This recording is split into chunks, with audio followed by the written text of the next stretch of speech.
The Lady from Nowhere by Fergus Hume. A recording by Marianne Spiegel. Chapter 1. The Tragedy of the Strange Room. On the night of July 24th, in the year 1896, between the hours of 11 and 12, Grangebury, a little-known suburb of London, was wrapped in slumber, as became a respectable neighbourhood whose inhabitants retired regularly shortly after sunset. Not that they had done so on this particular night, for the unusual excitement of a lecture on Dickens, delivered in the tiny town hall, had kept them from their beds later than was customary. At 11:15, a stream of instructed pleasure-seekers, discussing lecturer and lecturer, filled the narrow streets. But gradually the crowd diminished until highways and byways were left deserted, save by watchful policemen and vagrant cats. The lamps were then extinguished by order of an economical municipality. The few lights still twinkling from the upper windows of various homes disappeared, and the little town lay under moon and stars as silent and almost as lonely as the spellbound cities in Eastern fables. Every now and then the footsteps of policemen marking their rounds could be heard echoing along the streets, and sometimes an official lantern would be flashed into dark corners to search out possible burglars or homeless beggars. But no thieves or vagabonds could be discovered, for, on the whole, Grangebury, being a comparatively new suburb, was free from such criminal pests, and the police force there, under the command of Mr. Inspector Lackland, had a very easy time. There was nothing on this night to indicate any ending to this Arcadian age of security and innocence. Yet, shortly after 11 o'clock, a yawning policeman, leaning against a convenient wall, heard a word cried aloud which told him of crime and danger. The word was murder. "Murder," repeated the constable, looking up and down the street. "Murder!" shrieked the voice again, and then there came the sound of running feet, cries for help, and the quick panting of an exhausted creature. Before the policeman could decide in which direction to move, a dishevelled woman, screaming and gesticulating, came at full speed round the corner and almost fell into his arms. Her face was pearly white in the moonlight. Her eyes were filled with terror, and an almost continuous cry issued from her open mouth without any motion of the lips. "'Ere, 'ere, what's this?" said the policeman, seizing the flying creature by the arm. "What do you mean, screeching out murder like a lunatic? Come now." Trembling violently, the woman grappled with the policeman, shrieking the while, and evidently beside herself with terror. Not being gifted with brains, the officer of the law shook her vigorously to brighten her intellect, and she wavered limply in his grasp like a dummy figure. "Murder," she whimpered, clawing and clutching at the man. "Lord, it's awful. Oh, ugh, I've seen her dead." "Seen who dead?" demanded the policeman. "My lodger. Dead. Strangled.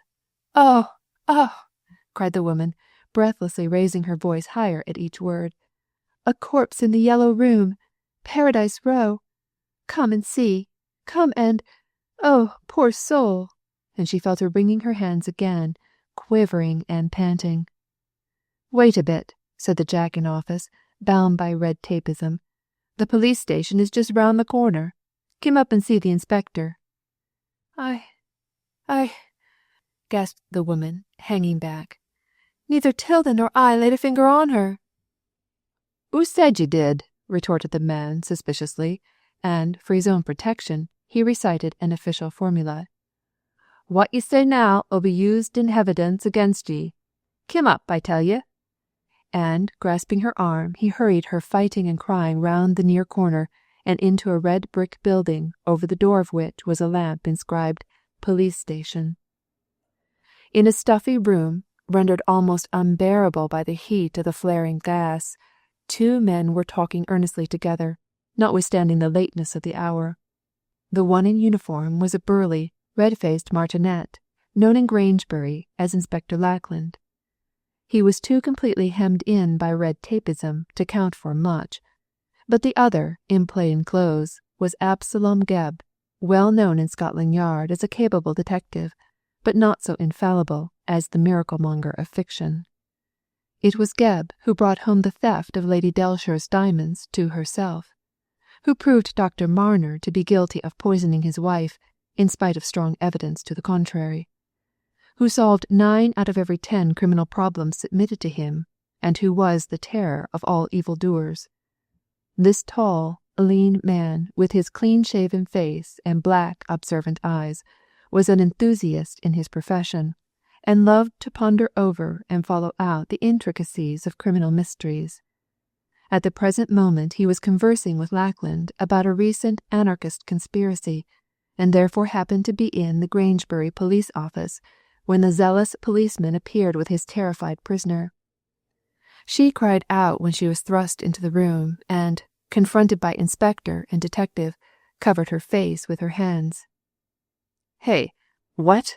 said Lackland in his rasping voice. "What's all this about?" "Case of murder, sir," jerked out the policeman, pushing forward the prisoner. "Paradise Row. Woman strangled." "Murder?" cried Gebb, pricking up his ears at the ominous word. "Murder!" shrieked the woman, and fell into a chair.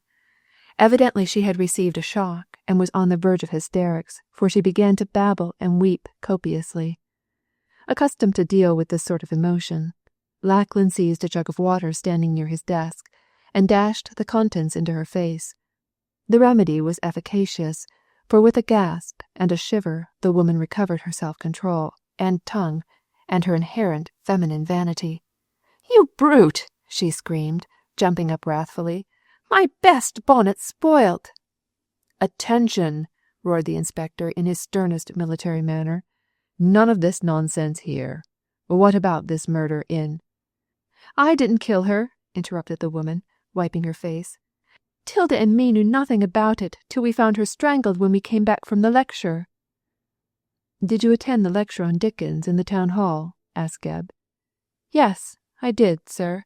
Both me and Tilda, who is my servant, went." "What is your name?" asked the detective, with professional sharpness. "Maria Presk." "Married or single?" "Married once. Single now," sighed the woman. "I am what you call a widow, sir, and I let lodgings in Paradise Row." "Was this dead woman a lodger of yours?" "Miss Lygram, you mean?" "Yes, Miss Lygram was on the first floor front." "And who killed Miss Lygram?" asked Gebb, looking keenly at Mrs. Presk. The good lady turned even paler than before. I don't know, sir," she stammered with a scared look. "I can take my stand in any court of—" "Face this way, ma'am," interrupted Lackland, who was indignant at the way in which Gebb was usurping his authority. "I'm in charge of this office. I'm the officer to take your evidence. Mr. Gebb, discipline." "All right, go ahead," replied the detective, inwardly cursing the too methodical procedure of his superior. "I don't want to interfere, but," he added with emphasis, "I think we should go at once to look at the corpse." "All in good time, Mr. Gebb. More haste, less speed," said Lackland crisply. "And the more delay, the less chance of getting at the truth," reported Gebb. The fact was that Gebb's sporting instincts were roused, and he wanted to be off on the trail while it was yet fresh. Every moment was of importance. Yet, as he was not in charge of the case, he was forced to stand idly by and hear the blundering inspector putting a lot of irrelevant questions, good for nothing, but wasting time. However, Gebb managed to extract some grains of wheat out of a vast quantity of chaff, and in a roundabout way, thanks to the inspector's method of questioning, learned the following facts, which were sufficient to inform him how matters stood at present. Mrs. Lygram was, or rather had been, since she no longer existed, a lodger in the house of Mrs. Presk, No. 13, Paradise Row. She was a quiet, inoffensive old lady who gave little trouble, and who remained by preference in her own room. On the night of the 24th July, Mrs. Presk and her servant, Matilda Crane, had attended a lecture delivered in the town hall. The lecture, an amusing one on Charles Dickens and his works, had afforded them much pleasure, and they returned at 11 o'clock to Paradise Row in a state of high spirits. On passing round to the back entrance, they saw that a light was still burning in Miss Ligram's sitting room, and wondering at the sight, for the lodger usually retired early, Mrs. Presk, on entering the house, had gone upstairs to see if anything was wrong.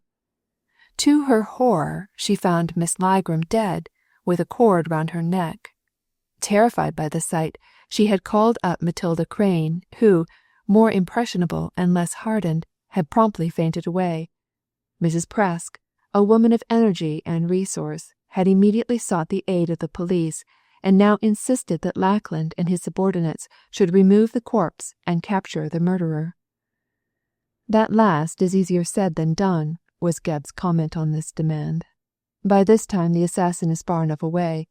However, there's no time to be lost in looking at the scene of the crime, as I suggested." "Quite so," said Lackland gruffly.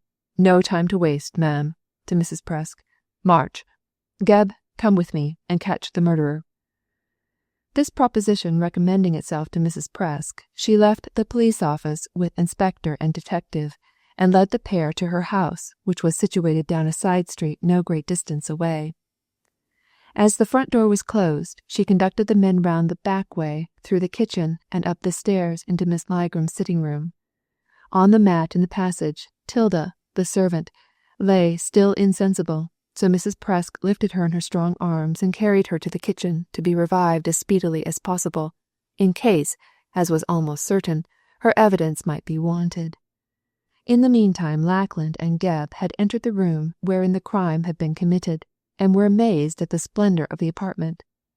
For colouring and evidence of wealth, it was like a scene out of the Arabian Nights. The room was of no great size, with a window looking out to the street, and 2 doors, one leading in from a narrow passage, the other giving admittance into an inner apartment, evidently a bedroom. The walls were draped with rich hangings of satin, yellow as buttercup in hue, and a tent-like roof of the same tint and material was drawn in many folds to a dome-like centre, whence depended by a brass chain an Arabian lantern, studded with knobs of yellow glass, which, illuminated from within, shone like pale topaz stones. Tables, chairs, and couches were framed of gilded cane, with coverlets and quilts of yellow silk, and the ground of the carpet was of the same colour, embroidered with bunches of primrose flowers. Also there were tall, narrow mirrors framed in yellow satin, clusters of daffodils in grotesque Chinese vases of a deep yellow shade, and numerous candles, all lighted, in candelabra silver gilt. Near the window, from a brass chafing dish, standing on a tripod of the same metal, curled up a thin white vapour diffusing a heavy rich perfume, and everywhere lay knick-knacks of gold and silver more or less costly, fur mats and rugs dyed yellow, and many books covered in homely fashion with yellow paper.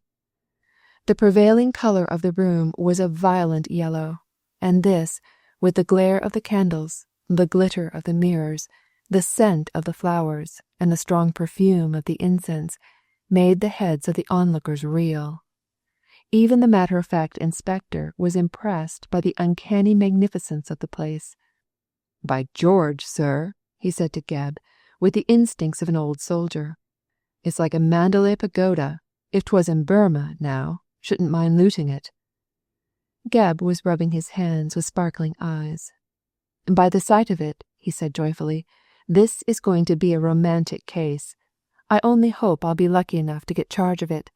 Did you furnish this room, ma'am?" he asked, turning sharply to Mrs. Presk, whose pale grey face appeared over the shoulder of the burly, staring inspector.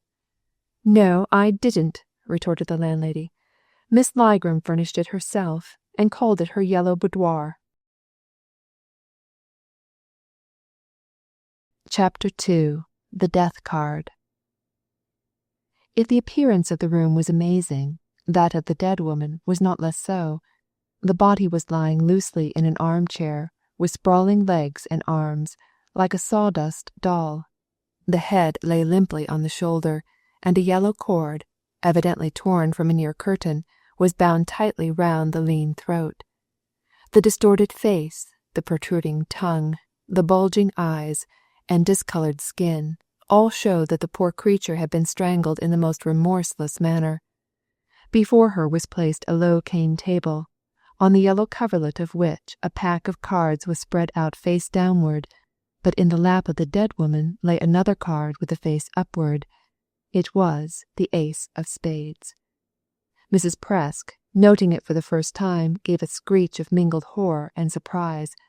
"The death card!" she gasped, stepping back. "Lord, how awful!" "What do you mean by the death card?" asked Gebb, sharply.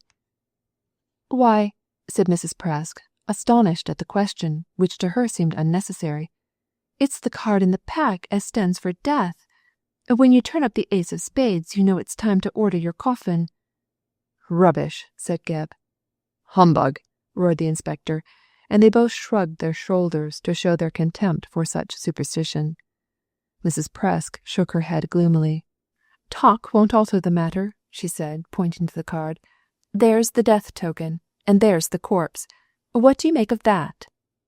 "I make this," said Gebb dryly, "that the murderer must be a person of imagination." "He ought to be shot, the blackguard," growled Lackland. "Play-acting with a corpse. I wonder what they were fooling with cards for. Looks like a madman's work to me. What do you say, Gebb?" Gebb said nothing at the moment. He was examining the dead woman, who was arrayed with unusual splendor quite in keeping with the room, yet too richly for the front parlor of a fifth-rate lodging-house. Mrs. Ligram's body was that of an old woman close upon 60 years of age, with a wrinkled face and a profusion of silvery white hair turned back in the style of Marie Antoinette. It was dressed in an old-fashioned dinner dress of white silk, trimmed with valuable lace, and this was designed so as to show the lean neck and bony arms of the wearer. Anything more incongruous than that poor clay clothed in such costly garments can scarcely be imagined. It seemed to accentuate the grimness of the crime, almost to elevate a sordid murder to the level of tragedy. "Did Miss Ligram usually dress like this?" asked Gebb, turning to Mrs. Presk. "Every evening," replied the landlady promptly. "She must have been eccentric," was Gebb's comment on this reply. "Very eccentric, sir. I don't think she was quite right here," and the landlady tapped her head significantly. "A crazy Jane?" questioned Lackland. "She was and she wasn't," answered Mrs. Presk enigmatically. "She wasn't mad enough to be shut up, but she acted in a queerer way than most people. Look at this room, and all its lights. Every night it was the same. She usually dined off a chop and potatoes, yet she dressed in silk and lace to eat them, and—" Thus far Mrs. Presk, with her eyes on the corpse, had proceeded volubly, when suddenly, still staring at the dead woman, she stopped, and her jaw dropped. Motionless as a stone image, she stood looking, and then, with an ejaculation, she ran out of the room. The detective and the inspector looked at her vanishing form, looked at the corpse, looked at one another, and failed to understand her action. "What the devil does that mean?" said Gebb, with surly amazement. "Only the devil knows," retorted Lackland grimly. "But if that jade is hiding anything of importance, the sooner we get it out of her, the better. You're a bit of a lawyer, Gebb, so I'll bring back Mrs. Presk, and you'll examine her." "No," said Gebb, detaining his friend. "Let her go now. I'll get the truth out of her tomorrow." "By George you will you?" grumbled Lackland, annoyed that his advice was not taken. "And what if you don't get charge of the case?" "I'll grin and bear it, I suppose," retorted the other. "But I'll work my hardest to be given the handling of the affair, for it strikes me that it will prove a sight more difficult than either of us guesses. This room is a rum one, ain't it? And that pack of cards aren't there for nothing. Then there is the dead woman's dress, and the landlady's queer conduct. Oh, you can bet, Inspector, there's a jolly lot more in these things than meets the eye, and I'm the man to find out what they all mean." "You can blow your own trumpet, I see," said Lackland dryly. Gebb laughed, in no wise embarrassed. "My trumpeter's dead from overwork," he replied coolly. "If I don't praise myself, no one else will. However, I'll see tomorrow if the bigwigs will let me run this show in my own way. Now you go and look round the house, Lackland, and leave me here to examine the room." "What about the body?" asked the inspector, dominated by Geb's strong will. "We'll let it lie here as it is, until the doctor comes. I told that policeman who brought Mrs. Presk to the station to knock up an M.D.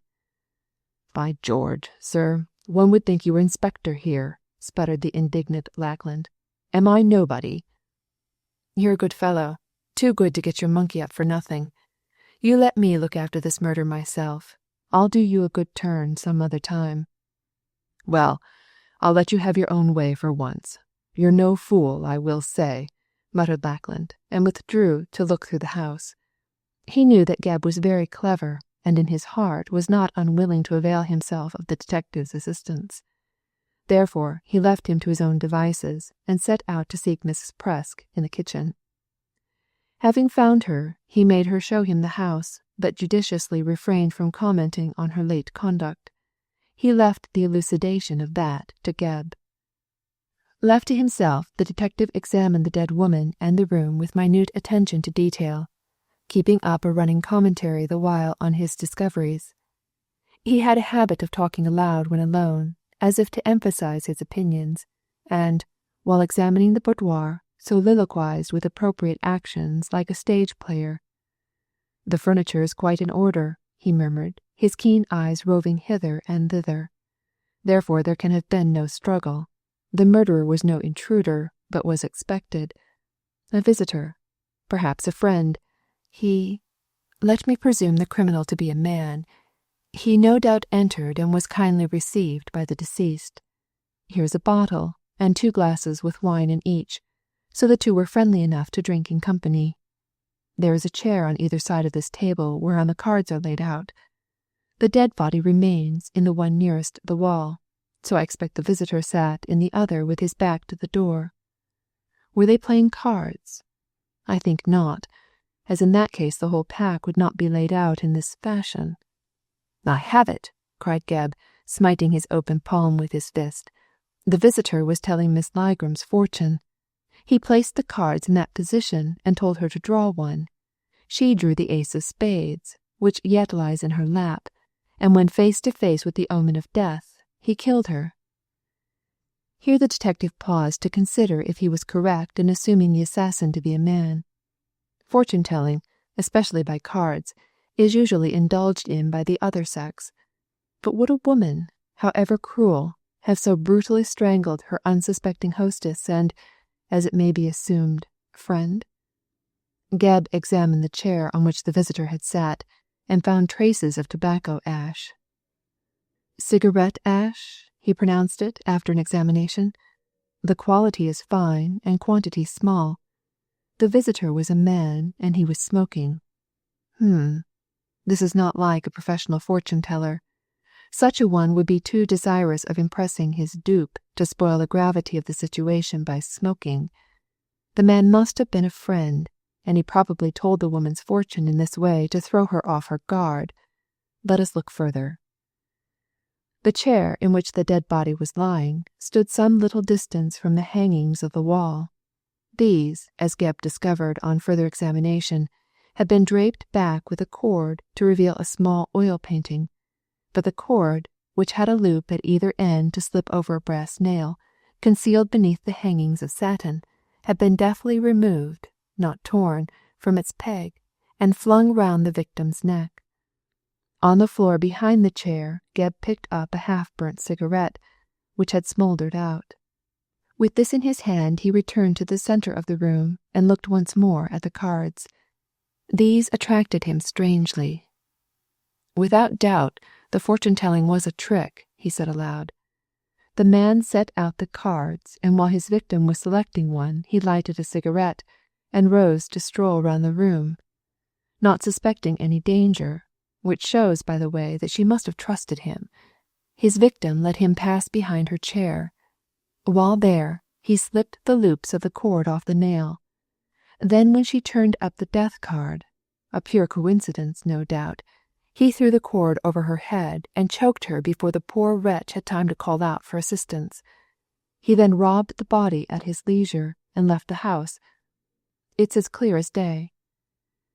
Presuming that the murderer had gone out by the front door, Gebb left the room and went into the passage. To his surprise, he found that the front door was locked, but, as the detective noted, not bolted. He must have locked it after he left the house, thought Gebb, and no doubt did so to prevent intrusion and a too sudden discovery of his crime. I expect he threw away the key when outside, in the front garden most probably. I'll look.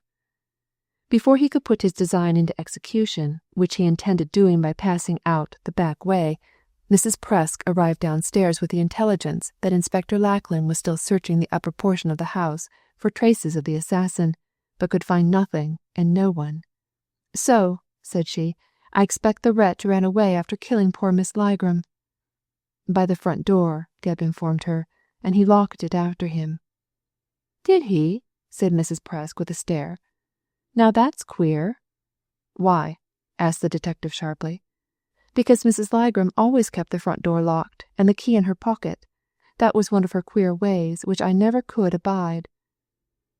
Without a word, Gebb returned to the yellow boudoir and searched in the pocket of the dead woman. Sure enough, he found therein a large key, which Mrs. Presk immediately declared to be that of the front door.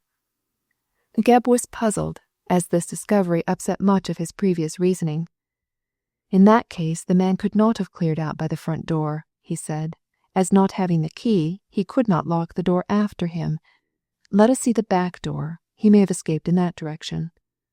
"The back door was locked," said Mrs. Presk promptly. "I had the key in my pocket when I went to the lecture." "Was the door locked when you returned?" asked Gebb, more puzzled than ever. "Yes, sir, it was. I had no thought that anything was wrong until I came upstairs and saw the corpse. Though, to be sure," added Mrs. Presk suddenly, "I fancied it strange that the light should be burning so late in Miss Lygram's boudoir. I saw them from the road, you know, Mr. Gebb, and the sight gave me a turn, I can tell you." "He must have gone out through the back window," murmured Gebb. "Indeed, he didn't, sir. When I brought Tilda out of her faint in the kitchen, I looked at all the windows in the basement. They're all bolted and barred proper. Tilda and me's both careful on account of burglars." Gebb pinched his chin and shook his head in a perplexed manner, after which he walked to the window of the yellow room and examined it carefully. It was fastened by a snick, the position of which showed that the window was closed and could not have been used as an exit. "Let alone the danger of the cove being seen by a chance policeman and taken up as a burglar," mused Gebb. "What about the upstairs windows, Mrs. Presk?" "They're all locked, sir. Mr. Inspector examined every one." "Then the man must be in the house still," was Gebb's final conclusion. "He isn't," insisted Mrs. Presk, with a startled glance over her shoulder. "We've looked under all the beds and into all the rooms and cupboards. Unless he is a sparrow on the housetop, I don't know where he can be." "Well, there doesn't seem to be any way by which he could get out," said Gebb in a vexed tone. "Did you hear any sound in the house when you arrived home?" "No, I didn't, sir. I went up to see if Miss Lygram was ill, as I noticed that her room was lighted up. Then I saw the corpse, and called Tilda, who ran up and fainted. She ain't got my nerves, Mr. Gebb." "Did you lock the back door when you came in?" "Locks? No, sir. Tilda and me was in such a flurry to see if Miss Lygram was ill, that we just left the door anyhow." "When you went upstairs, was the door closed too?" "I think so," replied Mrs. Presk after a pause, "for Tilda banged to it, but it wasn't locked. I'll take my dying word on that." "When you came for the police, did you leave by that door?" "Yes, I did. By the back door, as Miss Lygram kept the front one locked." "Was it closed when you went out?" Mrs. Presk looked up suddenly, rather alarmed. "No, sir, it wasn't," she said in startled tones. "It was, as you might say, ajar." "Aha!" said Gebb triumphantly.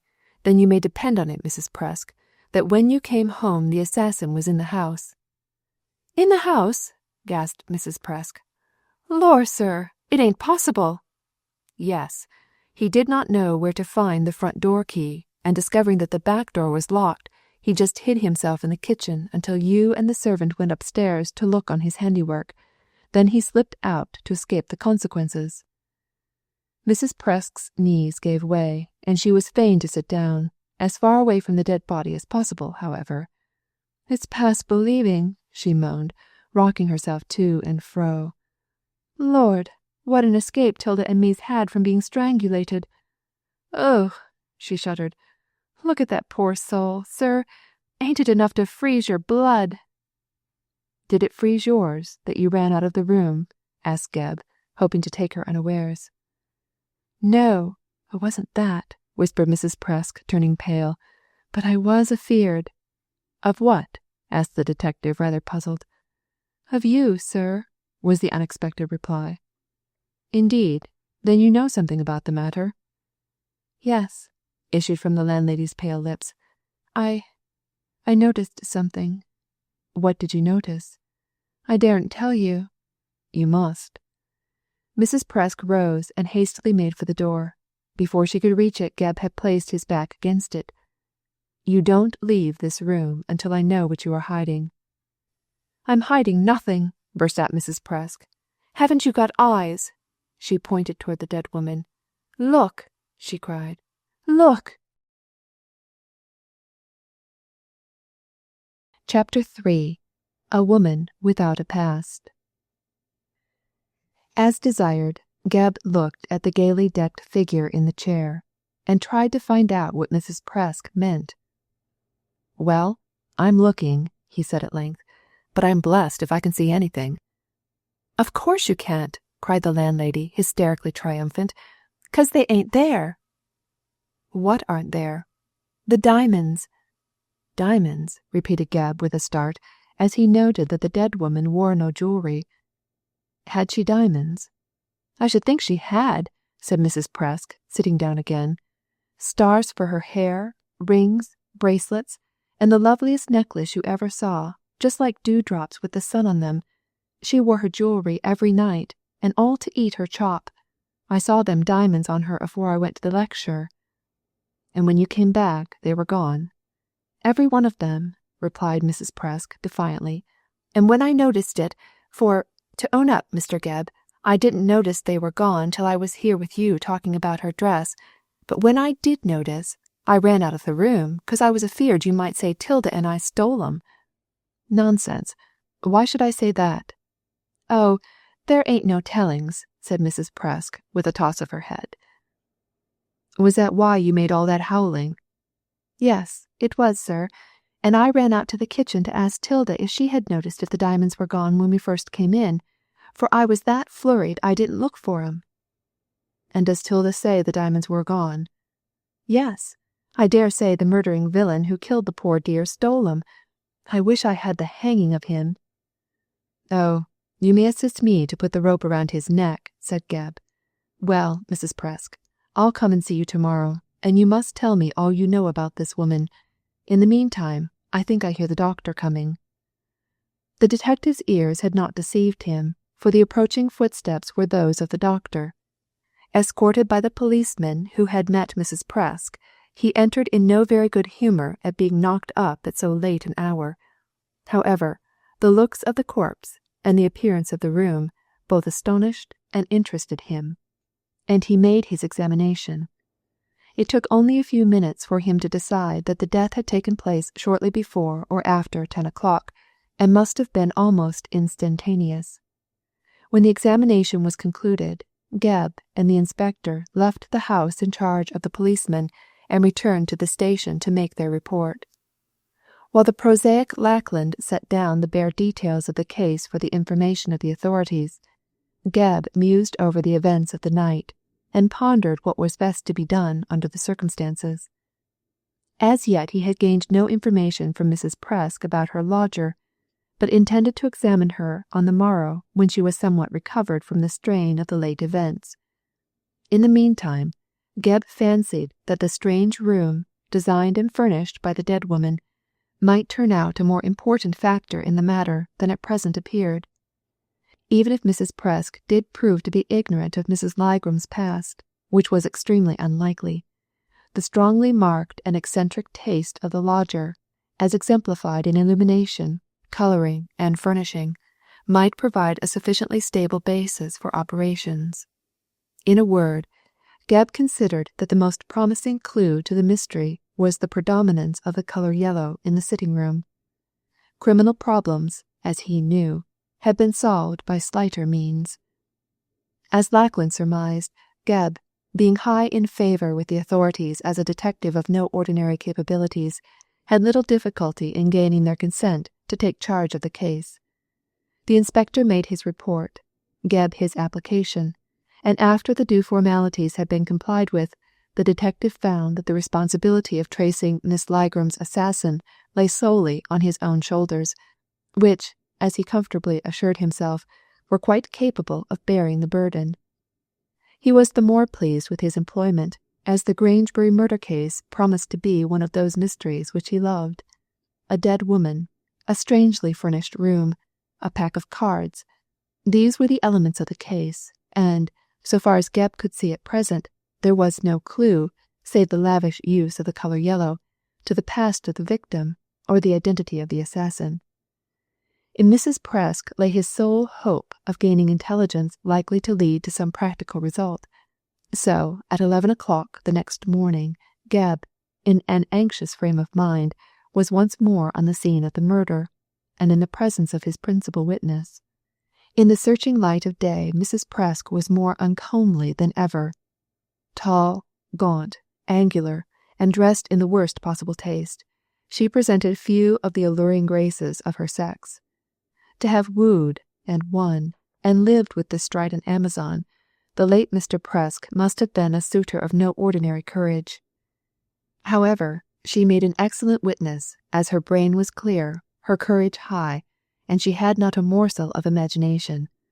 Moreover, her hysteria of the previous night had disappeared. She answered Gebb's leading questions in a cut-and-dried fashion, without discursive rambling after her own private opinions. But with all this, the examination, and the details obtainable therefrom, proved to be anything but satisfactory. Considering the business-like instincts of the detective and widow, a more meagre result can scarcely be conceived. "For how long had Miss Ligram been lodging with you?" was Gebb's first question, put in a form which appeared to assume that the victim was still in existence. "For 3 months," replied Mrs. Presk, referring to a dingy little book with which she had furnished herself in anticipation of the ordeal. "She came to me on the 1st of May last. She left here, for heaven, I hope, on the 24th day of July. So, as you can see for yourself, Mr. Gebb, she has been with me 2 months and 24 days, neither more nor less, and there ain't no court of law as I'd swear different in." "She came in answer to an advertisement, I suppose?" "No, she didn't," contradicted the widow. "I don't advertise. It's low. I put a card in the window, and it was that card which made Miss Ligram apply here for board and lodging. She applied," continued Mrs. Presk, consulting her book, "on the 29th of April, and I agreed to take her on the 30th, so that she entered my house on the 1st of May. "Why 2 days' delay?" "Because I couldn't make up my mind about taking her in." "She offered you too little." "On the contrary, Mr. Gebb, she offered me too much." "No wonder you thought her eccentric," said the detective with irony, "but kindly explain the position more fully." "I asked her £3 a week for parlour, bedroom, fire, and light, which is little enough, I am sure, as everything in my house is of the best. To my surprise, Miss Ligram offered to pay me 6, just double, on condition that I allowed her to dismantle the front room and refurnish it herself." "Did she give you any reason for this singular request?" "She said she liked her own goods and chattels about her," replied Mrs. Presk, "and though at first I did not fancy the idea of clearing out the parlour, which was most handsomely furnished, yet, on thinking over the matter, I decided that double the money I asked was not to be despised. I therefore agreed to Miss Ligram's terms, and on the last day of April I dismantled the parlour. On the 1st of May, Miss Ligram came in a van, and—" "Came in a van?" interrupted Gebb, profoundly astonished. "Yes. She rode beside the driver, and he assisted her to set out the parlour in the style you saw. It was all done in a day by the pair, for Miss Ligram would not let me help." "Perhaps she was afraid of your asking the driver questions as to where she came from?" suggested Gebb shrewdly. "She might have saved herself the trouble," said Mrs. Presk grimly. "I did speak to the driver, and asked that very question, only to find that he was deaf and dumb." "Queer," murmured the detective, rubbing his nose. "She took good care to hide her past. I wonder why." "I don't," snapped the landlady, with feminine malevolence. "It's my opinion that Miss Ligram's past was not respectable." I must say it looks like it. What was the name on the van?" "There was no name, Mr. Gebb. The van, painted yellow, with one grey horse and a red-headed driver, deaf and dumb, was the private property of Miss Ligram.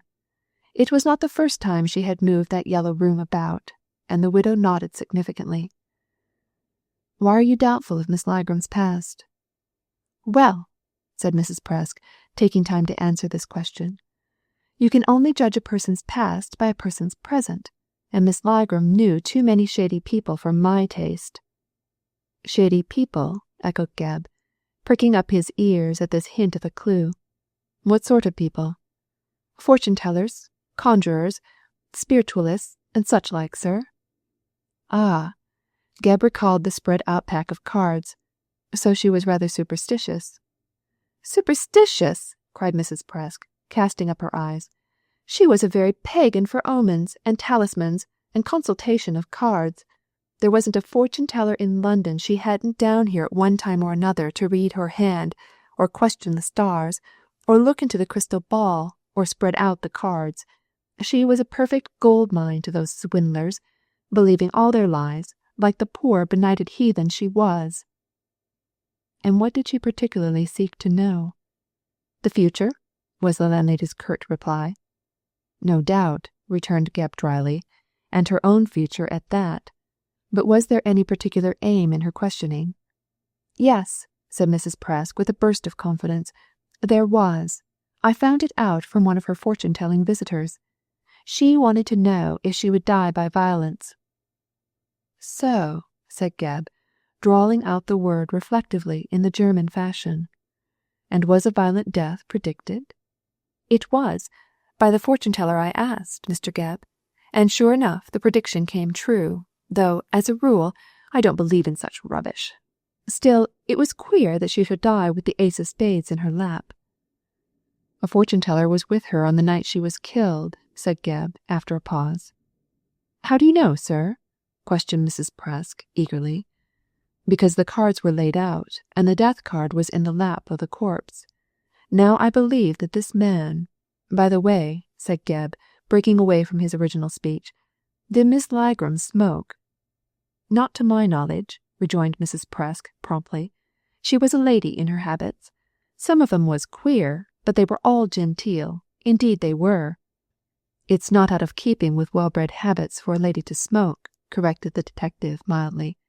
"Many ladies do nowadays. But as, according to you, Miss Ligram did not smoke herself, it is probable that her visitor was a man. I found the stump of a cigarette near the chair, when he got behind it to strangle her." "To strangle her?" repeated Mrs. Presk, horrified. "Do you think this fortune-teller killed her?" "Yes, I do. I believe firmly that, attracted by her diamonds, he verified his own prediction, and murdered her in the most cold-blooded fashion." "Impossible, Mr. Gebb. He was a friend of hers." "Ah, you know the man," cried Gebb, pouncing down on this admission. "No, I don't," cried the landlady, in rather a nervous manner for one of her iron composure. "But I know she had a visitor on that night. She told me she had a friend coming, but she didn't say if it was a lady or a gentleman. It was because Miss Ligram expected this person that she sent Tilda and me to the lecture." "Sent you to the lecture?" said Gebb, emphasizing the first word. "Well, she didn't exactly send us," explained Mrs. Presk reluctantly, "but she gave me 2 tickets and suggested that we should go. Knowing her habits, and always willing to oblige, I went and took Tilda." "What do you mean?" asked Gebb, staring at the landlady. Mrs. Presk explained herself more clearly. "On occasions Miss Ligram was ashamed of her superstitions, I think, sir, for 3 or 4 times she got me and Tilda out of the house while she consulted her swindlers. Once," said Mrs. Presk, consulting her book, "it was the Crystal Palace, and again, 2 seats at the Adelphi, Earl's Court exhibition 3 weeks ago, and the local lecture last night. But we came back always to find her in bed, until this last time," concluded Mrs. Presk, with a shudder. A strange woman, commented Gebb, thoughtfully. So you never found out where she came from? No, sir, she was as close as wax. I called her the lady from nowhere. You know nothing of her past? Nothing. She might have come from the moon for all I know of her. You saw no letters, photographs? Nothing, interrupted the landlady, emphatically. I saw nothing. Then, said Gebb, rising briskly, I must stick to the clue of the Yellow Room. Chapter 4. The Five Landladies. The journalist is the true Asmodeus of the day, and is quite as fond as that meddlesome demon of interfering with what does not concern him. He invades the privacy of our lives, unroofs our houses, reveals our secrets, and trumpets forth things best left untold to the four quarters of the globe. Gebb had an especial abhorrence of this magpie habit of the press, as he averred, with much reason, that excessively minute details of criminal cases set forth in the newspapers put the ill-doers on their guard, and warned them of coming dangers, with the result that they were easily able to evade the futile clutches of the hands of justice. Yet in the instance of the Grangebury murder, the publication of details had a singular result, no less than the assisting of right against wrong. As soon as the circumstances of the crime became known, reporters of every newspaper in the metropolis flocked to Paradise Row with expansive notebooks, eager eyes, and inquiring minds. They surveyed the house, questioned the police, interviewed Mrs. Presk, and gave outline portraits of the landlady and her servant. The yellow boudoir especially attracted their attention, and stirred their imagination to descriptions of Eastern splendor. It was hinted that its magnificence was on more than a kingly scale. It was compared to the celebrated room in one of Balzac's romances, and its furnishing and appointments were minutely detailed in glowing descriptions, exhausting the most superlative adjectives in the English tongue. Also the unknown history and strange death of its occupant were commented upon.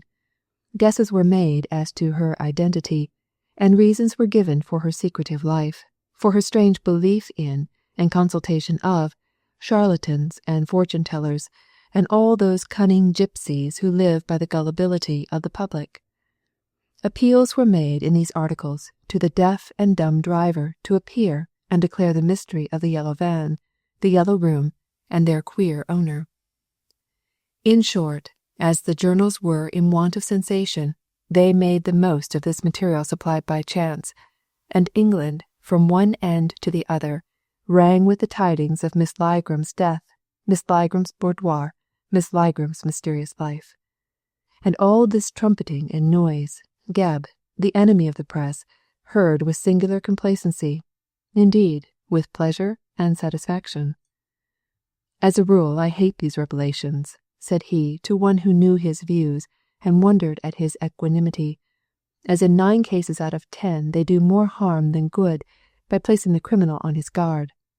But this is the 10th case, where it is advisable to make details of the crime as public as possible.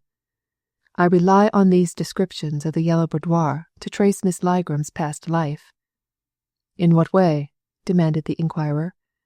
In the way of the yellow van, replied Gebb promptly. As Mrs. Presk truly observed, the hard fact of that van shows that Miss Ligram was in the habit of moving from place to place with her tent, and setting it up after the fashion of an Arab, in whatever spot took her fancy. Now, when those other people who have had the yellow boudoir set out in its tawdry splendour under their roofs read of Miss Ligram's death, and recognize the description of her strange room, they will come forward and detail their experiences of the lady. So, in one way and another, we may be enabled to trace Miss Ligram's past life back to a starting point. It is the only chance I can see of gaining any knowledge. Within the week, events of a strange nature justified the judicious belief entertained by the astute detective. Letters in female calligraphy were received at Scotland Yard, stating that the writers could give certain information to the police concerning the murdered woman. Also, a few days later. Decayed females of the landlady genus presented themselves in person to detail their experiences of Mrs. Lygram and her eccentricities.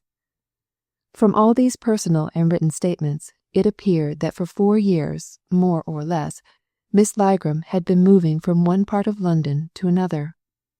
In no one place she had remained longer than 6 months, and in each her conduct and mode of life had been the same.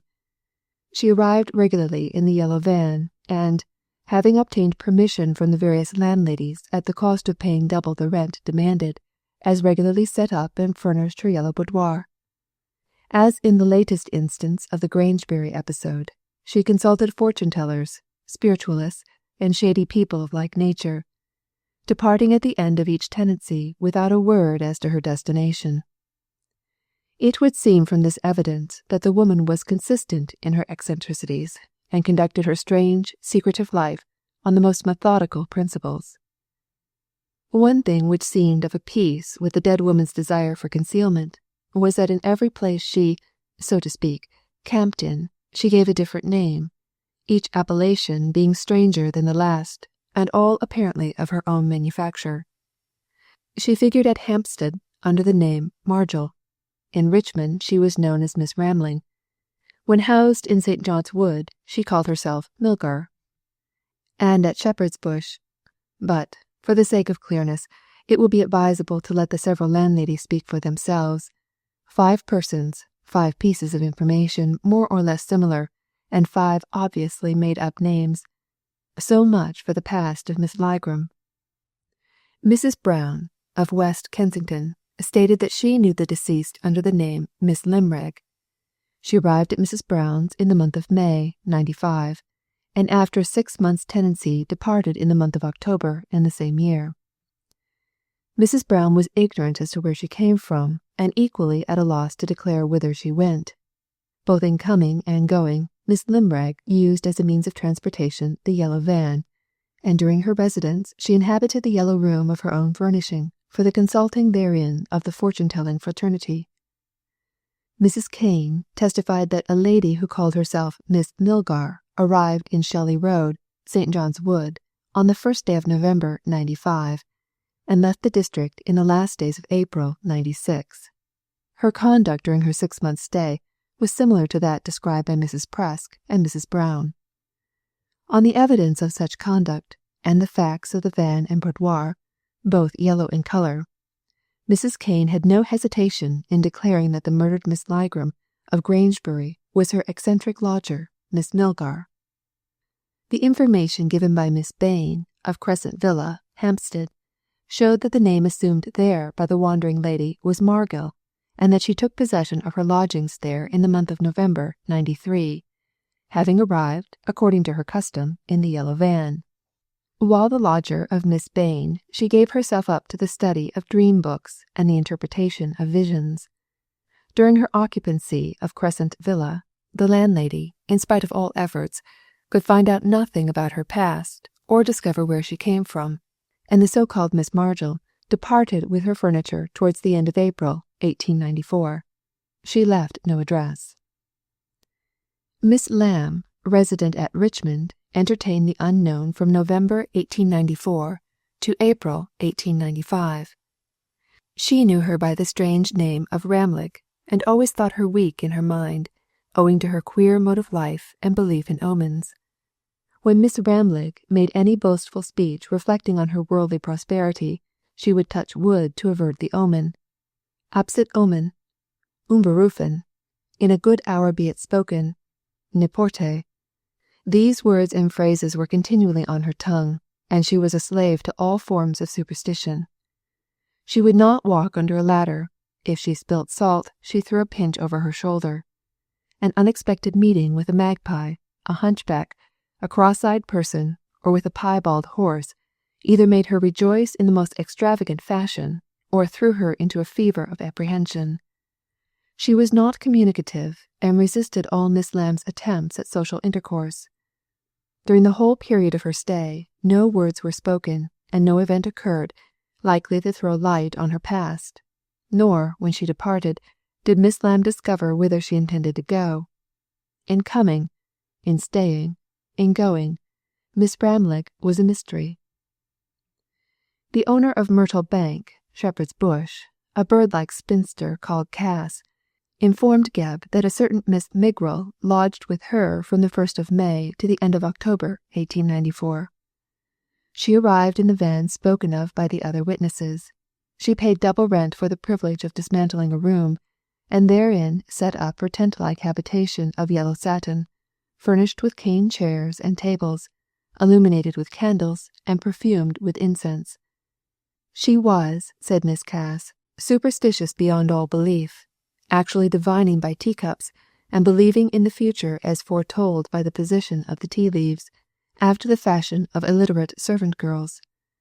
Miss Migrill never went to church. She had, so far as Miss Cass knew, no Bible in her possession, but read books dealing with fortune-telling and necromancy. One of her favourite volumes was The Book of Fate, another The Book of Dreams, and she appeared to have an insatiable desire to know the future. But for what reason, Miss Cass, in spite of all efforts, was unable to discover. This strange creature departed with all her worldly goods for some unknown destination during the last days of October 1894. Mrs. Presk was the last landlady who received this mysterious woman, and knew her as Miss Ligram. She arrived at Paradise Row at the beginning of May 1896, and met with a violent death 3 months later.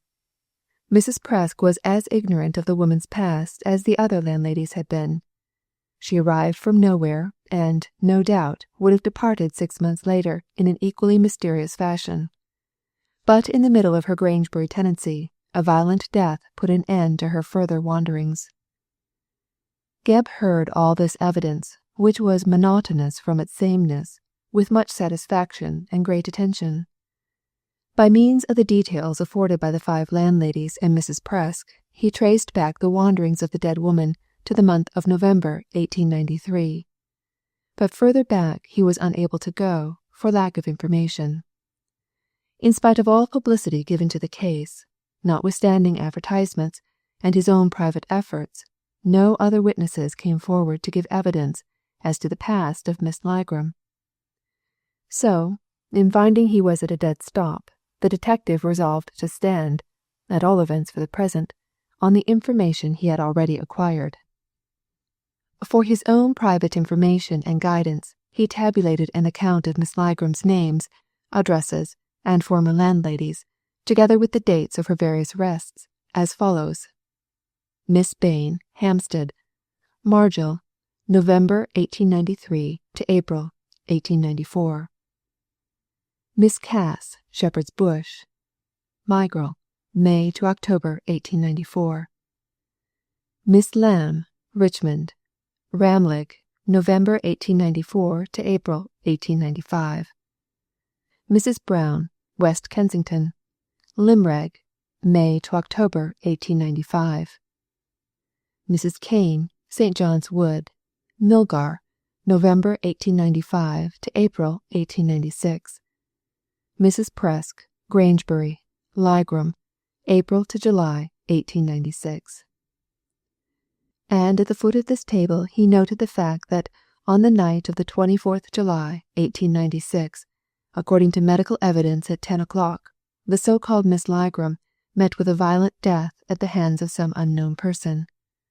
So far so good, but here Gebb's information came to an end, and beyond a few years' knowledge of Miss Ligram's past, he had no evidence to show him why she had taken to this mode of life, or why her eccentric manner of living should have been cut short by violence.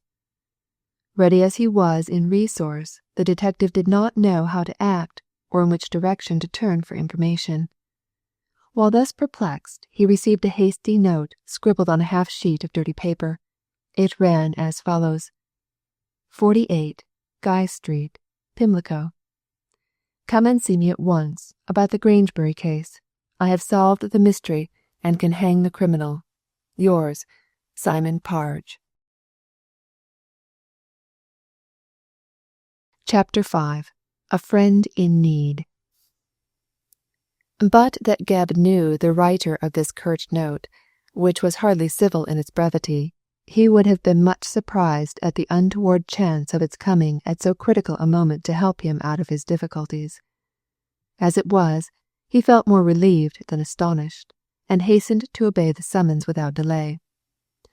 It was not the first time he had used Mr. Parge as a finger-post to point out the right path, and in the present instance he was rather vexed with himself that he had not applied before in this quarter for advice and guidance. But better late than never, thought he, while repairing his error and making up for his neglect by replying in person to the summons. Towards Parge, the detective stood in the relation of pupil to master, for it was Parge who, observing his abilities, had induced him to join the profession, and had never ceased to praise and blame and help him on to the best of his ability. For some considerable time Parge had been a noted detective himself, and he had retired within the last few years into private life, owing to a tendency to obesity and an increase of years which forbade his further exercising his talents in the way of thief-catching and assassin-hunting. The criminal fraternity had rejoiced rather too soon when they heard that their great enemy had retired on a pension, for Parge left behind him a worthy successor in the person of Gebb, and he still instructed the latter in particularly difficult cases where two heads were better than one. Mr. Parge, by reason of his 18 stone, was chained to an armchair for the rest of his life, but his brain was still active, and he took a sufficient interest in Scotland Yard affairs to read all criminal cases and help his more active deputy to bring them to satisfactory conclusions. The old detective sat in his house like Odin on the air throne, and, through the medium of the press, knew much that was going on in the shady section of society, which he had watched for so many years. Frequently he instructed Gebb how to act, and what conclusions to form on slender evidence, and the pupil, when at a loss, invariably turned to his master for a word of encouragement and explanation. But that Parge had forestalled him by sending the note, Gebb, later on, would have laid the case of the Yellow Boudoir before his, so to speak, sleeping partner. "I guess the old man will be in a rage," said Gebb to himself, as he hurried with all speed to Pimlico. "I should have seen him before on the matter, only it has bothered me so. He says he has solved the mystery. That means he has discovered who killed Miss Lygram. I don't believe it. With the greatest possible respect for Simon, I don't believe it." The ex-detective dwelt in a little house in a little square, and passed his time usually in a huge armchair placed conveniently near the window, so that he could survey the busy world from which he had withdrawn. He was a Daniel Lambert for size and rotundity, with a large red face like a full moon, and an impressive girth which would have made the fortune of an alderman. But his eyes were keen and bright, and the brain pertaining to this man-mountain of flesh was as active as one cased in the leanest of bodies. He was clothed in a gaudy-figured dressing-gown of blue and red, wore carpet slippers on his large feet, a smoking cap with a large tassel on his sparse locks, and sat amid a litter of newspapers. Parge took in nearly every morning and evening journal in London, and from dawn till dark read the police news, cutting out all such cases as he deemed worthy of his attention. In the evening he usually played whist with his wife and two cronies, or kept the company enthralled by his stories of the scoundrels he had exposed and the underworld he had moved in. Mrs. Parge, an anemic woman, as slender as Simon was stout, waited on her husband, and thought him, intellectually and morally as he was physically, the greatest of men. She did all the housework with the assistance of a small servant, and, being an excellent cook, had contributed not a little to the weight and size of her spouse by preparing those appetizing dishes which her Simon loved. The couple had a comfortable income, a comfortable house, and both enjoyed the best of health, so that the Parge household was as happy a one as could be found in London. "My word, Absalom," said lean Mrs. Parge when she opened the door, "you're going to have a bad time. You're going to catch it. Simon saw you from the window and is getting up steam to receive you." A series of growls proceeding from the near parlor proclaimed the truth of this warning, and when Gebb entered the presence of his master, steam was got up so far that Parge's smoking cap came skimming past the head of the visitor. Geb picked it up and brought it to Parge, who received him and it with a growl of wrath. At Parge's feet lay a pile of newspapers, some open, some folded, some with evidence of scissors work, and some quite whole. On a near table there lay a large volume bound in red cloth, which Geb recognized as one of the series of books in which Parge noted down the more important cases and stored his newspaper cuttings. He wondered if the old man had it at his elbow to throw at him, for Parge's fingers evidently itched to send the book after the smoking cap. But, as he refrained from further violence, Geb concluded that the volume had been placed within reach of its owner for some purpose connected with his visit. He was right, as subsequent events proved. "Oh," growled Parge, glaring at the young man, "so you've thought fit to come at last?" "I couldn't come sooner, Simon," protested Geb, taking a chair. "I've been worried out of my life by this Grangebury case." "And what good has all your worry done, you fool? You've found out nothing." "Indeed, I have. I've traced back Miss Ligram's life to the year 93. She is... but I forget. You don't know the case." "Don't I?" retorted Parge sharply. "I know a deal more than you can tell me. I suppose you are in difficulties over the matter?" Geb admitted that he was, "and I candidly confess that I do not see my way out of them," he added, with an anxious look at Parge. The fat man grunted. "If you had come to me in the first instance, I could have saved you a lot of trouble." "Can you explain the mystery, Simon?" "I can. If I couldn't, I wouldn't have sent for you." "Do you know the motive for the committal of the crime?" "I do. I've employed my wits to some purpose, I can tell you." "And the name of the assassin?" "Yes. Didn't I say in my letter that I had solved the mystery, you fool?" "And where is he to be found?" continued Geb, exhaustively. For the first time Parge replied in the negative. "There you have me," he grumbled, scratching his chin. "I know where he should be, but I don't know where he is. It will be your business to find him." "If you'll give me a clue to his whereabouts, I'll do my best," was the meek reply of the pupil. "I can't," said the ex-detective, frankly. "I did my best to hunt him down 4 years ago, before I retired, and I failed." "Ho! Ho! So this cove has been in trouble before?" "Not only in trouble, but in prison." "On what charge?" asked Geb, with openly expressed surprise. "On a charge of murder." "What? Is this assassination of Miss Ligram his second crime?" "It is," replied Parge, enjoying the astonishment of his visitor. "But this man, I'll tell you his name later on, did not intend to kill Miss Ligram." "But he did kill her, strangled her." "Not Miss Ligram," said the fat man obstinately. "Ligram was an assumed name." "I know that, Simon. She's passed under 6 names." "So the papers say. Just run over the names." Geb did so promptly, giving the names in order. Margil, Migral, Ramling, Limbrag, Milgar, and Ligram. "Good. Now, Absalom, what strikes you as strange about these names?" "They were all invented," said Geb after a pause. "Quite so," assented Parge, "and their invention does credit to the imagination of the lady. Do you notice that the same letters, differently placed, are used in every instance?" "Anagrammatic," said Geb, with a nod. "Precisely. She manufactured all these false names out of her real one." "A very ingenious idea, Simon. And what is her real name?" "Gilmar," replied Parge slowly. "Miss Ellen Gilmar, of Kirkstone Hall, near Norminster, Hants." For quite 2 minutes Geb sat in silence, looking at his chief in blended wonder and amazement. Try as he might, he could not guess how the fat man had come by this knowledge. What he, with the use of his limbs and the power of the law, had failed to discover, this invalid, as he might be called, had found out without moving from his armchair. In a darker age, Geb might have judged Parge to be gifted with necromantic power, or divination by second sight. "Are you certain of this?" he asked in a hesitating voice. "Quite certain," cried Parge furiously. "Quite certain. I'm not a fool." "But how did you find out?" "By exercising my memory and joining the past with the present." "In what way?" asked Geb, still perplexed. What clue had you? The clue of the yellow boudoir.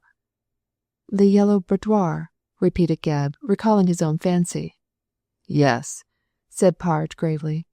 20 years ago, in a room furnished in the same fashion, in a room under the roof of Kirkstone Hall, there was a murder committed. In this book, Parge here laid his hand on the large volume, there is a full account of the trial of one Marmaduke Dean for the murder of John Kirkstone, and the crime was committed in the yellow boudoir. But what has a crime committed 20 years ago to do with the assassination Miss Gilmar? Everything. Miss Gilmar only reaped as she sowed. You must hear the story in full before you can see the connection. But to put the matter briefly, you must understand that Dean was convicted of killing Kirkstone and was sentenced to death. Afterwards, as there was some doubt about the absolute justice of the verdict, the death sentence was commuted to penal servitude for life. Dean swore that he was innocent, and that the accomplishment of the crime had been brought about by the machinations of Ellen Gilmar. He swore, if his life were spared, to escape from prison and kill the woman who had placed him by her craft and cruelty in the dock. About 4 years ago, the man did escape from Dartmoor prison, and it was dread lest he should keep his word which drove Miss Gilmar from lodging to lodging under different names. For some reason, best known to herself, she chose to dwell in a room, furnished and draped, similar to that in which the first crime had been committed. It was reading the description of that room which put me on the right track. And you believe that Miss Lygram and Miss Gilmar are one and the same person? Asked Gebb breathlessly. I am certain of it, on the authority of the yellow boudoir. And you think that Dean murdered her? Yes, I believe that Dean kept his word. But what was his reason? Vengeance, said Parge, opening the red book. Listen, I will tell you the case after my own fashion, and you shall learn the reason why Miss Lygram was strangled at Grangebury.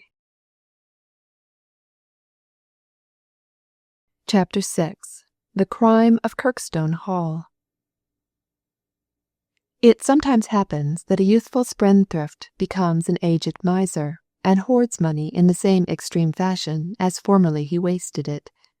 John Kirkstone was a fair example of this species of human chameleon. As his father's heir, he drained the estate of all ready money, and squandered the same in London, without regard to economy or even reason. In this riotous life he was encouraged by a former college companion, one Marmaduke Dean, who even went to the extreme of borrowing money of Kirkstone, and so became his debtor for a large sum. Dean subsequently married a lady of fortune, and repaid a portion of the money, but either could not, or, as was more probable, would not discharge the whole. On this point Kirkstone, who needed money for his pleasures, quarrelled with his friend, and the pair parted to meet no more for some years. It would have been better for both had they never renewed their youthful friendship. As might be expected, old Squire Kirkstone was by no means pleased with his son, and did not relish leaving his large fortune to one who probably would waste it in a few years. The Hall and its surrounding acres were entailed, and were bound to pass into John Kirkstone's hands, but the old man possessed a large income acquired by speculation, which was at his own disposal.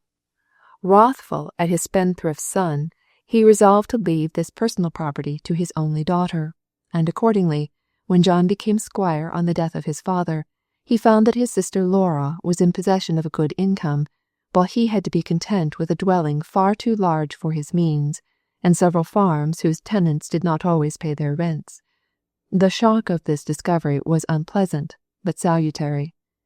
In the first place, Kirkstone renounced his London profligacy and associates, and came to live at the Hall. In the second, he insisted that his sister should dwell with him, and pay a handsome yearly sum for the privilege. And in the third, he invited his first cousin, Ellen Gilmar, to be his housekeeper. Laura Kirkstone, who was a weak-bodied and weak-natured girl, readily consented to remain at the Hall, and pay what her brother demanded, and as readily welcomed her cousin Ellen as mistress of the household, a post for which she herself had no great love. Having thus arranged matters, Kirkstone, though not yet 40, became as penurious as formerly he had been wasteful, and in this system of economy was ably assisted by his new housekeeper, a shrewd, cold-hearted skinflint. Laura, in derision, called Ellen Mrs. Harpagon, after Mollari's miser, and well did Miss Gilmore deserve the name. She was a little, black, active woman with a neat figure and a somewhat pinched white face. Her eyes were hard-looking, her lips were thin, and she was a perfect skinflint in the management of the household. Even Kirkstone, inclined as he was to economy, grumbled at times about her excessive economy, but as the months went by, he fell gradually into her saving way of living, and the Hall soon gained a name in the county for all that was mean and niggardly.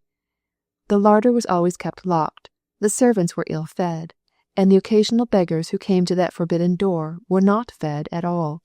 Scraping and screwing and hoarding of money became the order of the day, and Kirkstone soon found that he was redeeming his former waste at the cost of a hard and somewhat hungry life.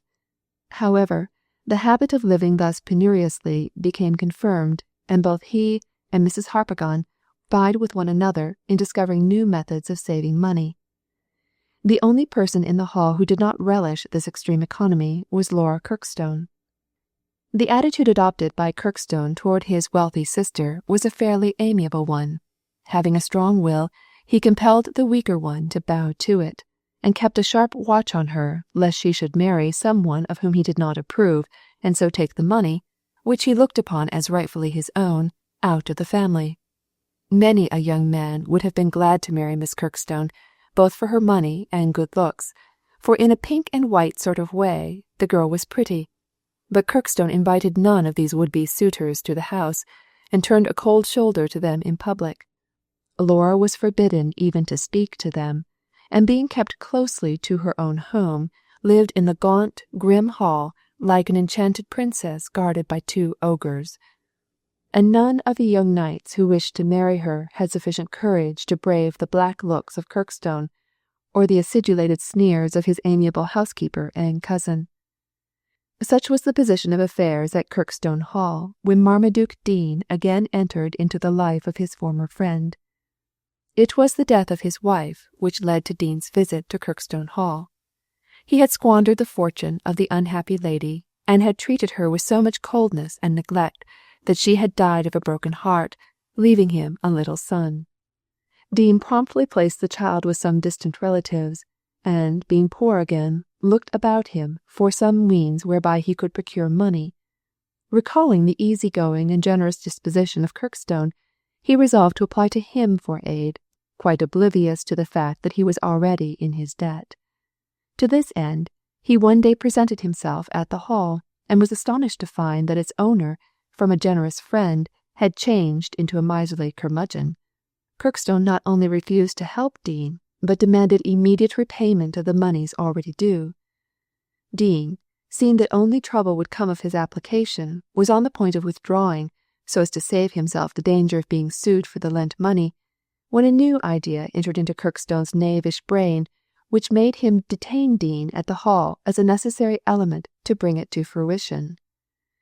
The scheme was none other than the marriage of Laura to the disconsolate widower, and comprehended a division of her fortune between the brother and the proposed husband, an amiable arrangement which really amounted to robbery. Laura herself forced Kirkstone to adopt this plan by reason of her refusal to let him handle the fortune which had been left to her by their father. Like most weak-minded people, she was singularly obstinate on some points, and, being cunning enough to see that her sole hold over her brother lay in retaining command of her money, she always evaded his proposals to manage her investments. Beyond the income he derived from the sum she paid for board and lodging, Kirkstone had nothing to do with these moneys, of which, as he frequently stated, he had been robbed. Naturally, he was angered to think of his loss, and tried several times to bully Laura into surrendering her fortune. The result of this ill-judged conduct was that Laura met force by cunning, and, taking a dislike to her brother, executed a secret will, whereby she left the whole of her money to Ellen Gilmore. In this case there was no honour among thieves, for the housekeeper tricked her master and cousin by keeping secret the fact of the will, and when Kirkstone tried to marry his sister to Dean, he was quite unaware that Ellen, for her own selfish ends, intended to thwart the match if she could. Furthermore, a new and unforeseen obstacle arose to complicate matters, for it chanced that both Laura and Ellen fell in love with Dean. The scamp was a handsome man, with a plausible manner, and Laura was quite willing to marry him and to settle half her fortune on him, receiving in return a presentable husband with a damaged reputation. It was agreed between Kirkstone and Dean that when the marriage took place, the latter should discharge his debt to the former and also pay over a certain sum of money by way of commission on the marriage settlement. So far, all went well, and Kirkstone invited Dean to stay at the Hall until the marriage took place, and all pecuniary arrangements between them were settled. It was then that Ellen threw prudence to the wind and lost her heart to Dean. The result of this female weakness was that Ellen did violence to her instincts by relaxing her stingy rule. She kept the table supplied with better food while Dean stayed at the Hall. She paid more attention to her dress, humored the man she loved in every way, and altogether behaved in a manner so alien to her natural self that Laura became suspicious. The end of this folly was that Laura discovered Ellen's secret and lost her temper over it. She accused Dean of making love to Ellen, and Ellen of encouraging his advances. Kirkstone was told this by his sister, and he, seeing a chance of his losing money by the marriage not taking place, had a stormy scene with Ellen. He threatened to turn her out of the Hall as a pauper, whereat the woman turned at bay on her cousin and revealed the truth about the secret will. "If this marriage takes place," she declared, "I lose money as well as you, and if I can influence Laura to refuse Dean, I shall certainly do so. If it comes to the point, we shall see who is the stronger, you or I." The upshot of this conversation was that Kirkstone lost his temper altogether, and went to bully his sister into revoking her will. Had he only remembered that the same result would be attained by the marriage taking place, he would have urged on the match and defied Ellen. Instead of acting thus sensibly, he vented his rage on Dean and accused him of encouraging the folly of the housekeeper. Then Dean lost his temper in his turn and quarrelled with Kirkstone and Laura. So in the month of July, 76, it chanced that the four people inhabiting Kirkstone Hall quite misunderstood one another, and, for the time being, were hardly on speaking terms. Dean stormed at Kirkstone as trying to thwart the proposed marriage. Kirkstone blamed Dean as having encouraged the love of Ellen, and Laura, in her weak way, fretted herself ill over the whole disturbance. Only Ellen, the cause of all the trouble, retained her placidity. She did not move an inch from her position. She had an end to gain, and in one way or another she was determined to gain it. It was while things were in this unhappy state that the country was startled by news that Kirkstone had been murdered by Dean. The tragedy took place in a certain room strangely furnished by the mother of the present squire, which was known as the Yellow Boudoir. It was a favourite apartment with Kirkstone, who had turned it into a smoking room. On the night of the 16th of July, Kirkstone and Dean were drinking and smoking in this room, when apparently they renewed their quarrel with a fatal result. Kirkstone was found dead in the room at midnight, with a knife in his heart. This knife had been brought from America. It was a Bowie knife, by Dean, and his name was marked on the handle. Ellen deposed at the inquest that, guessing the pair might quarrel, she had gone downstairs shortly before midnight to implore them to part. Then she had seen Dean leave the Yellow Boudoir in a state of alarm and alcoholic excitement. Afterwards, Kirkstone asked her to tell Dean to come down again. She did so, and Dean rejoined Kirkstone. When they parted for the second time, Ellen went to the smoking room and found Kirkstone lying dead with Dean's knife in his heart. The result of this statement was that Dean was arrested for the murder of his friend, and, mainly on the evidence of Miss Gilmar, he was found guilty. The man protested his innocence in vain, and would have suffered the extreme penalty of the law, but that a sympathizing section of the public, not satisfied with the judgment, prepared a memorial to the Home Secretary. The sentence was then commuted to penal servitude for life. The immediate result of the crime was that Laura, on seeing the dead body of her brother and learning that the man she loved had murdered him, received such a shock that within 3 months she was dead. As her will in favour of Ellen had never been revoked, the former housekeeper came in for all her money. Also, as no male heirs of the Kirkstone family were left, Miss Gilmar, by the will of her great-great-grandfather, and as the daughter of John Kirkstone's paternal aunt, inherited the estates. Therefore Ellen Gilmar lost the man she loved, but found herself a wealthy and lonely woman.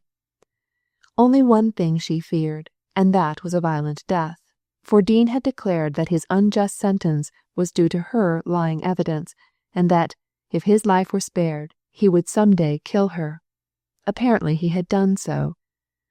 Such was the statement of the Kirkstone Hall crime, which was undoubtedly in some secret way connected with the more recent murder of Ellen Gilmar at Grangebury. The question was, did Dean strangle her out of revenge, since he had escaped from prison about the time Miss Gilmar left the Hall on her lonely wanderings, and was at large to carry out his threat? If Dean murdered Kirkstone, he would have no compunction in committing a second crime to revenge himself on the woman who had delivered him into the hands of justice. If Dean did not murder Kirkstone, it might be that, enraged at his unjust sentence, he had killed Miss Gilmar to punish her for the lying evidence which had smirched his name and ruined his life. In either case, there was the threat to murder Miss Gilmar, which, on the face of it, implicated the convict in the Grangebury murder.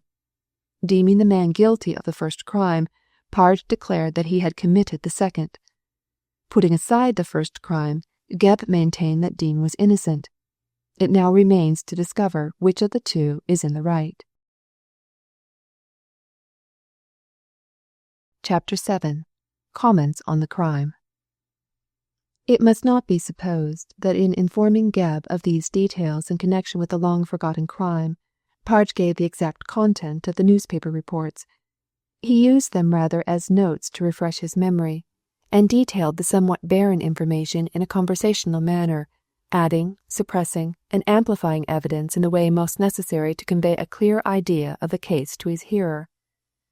Yet at the conclusion of his reading, or rather narrative, Gebb was not satisfied. To him the case seemed incomplete. "I know a good deal of what happened before the murder," he said bluntly, "but very little about the crime itself." "You know all that was reported in the newspapers," replied the fat man, casting the heavy book on the table with some irritation. "Probably, but now I wish to know such details as were not given to the public. You can supply them." "Certainly. Ask what you like, and I'll answer. You'll arrive at an understanding of the case soonest that way." Gebb remained silent for a few minutes, and watched Parge lighting his pipe. Then he asked suddenly, "Do you believe that Dean is innocent of this Kirkstone Hall crime?" "No," replied Parge deliberately. "I don't." "On what grounds?" "On the grounds of his defense." Said Gebb, with an astonished look. "Those are queer grounds on which to doubt a man." "Well, Absalom, you can judge for yourself. Dean declared that he was innocent." "They all do, and no doubt, having regard to this new crime, he said that Miss Gilmar was guilty." "No, he did not accuse her. He ascribed the crime to Laura." "What? To the sister?" "Yes, the mean hound, to the woman he was about to marry. Is not such a foul accusation enough to make you believe the wretch to be guilty?" "Not quite," rejoined Gebb dryly. "A man may be a blackguard without being a murderer. Besides, this Laura seemed to have been weak, in fact, half-witted, so Dean might have some grounds for his belief. However, if you recall his defense, I shall be in a better position to judge." "Briefly," replied Parge, "his defense was as follows. He declared that he was left alone with Kirkstone in the Yellow Boudoir, or rather smoking room, at about 10:30. "Who left him and Kirkstone alone?" "The ladies. They accompanied the two from the drawing-room, and chatted with them for a few moments before saying good night." "What?" cried Gebb suspiciously. "In spite of the disturbed atmosphere of the house, and the quarrelling?" "Yes. There existed, it seemed, a kind of armed neutrality, and, notwithstanding the situation, the quartet were civil enough to one another." "I have my doubts about so improbable a situation," said Gebb, shaking his head. "Well, and what took place after the ladies retired?"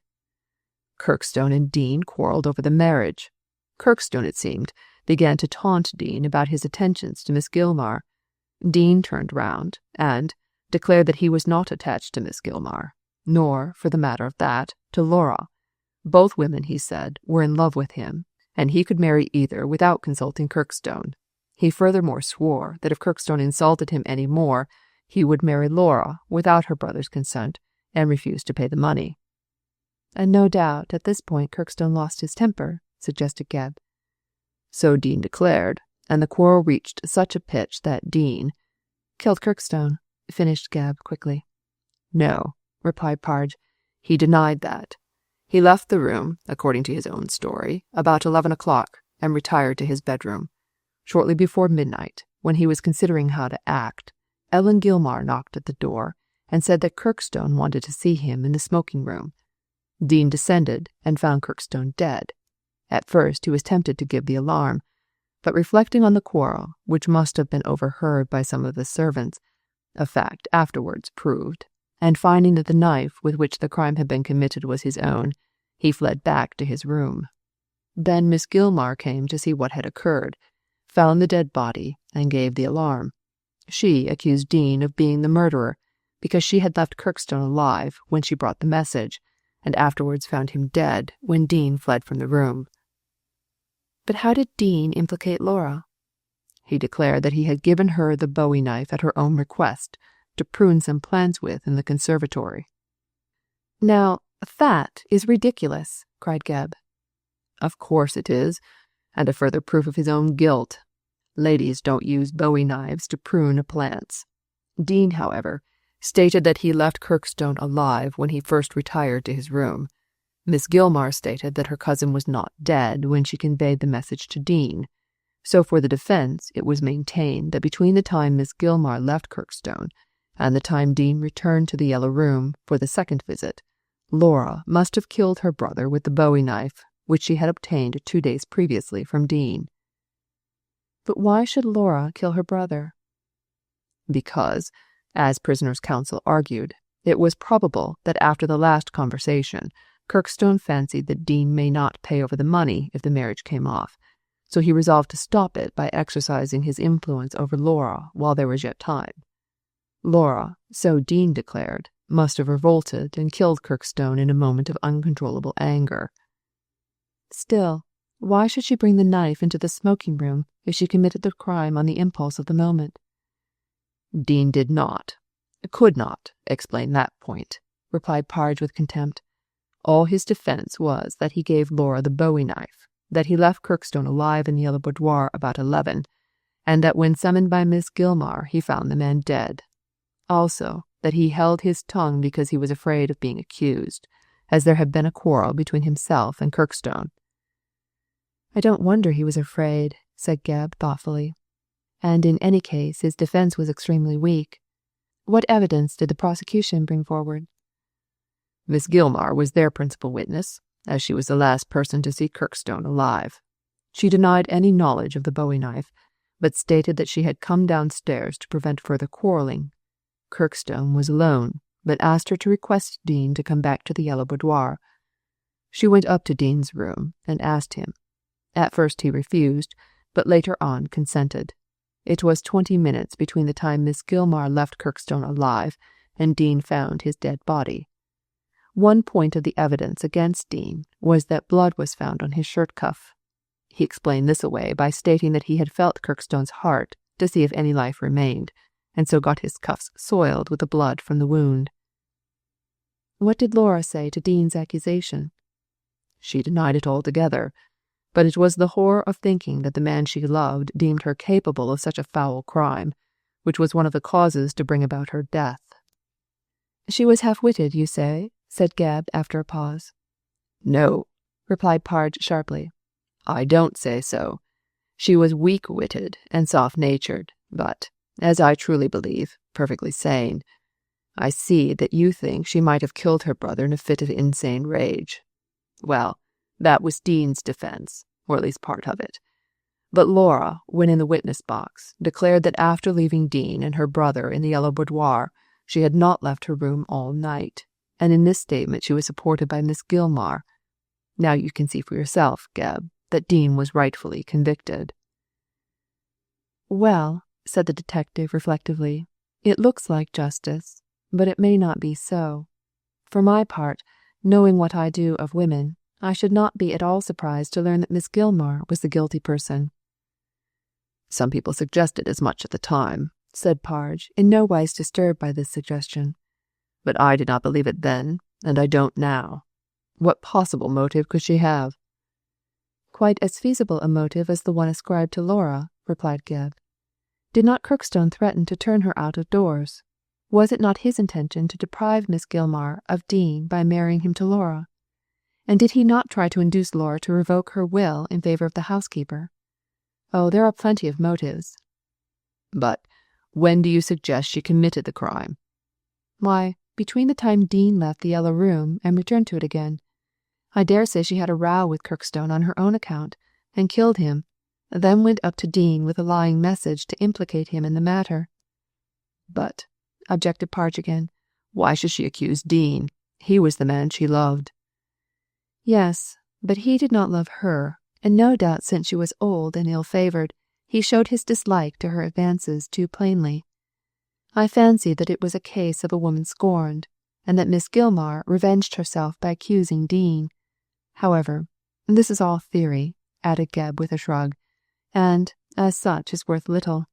Dean was condemned on Miss Gilmore's testimony, and, no doubt, intended to kill her if he could escape. Although," added the detective inconsequently, "I don't believe he did." "Why not?" said Parge emphatically. "He did escape, and I believe he did kill her. As sure as I sit here, it was Dean who strangled that wretched woman." Said Gebb, perplexed. "I'm not certain." "I am, Absalom. Why, she expected to meet with such a violent death at his hands. That is why she left Kirkstone Hall and concealed herself in these various lodgings under several false names. Besides, as I read in the papers, she constantly consulted fortune-tellers as to whether she would die by violence, a behaviour which showed how lively were her fears." "That is all very well," admitted Gebb, "but there was no struggle. There was wine drunk, a cigarette smoked by the murderer, and Miss Gilmore left him to wander about the room. What does all this prove? That she knew her visitor and trusted him. She could not, and would not, have trusted the man who had sworn to kill her." "He might have gone to her in disguise as a fortune-teller," suggested Parge. "That is rather an imaginative suggestion," said Gebb, smiling. "By the way, when did Dean escape?" "Towards the end of '93, and you say yourself that Miss Gilmore began her wanderings in that year." "Quite so, and I admit that she fled to escape Dean's vengeance, but I am not so certain that he killed her. Remember, the diamonds were stolen, so it may be a vulgar murder for robbery, after all." "No," said Parge, sticking obstinately to his point. "Dean killed her out of revenge, and stole the diamonds to provide himself with the means of escape. Have you been round the pawn shops?" "Not yet, but every pawnbroker has been warned. Also, I have sent detectives over to Amsterdam and to Paris to watch if the diamonds turn up." "Very good," said Simon with a nod. "If Dean tries to pawn the jewels, you'll catch him."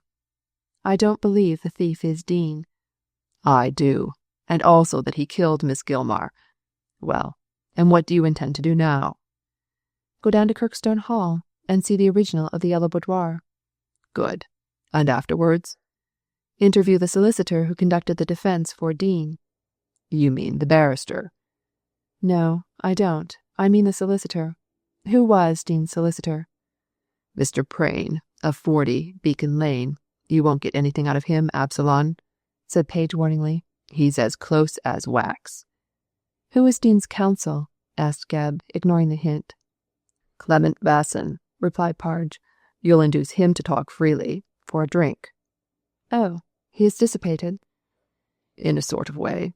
A bohemian barrister. Ruined his career through love of pleasure. Has had a few good briefs, but not enough to pay, and lives on a small income."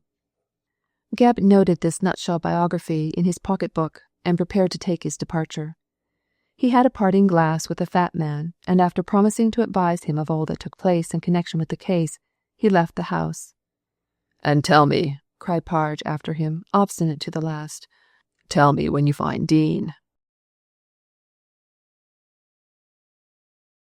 Chapter 8.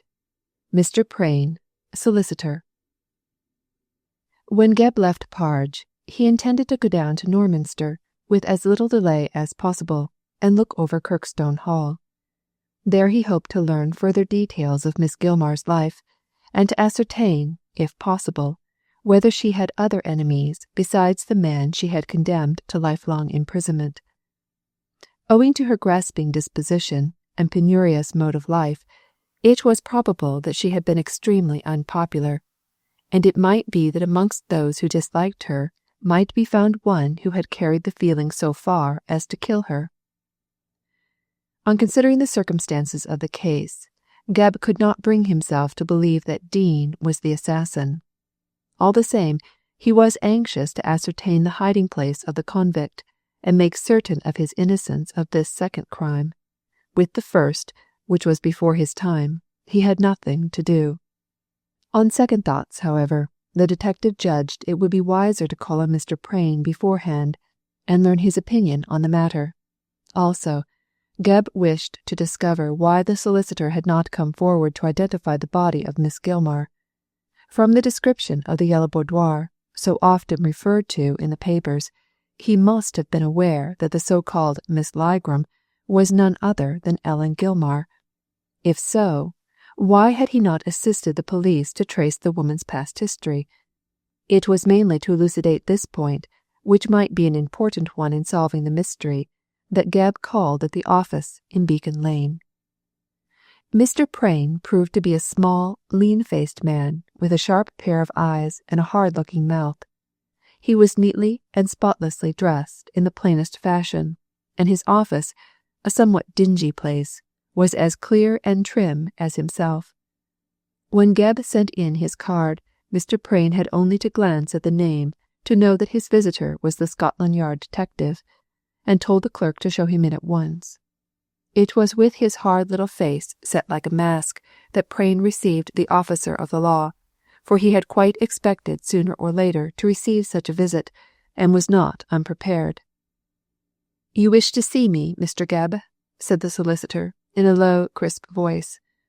"Yes, sir, in a case you dealt with 20 years ago."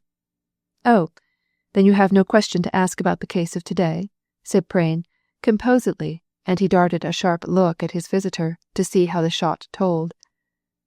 "Do you know my errand?" asked Gebb, somewhat uncomfortably, for he was by no means pleased to find that the little solicitor was prepared for his reception, and could not conceive why it should be so. "Yes, Mr. Gebb, I do. If you had not called on me, it is probable that I should have paid you a visit." "It is 2 weeks since the crime was committed, Mr. Prain, so you have had ample time to call." "No doubt," returned Prain dryly, "but it is so chanced that I was abroad in Italy. However, when I saw the description of the Yellow Boudoir, I hastened back at once." "You guessed by the description of the Yellow Room that the murdered woman was Miss Gilmar?" "I did. But may I ask how you found it out?" "An ex-detective told me.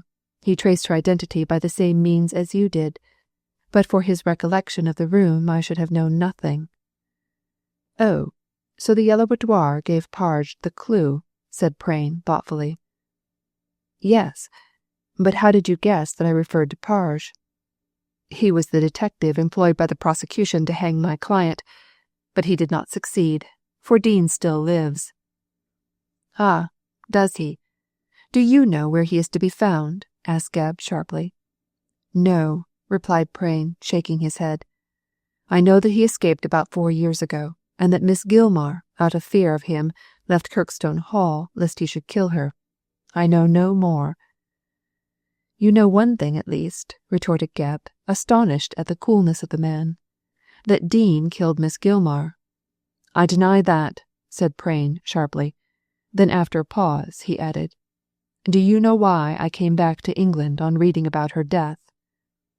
"No, I don't. How should I?" "And why I intended to call on you?" "No. You'll have to answer your own questions, Mr. Prain." "Then I'll tell you," said the solicitor slowly. "I wish to find out if Miss Gilmar left a confession behind her stating why and how She killed John Kirkstone. It was for that reason that I returned so quickly." "Miss Gilmar killed Kirkstone?" cried Gebb, thinking of his own suspicions. "Why, even your unhappy client did not accuse her." "My unhappy client, as you call him, was a fool," retorted Prain coolly. "He thought that Laura Kirkstone was guilty, whereas I am sure that the housekeeper killed her master. But I could not bring the crime home to her, and Dean was condemned to penal servitude on account of a murder which I am certain he did not commit. When I heard of his escape, I thought he might find out Miss Gilmore and make her confess. He always intended to escape, if possible, for that purpose." Gebb thought for a moment. "Perhaps he killed her, after all, because she would not confess," said he, with some hesitation. "No," replied Prain. "Dean was wild and wasteful, and, between you and me, Mr. Gebb, not altogether as well behaved as he might have been. But I am sure that he was not the man to commit a murder. Believe me, he is as innocent of this second crime as he was of the first." "Well," said Gebb thoughtfully, "I have my doubts regarding his guilt in both cases. I agree with you, going by the story told me by Parge, that Miss Gilmar killed Kirkstone. But who killed Miss Gilmar?" "Some unpleasant person, for the sake of the diamonds," returned Prain promptly. "The diamonds?" "Yes. Miss Gilmar took possession of Laura Kirkstone's jewels, and amongst them were some valuable diamonds. I read in the papers that Miss Gilmar wore these diamonds nightly, and that when her dead body was discovered the diamonds were gone." "True enough," replied Gebb. "It might be a case of robbery, as you say. But if the murderer tries to dispose of these diamonds by sale or pawning, I'll be able to catch him." "I may tell you," said Prain, after some reflection, "that the most valuable of Laura's jewels was a diamond necklace, which I see by the reports in the papers was stolen by the murderer. Now, that necklace was given to Laura by Dean, and Miss Gilmar had no right to it." "But how could Dean, who was almost bankrupt, afford to give Laura a diamond necklace?" "The necklace was a family jewel," said the solicitor quickly, "and I have a description of it. This I shall have copied and give to you. It may assist you to trace the necklace." "And thereby snare the murderer," answered Gebb. "Thank you, Mr. Prain. The description you speak of will be very serviceable. And now I wish to ask you a few questions about Miss Gilmar, if you don't mind replying to them." "Why should I mind?" retorted Prain, raising his eyebrows. "Parge gave me to understand that you were as close as wax," said Gebb pointedly. "I use his own words." Prain shrugged his shoulders. "I don't deny it," he said quietly. "Why should I? 20 years ago I was trying to save Dean from being hanged, while Parge was doing his best to place the rope round the man's neck. Naturally, I was on my guard, and refused to tell Parge all I knew. Your position is a different one, Mr. Gebb, as, with me, you desire to learn the name of Miss Gilmar's murderer. I am quite at your service, and you can ask me what you please." "Thank you. Then tell me who inherits Miss Gilmar's property." "Do you mean her real or personal estate?" asked Prain. "Both," replied Gebb promptly. "Well, then, you must know that the Kirkstone estates were entailed, but the entail ended with that first murder." "So I heard from Parge, Mr. Prain, in the male line." "Yes, in the male line. Afterwards, by the will of the Kirkstone who bought them, and who lived some 150 years ago, they pass on through the female line. Now, the male line died out with John Kirkstone, so that the estates passed by the will to the female line, represented by Laura. When she died, Ellen Gilmar inherited through her mother, who was Kirkstone's aunt on the paternal side. Now that Miss Gilmar is dead, the estates pass to John Alder, a barrister, who inherits through his mother, a distant cousin of the Kirkstones. If he died, Edith Wedderburn would inherit." "Who is she? Another cousin?" "Yes, even more distant than Alder. She is now at Kirkstone Hall, looking after it for Miss Gilmar, who placed her there. So far as the personal estate is concerned, Miss Gilmar can leave it by will to whomsoever she pleases." "Have you the will?" "Yes, but I can't open it save in the presence of those likely to inherit, Miss Wedderburn and Alder, in short, the relatives." "Whom do you think the money is left to?" "It's not my place to say," said Prain, with sudden stiffness. Gebb saw that the little solicitor knew the contents of the will, but he was bound by professional etiquette and could not disclose them. "Well," he said, covering his disappointment with a cough, "we may leave that out of the question. Tell me about Miss Wedderburn." "I have told you," replied Prain sharply. "She is the caretaker of Kirkstone Hall, and is very poor." "Is she very pretty?" "Extremely pretty." "Ho, ho," said Gebb in a jocular tone. "In that case she must have lovers." "She has two," answered Prain dryly. "One is John Alder." "What? The heir?" "Yes. If she marries him, she will still be mistress of Kirkstone Hall. But she won't," said Prain, rubbing his chin with a vexed air, "for the simple reason that she likes her other lover better." "And who is the other lover?" "An artist called Arthur Ferris. He is poor, but handsome." "Good looks won't make the pot boil," said Gebb, sententiously. "Well, I'm not particularly anxious for further information about her love affairs. What I wish to know is, if Miss Wedderburn corresponded with Miss Gilmar." "I can't tell you that. I don't know." "Do you think Miss Wedderburn is aware of her cousin's death?" asked Gebb, putting the question in another form. "It's improbable, as she would have written to me on the subject had she known. By the way, is the body buried?" "Of course. It is 2 weeks since the murder." "True. I forgot," said Prain thoughtfully. "I wonder if Alder knows about her death." "He can't know, unless he traced her by the yellow boudoir." "Oh, Alder doesn't know much about that room and its crime, as he belongs to the younger generation, and the story is almost forgotten. However, I'll write to him on the subject. It is necessary that he should learn his position as speedily as possible, if only on account of the will." "That is your concern," said Gebb, rising. "Still, you might arrange for me to have an interview with him, as he might throw some light on the subject." "I fail to see how he can," said Prain, raising his eyebrows. "Miss Gilmar never corresponded with him during her travels. If anyone will know about her, it will be Miss Wedderburn." "Ah, I'm going down to see her," said Gebb, putting on his hat. "I'll have a look at the original of the yellow boudoir at the same time." "I say," said Prain, as the detective moved towards the door.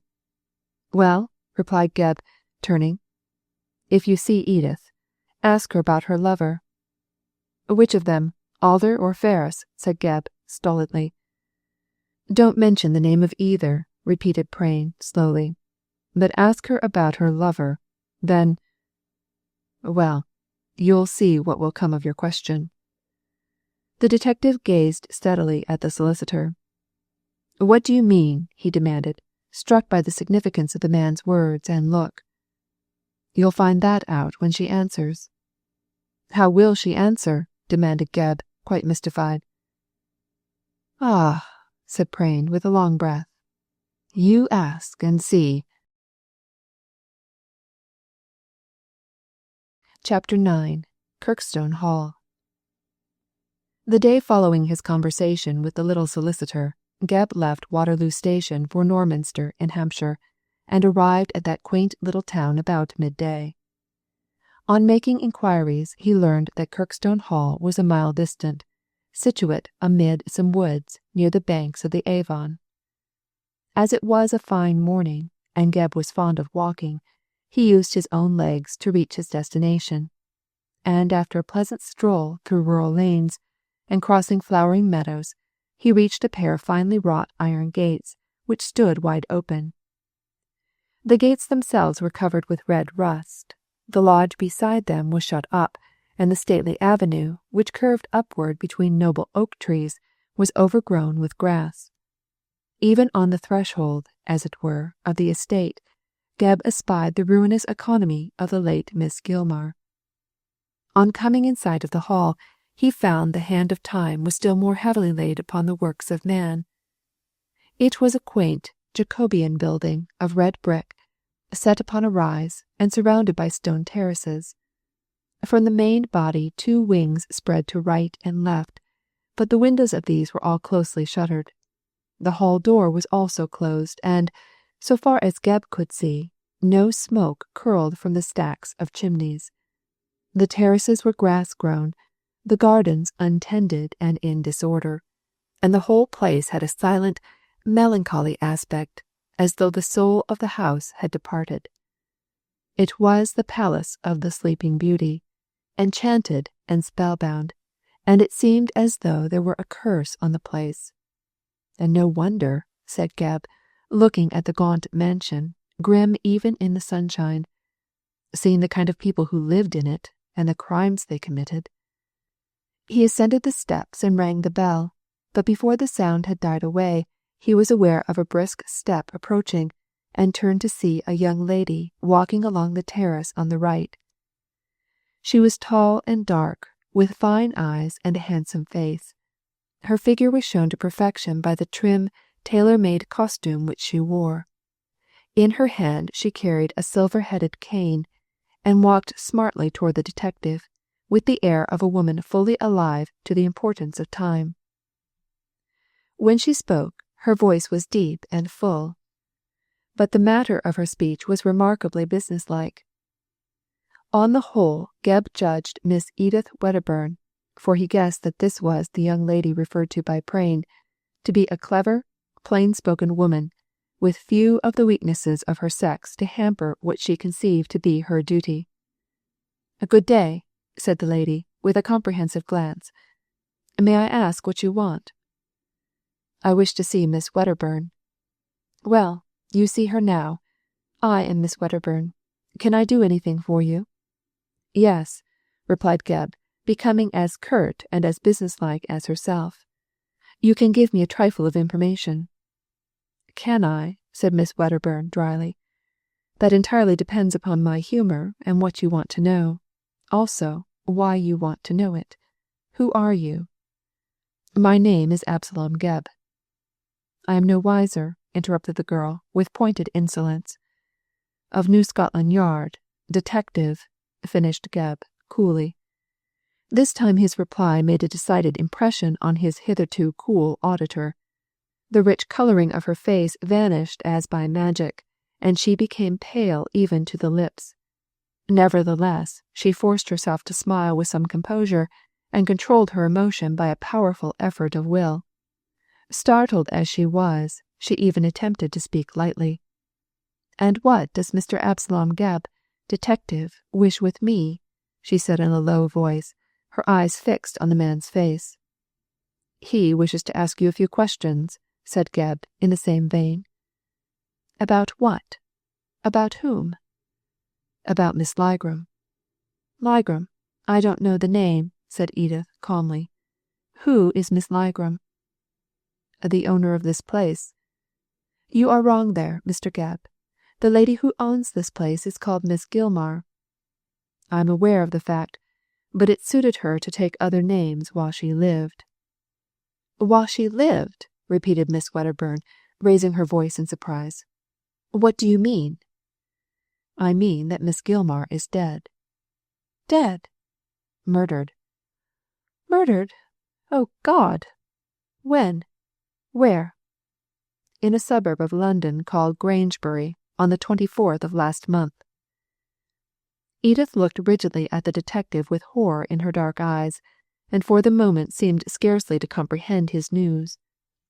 She appeared to be genuinely astonished and shocked, yet her next question conveyed to Geb a hint that she was not altogether unprepared for the information. "Did he kill her?" she stammered, laying her hand on Geb's arm. "He? Who?" asked the cunning detective, trying to trap her into hasty speech. "Dean. Marmaduke Dean," said the girl breathlessly. "What do you know about Marmaduke Dean?" "Everything. No doubt I know more than you do. Have you ever heard of the murder which took place in this house?" "In the Yellow Boudoir, yes." "Ah, you know the story," cried Miss Wedderburn suspiciously. "I do, and I have come down to see you about it. Please take me inside, Miss Wedderburn, and show me the yellow boudoir in which Dean murdered your cousin Kirkstone." "My cousin Kirkstone? You seem to know a great deal of our family history, Mr. Gabb," said Edith, drawing herself up. "I know as much as a report of the Kirkstone murder could tell me, and as much as Prain the solicitor knows." "You know Mr. Prain?" "Yes, I was with him yesterday, but I'll learn no good from this desultory conversation, Miss Wedderburn. Please take me indoors and we can discuss the matter quietly. I am the detective in charge of the case, so you need have no hesitation in telling me all you know." "I know nothing!" cried Edith vehemently. "Nothing!" "It is for me to judge of that," retorted Gabb dryly. The keen look he gave her, and the significance of his tone and words, seemed to startle the girl. She glanced defiantly at his watchful face, and strove to match his gaze with a steady look of her own. But, whether from fear or modesty, her eyes fell, and she turned away to obey his request and lead him within doors. Gabb followed her in silence along the terrace and round the corner of the house, until they both passed before an open French window which led into a pleasant, sunny apartment of no great size. Before entering, Edith, who had evidently been considering his last speech, turned to excuse herself. "Mr. Gabb," she said, with an air of great dignity, "your words seem to imply that I know more than I dare tell. I assure you that such a suspicion is unjust and unfounded. The intelligence of Miss Gilmar's death is terrible and unexpected to me, and any aid I can give you to bring the assassin to justice you shall have. Whatever questions you ask me I will answer. Whatever you desire to see in this house I will show you. But in justice to myself, I must ask you not to credit me with guilty knowledge." "My dear young lady, I am the last person in the world to do so," said Gabb quickly. "I do not for a moment suppose that you know anything of your cousin's unhappy death. I disclaim the sentiments with which you credit me, and I must admit that there is no necessity for you to exculpate yourself as you are doing." "I am not exculpating myself in the least," rejoined Miss Wedderburn coolly. "But you detectives seem to be so suspicious that you see ill where none exists." Gabb laughed.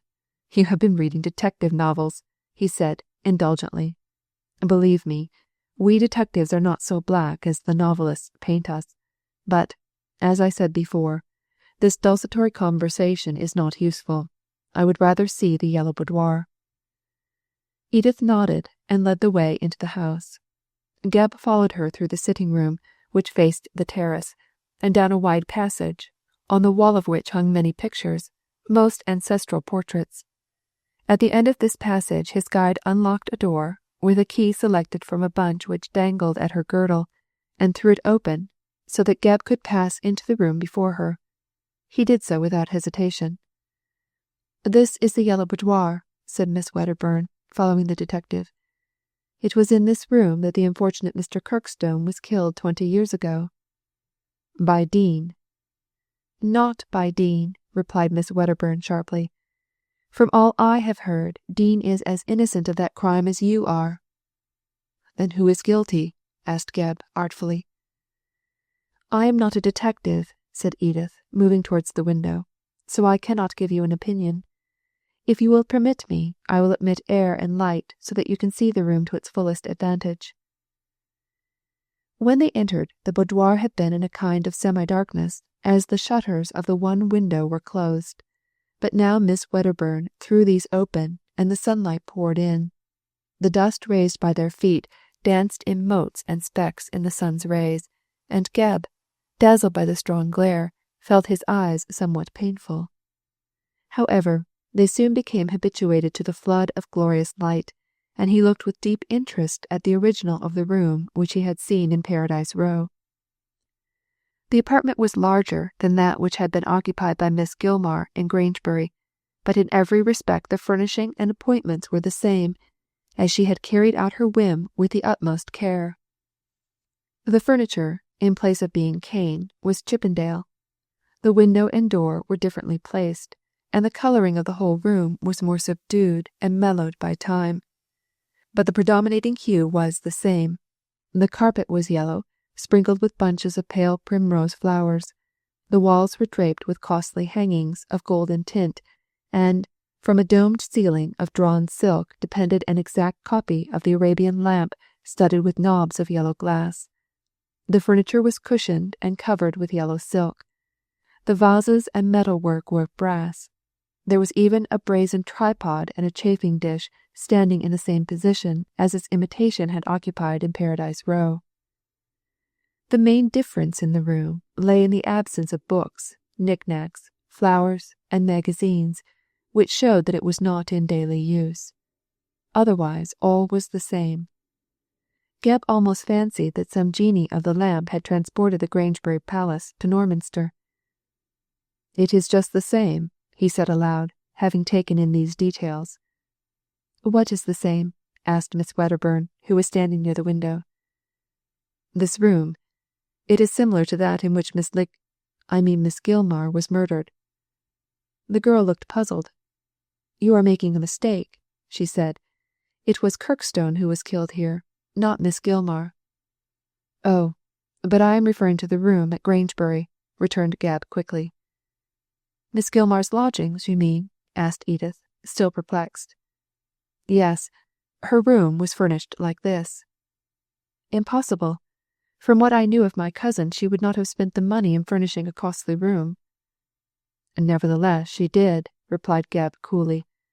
"Of course the imitation was somewhat gimcrack, and done on a cheap scale, but, for all that, I assure you the resemblance between the original and the copy is marvellous." "Strange," muttered Edith, sitting down on a primrose-hued couch. "I wonder why Ellen— Tell me all about this terrible murder," she broke off. "All, from the beginning." Chapter 10. Strange Behaviour.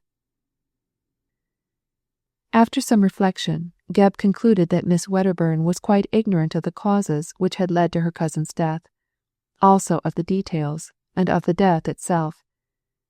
He therefore told her as concisely as possible the story of the tragedy from the time Mrs. Presk had been brought to the Grangebury police station down to the visit he had paid to Prain the solicitor. Some points in the story he suppressed, others he amplified, but, on the whole, he gave her a very fair and unprejudiced account. With attentive ears and her eyes fixed on the face of the narrator, Edith sat listening, her hands clasped loosely on her lap. Several times she asked him questions, but as a rule let the account flow on uninterruptedly. When Gebb ended, she heaved a deep sigh, whether of relief or pity the detective could not say, and rose to pace up and down the room. Evidently she was more moved by the tragic fate of her wretched cousin than she chose to admit. Gebb, having told his story, waited for her to recover and comment on the matter. "Poor Ellen," said Miss Wedderburn at length, but speaking to herself rather than to her companion. "A miserable ending to a miserable life, but I am not astonished." "How is that?" said Gebb, with a sharp look at her. "Surely the tragedy is unexpected enough." Miss Wedderburn shook her head. "Ellen always said that sooner or later she would be murdered." "By Mr. Dean?" "Yes," replied Ellen, quietly. "By Mr. Dean." "Oh," said the detective, taking a long breath. "I thought you believed in the innocence of Dean." "So I do. I never said I didn't. I only remarked that Ellen declared Mr. Dean would kill her." "Well, she has been murdered, and in the most barbarous manner. Do you say Dean is the criminal?" "Do you?" said Edith, answering one question by asking another. "I don't know what to think," replied Gebb crossly. "Neither do I," responded Miss Wedderburn, and then for quite 2 minutes there was dead silence. It was broken by Gebb. "Was Miss Gilmar unpopular in these parts?" he asked. "Very unpopular. The people round here called her Miss Harpagon for her miserly habits." "Did you like her, Miss Wedderburn?" "No," replied the girl coolly. "I did not. Neither did she like me. There was no love lost between us. She wanted a caretaker, and I wished for a home. My staying here is a simple matter of business." "But surely you are sorry to hear of her murder?" "I am not utterly without heart, Mr. Gebb, although you seem to think so. Yes, I am sorry. I would be sorry for anyone who met with so cruel a death." "Had Miss Gilmar any enemies?" asked Gebb, impatient of this fencing which kept him at a distance. "I told you she was unpopular," said Edith slowly. "But I don't know that she had any enemies bitter enough to murder her." "Except Dean." "Of course," she replied unmoved. "Always except Mr. Dean." "Then he must have killed her." "It's not impossible," retorted Miss Wedderburn coolly. Gebb, a rare thing for him to do, lost his temper completely. "Madam," he cried in a rage, "will you or will you not answer me plainly?" "There's no need to raise your voice, sir. I am answering you." "But not plainly." "What do you call plainly?" asked Edith, with a provoking smile. "You know what I mean," said Gebb testily. "I call black, black, and white, white. You call both a kind of grey." "I believe they are grey when mixed. However, I see what you mean, Mr. Gebb, so do not lose your temper. You wish to know why Miss Gilmar left this place, how she left it, and why I am in charge." "Yes, I shall be glad of the information." "Very good," said Edith calmly. "Then you shall hear my history." "It will be just as well for you to tell it," said Gebb dryly. "At least, so far as concerns Miss Gilmar. Every detail is of value in connection with this case. Please go on." And he took out pencil and pocket-book. "I am an orphan," said Miss Wedderburn, taking no notice of this action. "I lost my parents some 5 years ago. I was then 18 years of age and at school in Canterbury, but on the death of my father and mother, I was unable to continue my education. Therefore, as I had no parents, no friends, and no money, I was in anything but a pleasant position." "Did your father leave you no money?" inquired Gebb with sympathy. "If he had, I should not be here, sir. My father died so poor that there was hardly enough money to pay his funeral expenses. I tell you all these details, Mr. Gebb, so that you may understand my position here. When I found myself thrown on the world, I did not know what to do, as I was unable to obtain a situation either as companion or governess. Then I remembered Ellen Gilmar, a relative of my father's, who I knew was living a quiet life in this place on the money left to her by Laura Kirkstone. I wrote to her and explained my position, and, as she no doubt found life here extremely dull, she asked me to stay with her as a companion, but without a salary. The offer did not attract me greatly, nor did Ellen on our first interview. But I was in that unenviable position when beggars can't be choosers, so I was forced to accept her offer. I have been here for the last 5 years, and on the whole I have no reason to complain of my lot in life." "Was Miss Gilmar kind to you?" Ellen shrugged her shoulders. "As kind as she could be to anyone. We quarrelled once or twice." "About what?" "I don't see that you have any right to ask that question," said Edith quietly. "Still, to show you how candid I am, I will answer it frankly. We quarrelled about a certain Mr. Alder." "What? John Alder, the barrister?"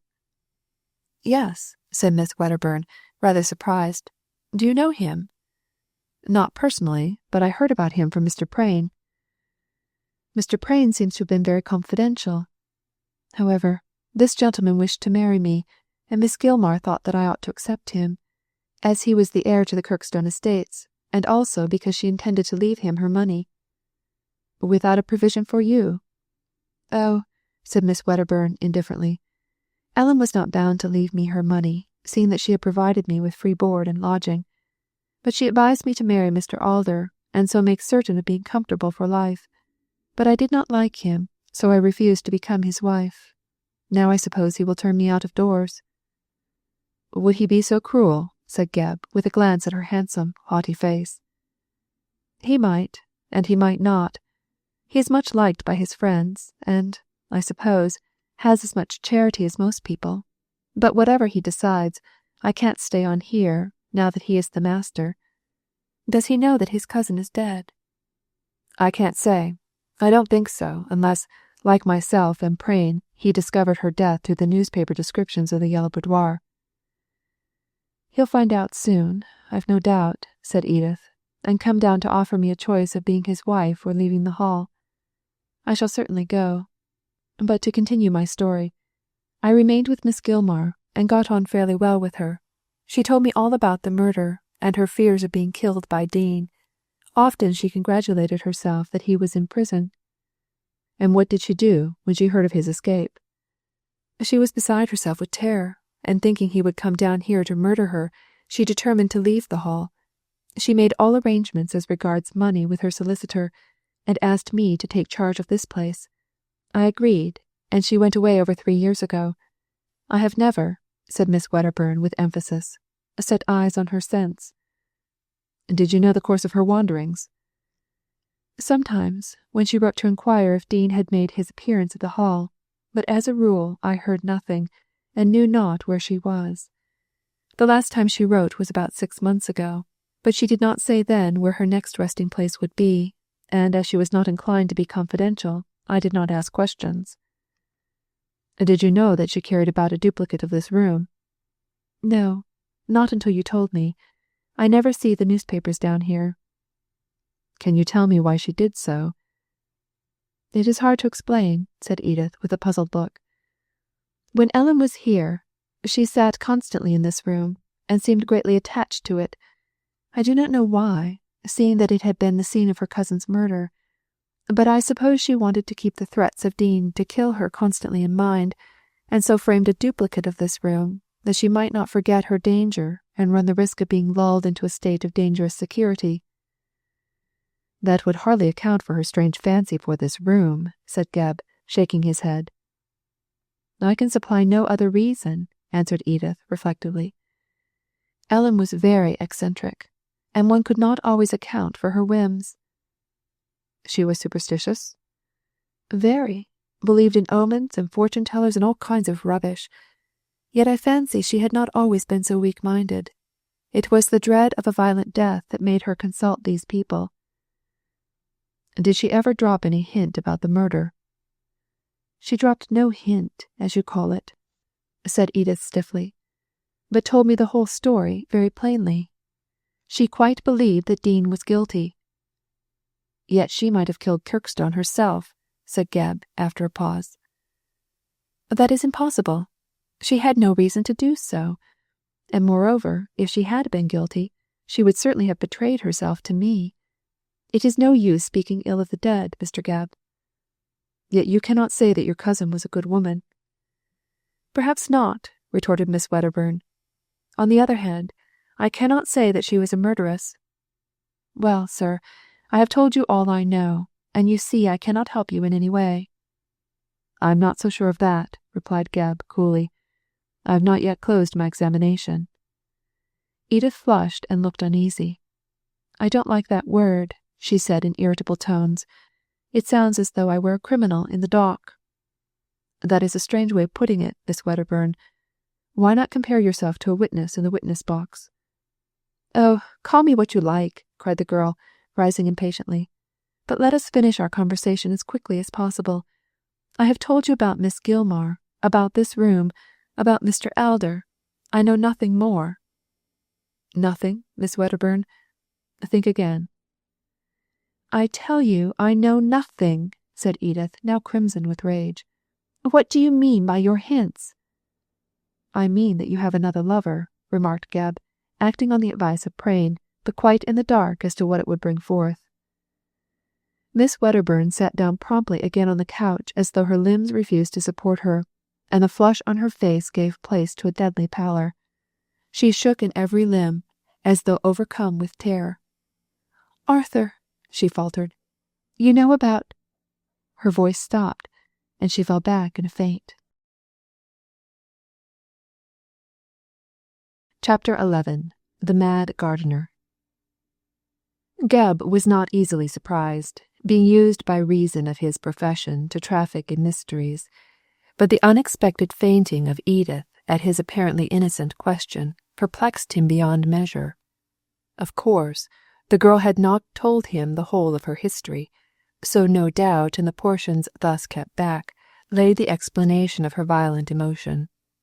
Geb, being ignorant of the cause, was amazed at the result. "Hello," said he, throwing open the window to admit fresh air.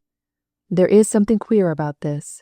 Prain hinted that if I asked about her lover, I might hear something strange, and her actions speak quite as loud as words. This fainting has some meaning in it. Well, well, I must revive her first, and question her afterwards." This was easier said than done, as there was no restorative of any sort at hand. Miss Wedderburn lay back on the couch motionless and white, the image of death. Even the breeze from the open window could not restore her senses. Geb was about to throw wide open the door and shout for assistance, when through the window he caught sight of a man crossing the lawn, and immediately hailed him loudly. The man jumped round suddenly, as though startled by the call, and after some hesitation moved forward slowly and unwillingly to crane his head into the room. He was a queer old creature, with shaggy white hair and untrimmed beard, and two glittering eyes set so closely together as to give him an uncanny look. He was dressed in a suit of old clothes, discoloured and rusty, and, with his elbows on the window-sill, mopped and mowed in a smiling vacant way at the detective. At the first near glance Geb saw that the newcomer was not in his right mind. "Here, my man," said he, making the best of this doubtful assistance. "Bring some water. The lady has fainted." The man grinned and turned his eyes toward the white face of Edith. Over his own a shade passed, with the result of altering it from gay to grave. He even looked terrified, and with a kind of hoarse cry pointed one lean finger at the unconscious girl. "Is she dead? Did you kill her?" he asked in a harsh whisper. "No, no," replied the detective, soothingly, as he would speak to a child. "She has fainted. Bring some water." "Kill her," whispered the man, nodding. "It's a good room to kill people in. We use it for that here. I won't tell. I'd rather see her dead than alive. It's better for her. The grave's the bed for a weary head." "Hush! Bring the water," cried Geb, shrinking back from the horrible creature. "Be off with you." The madman shrank back in his turn at the peremptory tone of the detective, and vanished with a nod, just as a sigh sounded through the room. The cool draught playing on the forehead of Edith had at length produced its effect, and with a second sigh longer than the first, she opened her eyes and looked vacantly at Geb. The detective caught her hand and slapped it vigorously, whereat the girl sat up with an effort, and her faintness passed away. Still her brain was not quite clear, and she looked languidly at Geb, as though she were in a dream. "What did you say?" she asked in a low voice. Have I... What is it?" And she passed a slow hand across her forehead. "You fainted, Miss Wedderburn," replied Geb, softly. "Yes, I remember. I fainted. You asked about... Oh, God, I know." And she covered her eyes with one hand. Before she could speak again, a harsh, cracked voice was heard singing in the distance. "The raven is the fowl for me. He sits upon the gallows tree, and bravely, bravely doth he sing, in a voice so low and rich, while fainting in a garb of pitch the murderer's corpse does gaily swing. Ho, ho, ha, ha, he, the raven and the gallows tree."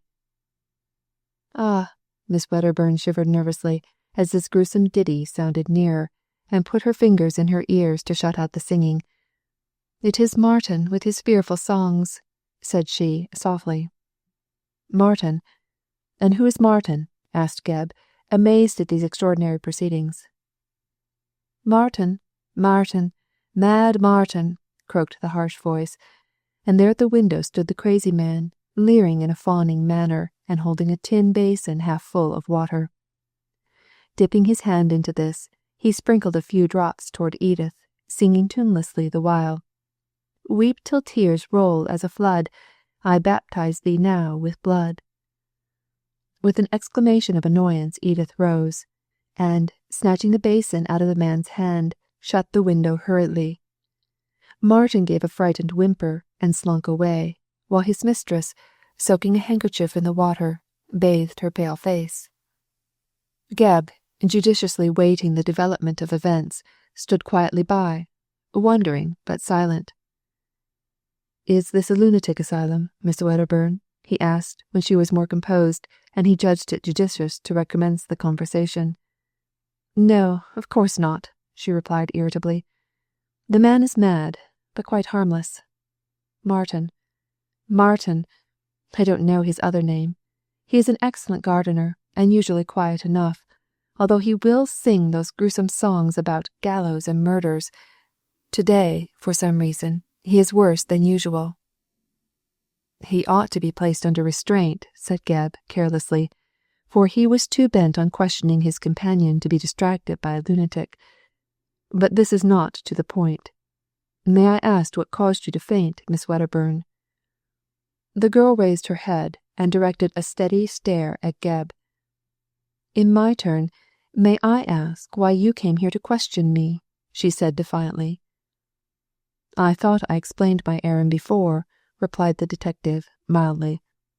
"I am here to learn, if possible, who killed Miss Gilmar." "I cannot tell you. I know nothing about it. Until you gave me the news, I was not aware even that she was dead." "Yet you were not so surprised by the information as I expected." "That can be easily explained, Mr. Geb," said Edith, wringing out her wet handkerchief. "As I told you before, I knew of my cousin's fears. She was perhaps persuaded by Mr. Dean when he escaped from prison, with the avowed intention, it was reported, of killing her. She left her home, as I know, in order to hide from him. But it is possible, I say," she added with emphasis, "it is possible that Dean tracked her down and revenged himself for her conduct of 20 years ago. You wish to learn who killed Miss Gilmar, sir. I tell you I do not know.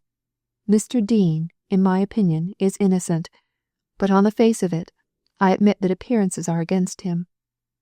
Perhaps if you find the man and question him, you may arrive at the truth."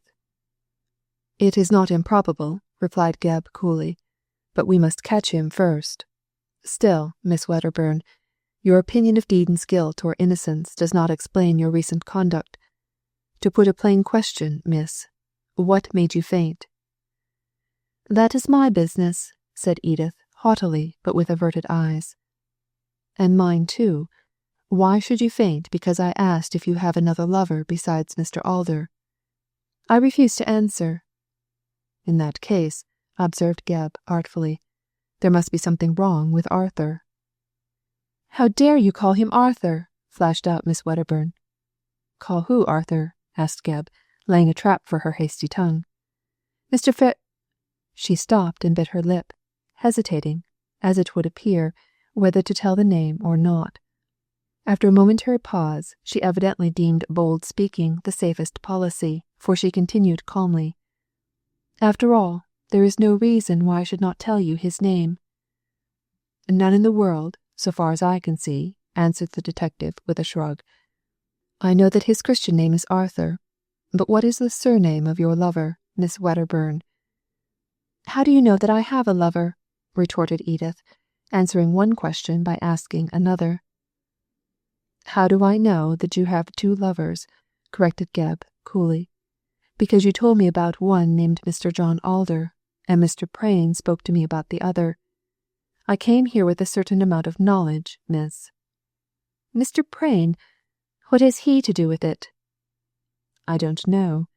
I'm waiting for you to tell me."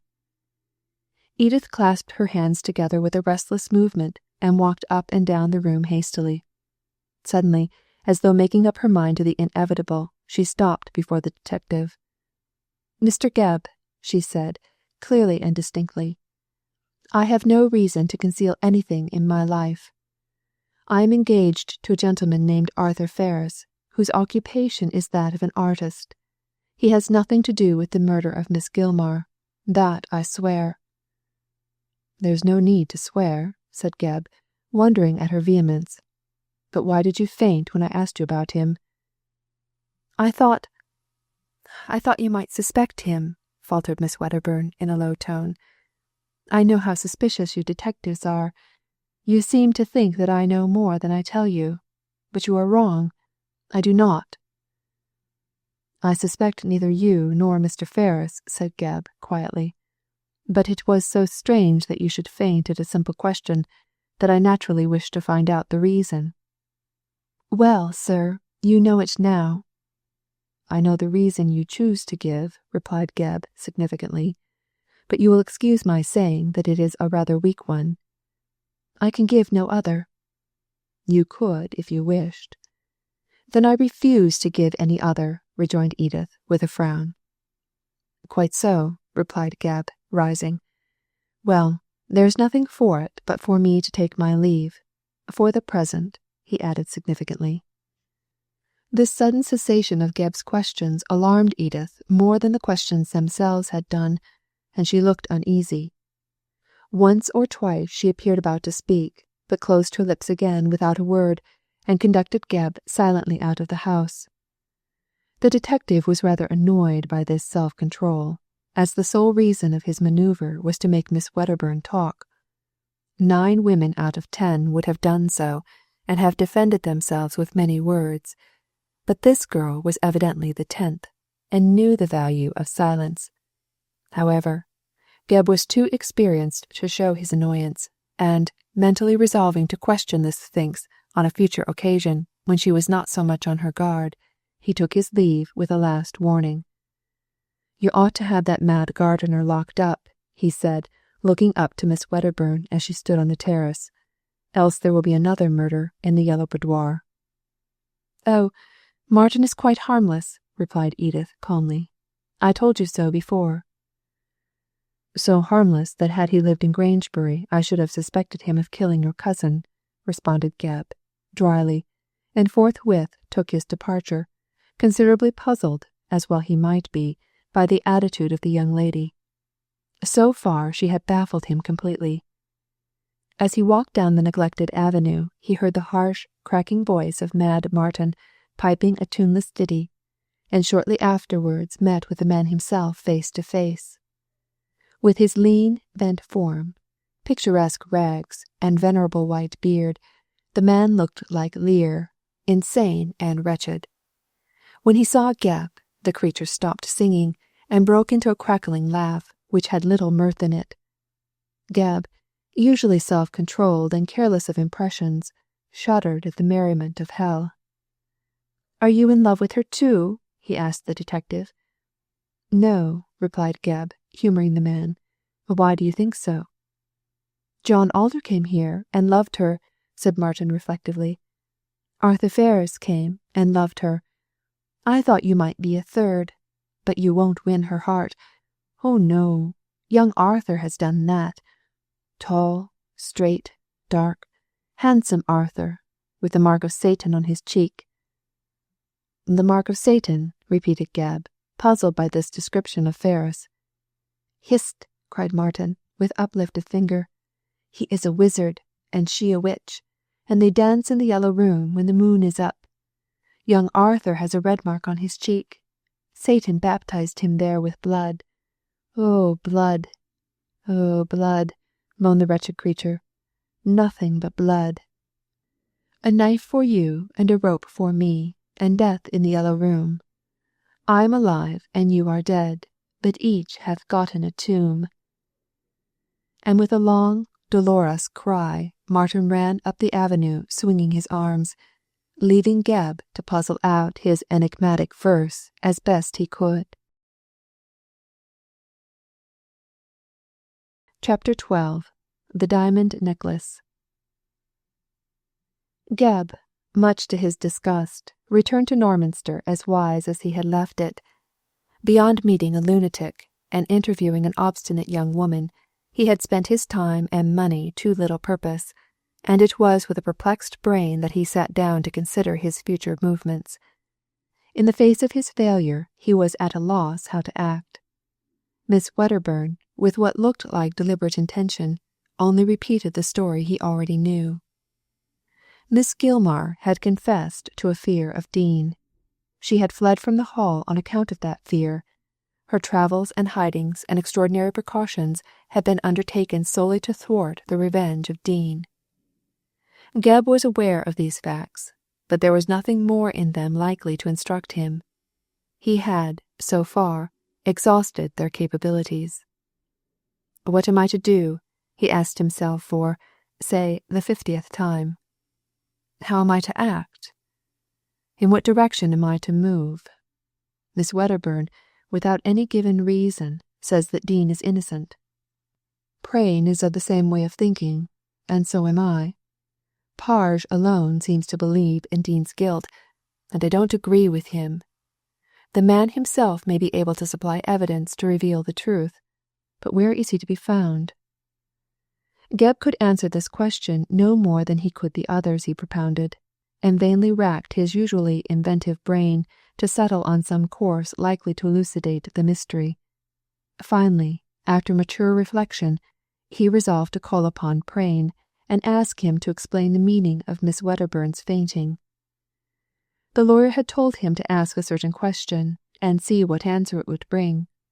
Well, he had done so, and the answer was that the girl, without any apparent cause, had fainted. Perhaps Prain knew the reason, and since Edith refused to reveal it, his sole course was to question the solicitor. So to Prain the detective went, full of curiosity, 2 days after his return from the country.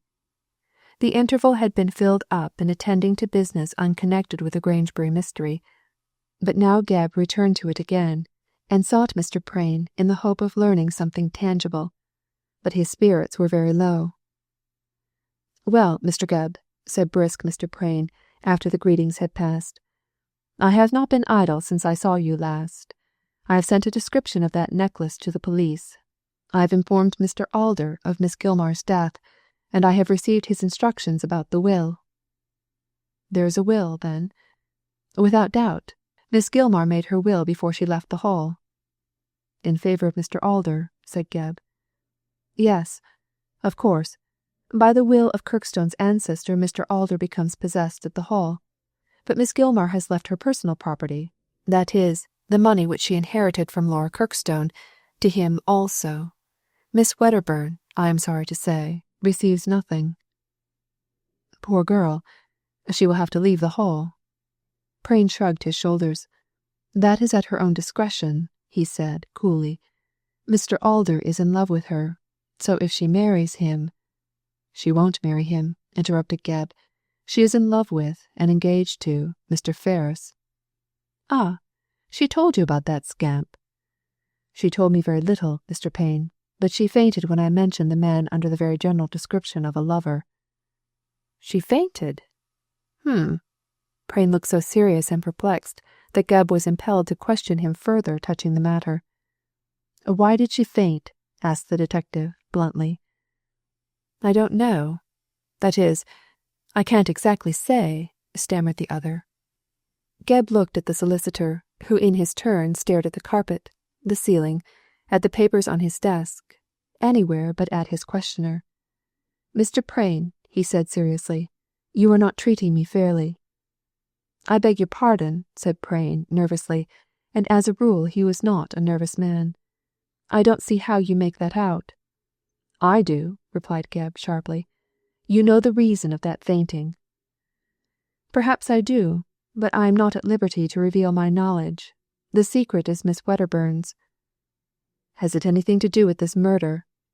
"No," replied Prain decisively. "That it has not." "Then why did you tell me to ask her about Ferris?" "Because I wanted to be sure of something, and that fainting has enlightened me." "Can't you tell me more?" cried Gebb, with some indignation. "No, I cannot," answered Prain bluntly. "Get Miss Wedderburn's permission, and I will. But even if you did know, the knowledge would be of no use to you." "Has Miss Wedderburn any theory about this murder?" "Not that I know of. You saw her last, Mr. Gebb." "Does she know who killed Miss Gilmar?" "Why not ask her?" said Prain, evading the question. "I did, and I can't make out what she means. She says that Dean is innocent, but won't give her reason. Now, Parge declares that Dean is guilty." "Well, Mr. Gebb, perhaps he is." "Indeed," sneered Gebb, who was growing irritated. "Last time I saw you, Mr. Prain, you denied his guilt." "And I do so now," cried Prain warmly. "I believe, as you do, Gebb, that Dean is innocent of both crimes. He killed neither Kirkstone nor Miss Gilmar. I don't know what Miss Wedderburn's reasons are, but she is right to defend Dean. Still," added Prain with a shrug, "I don't deny that many people look on the man as a murderer." "Does Mr. Alder believe in Dean's guilt, in his double guilt?" "Yes, he is sure of it. You can ask him for yourself," added Prain, looking at his watch. "He'll be here soon." "I'll be glad to meet him, but what is your opinion about this crime?" "I told you the last time I saw you," replied the solicitor. "Miss Gilmar was murdered by one of those fortune-tellers for the sake of her diamonds. Recover that necklace, and you will soon trace the assassin." "It's not much of an idea," said Gebb scornfully. "It's the best I've got, at all events," retorted Prain with heat. "I have done my best to prove its truth by sending a description of that necklace to the police." "I dare say the description is in the hands of all pawnbrokers by this time," said Gebb thoughtfully. "Well, we shall see what will come of it. What about Ferris?"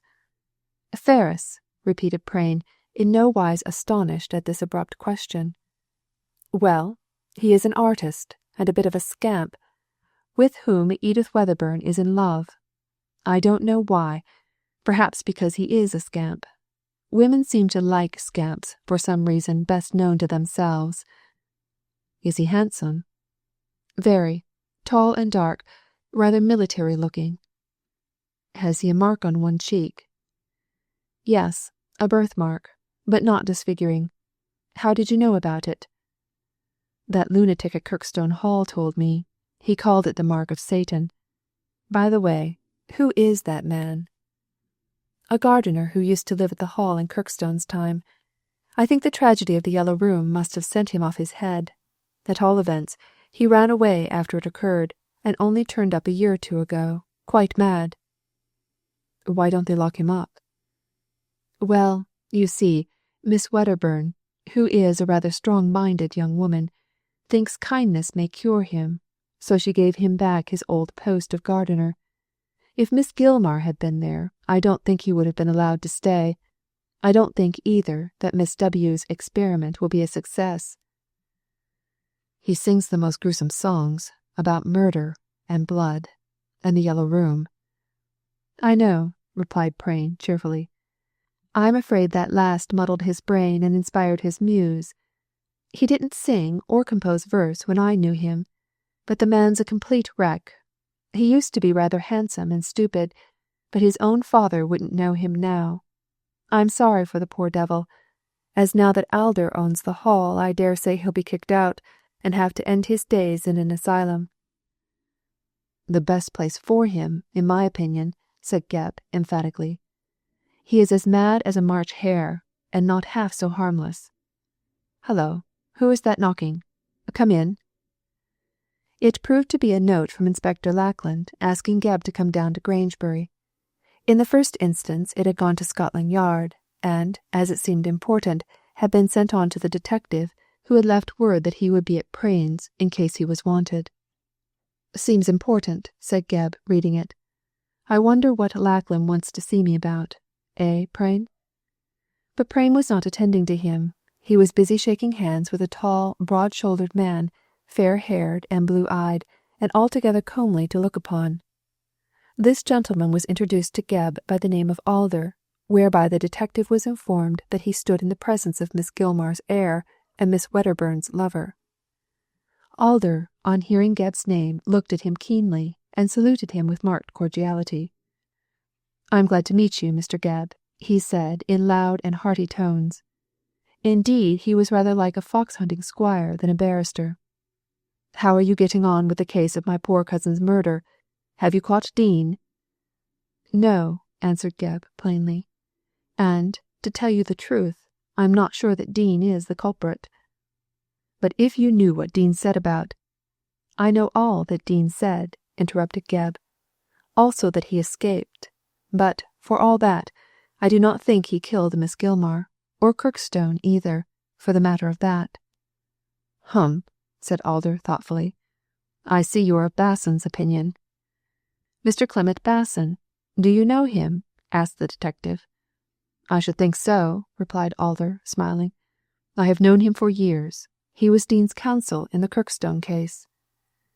"I instructed him," said Prain complacently. "He believed in Dean's innocence as I did, but unfortunately our united efforts could not get the poor devil off." "I think I'll call on Mr. Basson," said the detective thoughtfully. "Where is he to be found?" "Number 40, Blackstone Lane, Fleet Street," replied Alder promptly. "But what do you expect to learn from him?"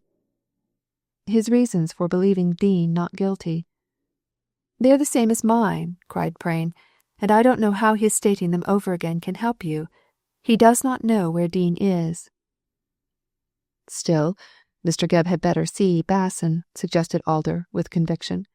"Something may come of the visit. Will you call on me afterwards, Mr. Gebb, and tell me what you learn from Basson? I'm to be found in the Temple, and, as you may guess, I am most anxious that Dean should be traced. I intend to offer a reward of £200 for his capture. I hope you will earn it." "I hope so too," answered Gebb, much pleased. "But are you certain that Dean is guilty?" "If he is not, I don't know who is," replied Alder emphatically, and for the time being the conversation ended. Gebb left Alder to consult with Prain as to the necessity of exhuming the body of Miss Gilmar for identification, and took his way down to Grangebury to learn why the bluff Lackland had written so earnest and urgent a note.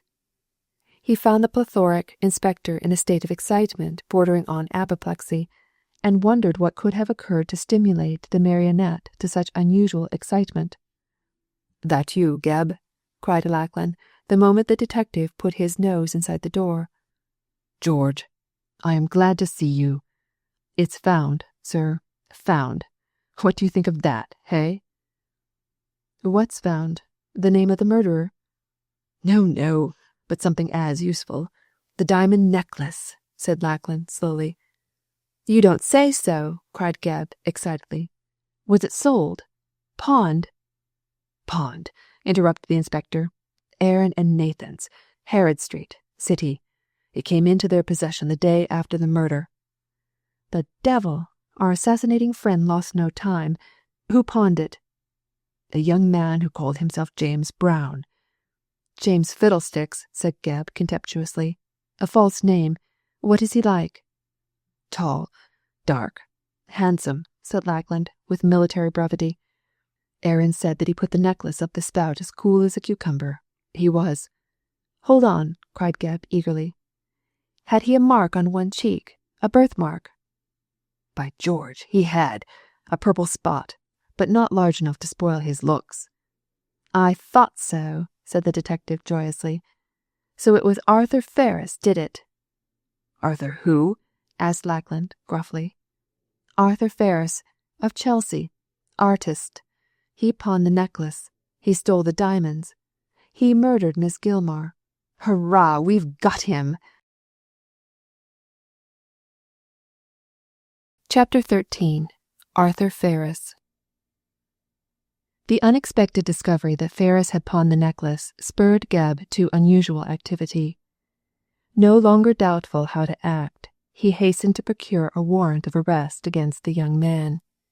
Yet before doing so, and to be certain that his belief was not a false one, he called first at Aaron and Nathan's. These worthy Jews he questioned closely concerning the necklace and the man who had pawned it. The ornament corresponded in every way with the description furnished by Prain, and the individual, on the evidence of his appearance and of the birthmark on his right cheek, could not be mistaken for anyone but Ferris. Furthermore, his connection with Edith, who in her turn was connected with the murdered woman, gave color to Geb's assumption that Fergus was the guilty person. "I understand now why Miss Wedderburn fainted," said Geb to himself. "She thought, when I mentioned him as her lover, that I had discovered the truth, and feared for his safety. No doubt, having informed him about that necklace, and Miss Gilmar's fear of death, he killed and robbed the woman in the hope that Dean would be blamed." If things were as Geb surmised, Fergus, in hoping that his crime would be laid to the charge of Dean, displayed an amount of cunning hardly compatible with his disposal of the plunder. He had accomplished the crime so cleverly, and had escaped so mysteriously, that Geb could not understand why he had pawned the necklace so openly, the very next day, under the obviously false name of James Brown. The rashness nullified his former caution, for he might have guessed that information concerning the jewels would be sent to all pawnshops. As a criminal, Fergus evidently had to learn the ABC of his craft. "Why did he not wait until the storm blew over before pawning the necklace?" murmured Geb, much perplexed. "Or at least, take the stones out of their setting and sell them separately, either in London, Paris, or Amsterdam. Discovery would have been more difficult in that case. And why did he pawn them so hurriedly, unless he intended to leave England? But in that case Edith Wedderburn would have known of his intended departure, and probably would have gone with him. Rum sort of cove he must be." Geb, in this manner, argued the case for and against Fergus, for the young man's conduct displayed such a mixture of caution and rashness as to perplex the detective. Still, it was no use, as he well knew, to waste his time in making bricks without straw, when the arrest of the culprit might enable him to gain a frank explanation of these obviously silly actions. So Geb, on the evidence of the pawning, procured a warrant and proceeded to take Fergus in charge. As a further mark of the man's folly, he had given a wrong name but a right address, and Geb, proceeding to Chelsea, asked at an Eden Street house for Mr. Brown, only to be told that Mr. Fergus was the sole lodger in it. The naive simplicity of this novice in crime almost made the detective swear to his innocence on the spot. "Confound it," said Geb, disconcerted by this. "The man has gone about the pawning so openly that I really believe he is guiltless of the crime. Either that, or he's a born fool, although even that is doubtful. Miss Wedderburn is not the sort of woman to love an idiot, although she does protect one. Seems to me as I'm dealing with a lot of crazy folk." Fergus chanced to be absent at the time of Geb's visit, but was expected back every moment, so, on intimating that he wished to see the artist on a matter of importance, and would wait for his return, the detective was shown into the studio. It was a bare apartment of some size, with ample light, but few decorations. Fergus seemed to be rather a hard worker than an artistic dandy, for there were scattered around none of the knickknacks and bibelots that many painters love to collect. There was a sprawling lay figure near a carpeted dais for the model, specimens of work on the walls, plaster heads and unfinished pictures laying about in disorder, and on the easel, beside a rusty iron stove, a landscape picture in progress of painting. Altogether the studio looked anything but that of a sybarite, and in no wise accorded with Prain's description of Fergus as a scamp, for scamps as a rule owe their doubtful reputations to their assiduity in gratifying all their tastes, the best and the worst. Yet he must have been hard pushed for money to murder that old woman in order to rob her, said Geb. So, if he is economical here, I expect he's wasteful in other ways. Hello, here's a letter on the writing table with a Norminster postmark. Empty, he added in disgust, finding no letter inside. Yet it is from that girl, I am certain. The handwriting is that of a woman. And yesterday's date I see by the postmark. She had been writing to warn him. She knows all about the matter. I wish I could find the letter. She's a deep one, that girl, and as sharp as a needle. She wouldn't have bungled the murder as Fergus has done. With this doubtful tribute of admiration, Geb calmly proceeded to turn over the papers on the writing table and examine the drawers, but he could find no letter from Edith amongst the loose papers, and the drawers proved to be locked, which showed that Fergus was a more cautious man than his conduct in pawning the necklace indicated. How far Gebb would have proceeded with his search, or how successful he would have been, it is hard to say, for just as he was casting his eyes towards a bureau which, he thought, might contain papers likely to illuminate Fergus and his dark ways, the door opened and the man himself entered with a brisk step. He appeared agitated and rather pale, but on the whole composed and businesslike.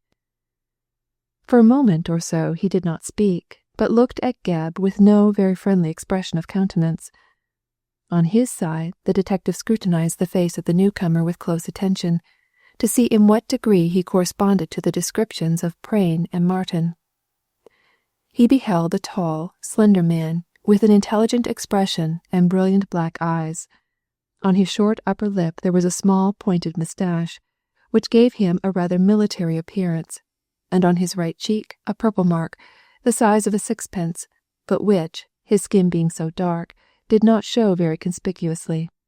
He was dressed quietly and in good style, and to all appearance was a man who respected himself too much to indulge in the profligacy with which he was credited by Prain. Gebb was rather favourably impressed by him than otherwise, and could not help regretting his errand. "I am told you were waiting to see me," said Fergus civilly. "May I inquire your business?" "Is your name Arthur Fergus?" "It is. May I ask what—" "I arrest you in the Queen's name," interrupted Gebb, laying one hand on the young man's shoulder, and with the other drawing forth his warrant. Fergus turned white even to the lips, and leaped back with an exclamation of alarm and surprise. The detective's action seemed to amaze him. "Arrest me? Why? What for? Who are you?" "My name is Gebb. I am a detective. Here is my warrant for your arrest, Mr. Fergus, on a charge of murder." "Murder?" repeated Fergus, much agitated, as was natural. "You accuse me of murder? There is some mistake." "People in your position always say so," replied Gebb dryly, "but there is no mistake. You murdered a woman called Gilmar on the 24th of July last." "It's a lie. I no more murdered Miss Gilmar than you did." "That has yet to be proved, sir. Here is my warrant, and I have a couple of men outside in case of need. However, I have no desire to make trouble, and if you come along with me quietly, I shall use you civilly. We can drive to the prison in a hansom." Fergus, who was looking round wildly, as though for some means of escape, started and recoiled at the sound of the ill-omened word. "To prison?" he echoed hoarsely. "Great God! You would not take me to prison? I am innocent, I tell you. I know nothing of this murder." "We have evidence to the contrary," said Gebb quietly, "and I advise you, sir, to hold your tongue. Anything you say now will be used in evidence against you." "I shall not hold my tongue," said Fergus with more composure. "There is nothing I can say likely to inculpate me in the matter. I protest against your action. I protest against being treated as a criminal." "You can protest as much as you like, Mr. Fergus, but you must come with me. You may thank your stars that I have not put the darbies on you. Give me your word not to attempt escape, and we'll walk out arm in arm. No one will guess where you are going. You see, I wish to make matters easy for you." "I shall not try to escape," said the unfortunate young man proudly, "as I have done nothing wrong. If I must go to prison on this charge, I must, and I thank you, Mr. Gebb, for your civility. But I swear before God that I am innocent of this crime." With this speech he resumed his hat and walked slowly out of the studio. Gebb followed forthwith, and slipped his arm within that of Fergus, so that the pair seemed to be leaving the house in a friendly way. Two men were waiting at a distance, but on Gebb's nodding to them, to intimate that his charge was amenable to reason, they walked off, and shortly afterwards the detective and Fergus got into a hansom. Gebb directed the driver whither to go, and then turned to comfort his companion, for whose despair he felt extremely sorry. Certainly the young man's conduct did not suggest guilt. "Cheer up, Mr. Fergus," he said kindly. "If you are innocent, you will soon be out of this trouble." "I don't know how I ever came into it," replied Fergus, disconsolately. You mean kindly, Mr. Gebb. Therefore, in spite of what you say regarding my remarks being used against me, I shall speak freely. I did not know Miss Gilmar at all. I never set eyes on her in my life, and until yesterday I was not aware of her death." "I see. Miss Wedderburn wrote and informed you of that," said Gebb coolly. "What do you know of Miss Wedderburn?" asked Fergus in surprise. "I have seen her and spoken with her, and I know from her own lips that she is engaged to you. On your writing table I saw a letter with a Norminster postmark and yesterday's date, so I guessed that she wrote to you about Miss Gilmar's death." "She did. I have no reason to conceal it. But she did not mention that she had conversed with you." "Perhaps not, Mr. Fergus. She is a young lady who can keep her own counsel." "She has no secrets that I know of," said Fergus haughtily. Gebb shrugged his shoulders. "She has one about you," he said calmly. "Indeed," replied the other with sarcasm. "And do you know what it is, Mr. Gebb?" "I did not know when I saw her, but I know now. Miss Wedderburn is aware that you killed Miss Gilmar." "Did she say so?" asked Fergus anxiously. "No, but I guess that is her secret. You are guilty, you know." "I swear I am not," rejoined Fergus vehemently. "I never saw Miss Gilmar. I did not murder her. I know nothing about the woman." "Do you know anything about the diamond necklace?" "The diamond necklace?" stammered Fergus, changing colour and with a visible start, for this leading question evidently took him by surprise. "Yes, the necklace you pawned on the 25th of July to Aaron and Nathan." It was mine," replied the young man, as clearly as his consternation would let him. "It was not yours," said Gebb sharply. "It was Miss Gilmar's. She wore it on the night of the murder, and it was taken from the corpse." "I did not take it. I did not take it." "Yet you pawned it." "Yes, I pawned it, but I swear I did not take it." "Then how did it come into your possession?" "I refuse to answer that question," said Fergus sullenly. Gebb shrugged his shoulders. "Just as you please," he said. "But the fact of your pawning that necklace is the cause of your arrest.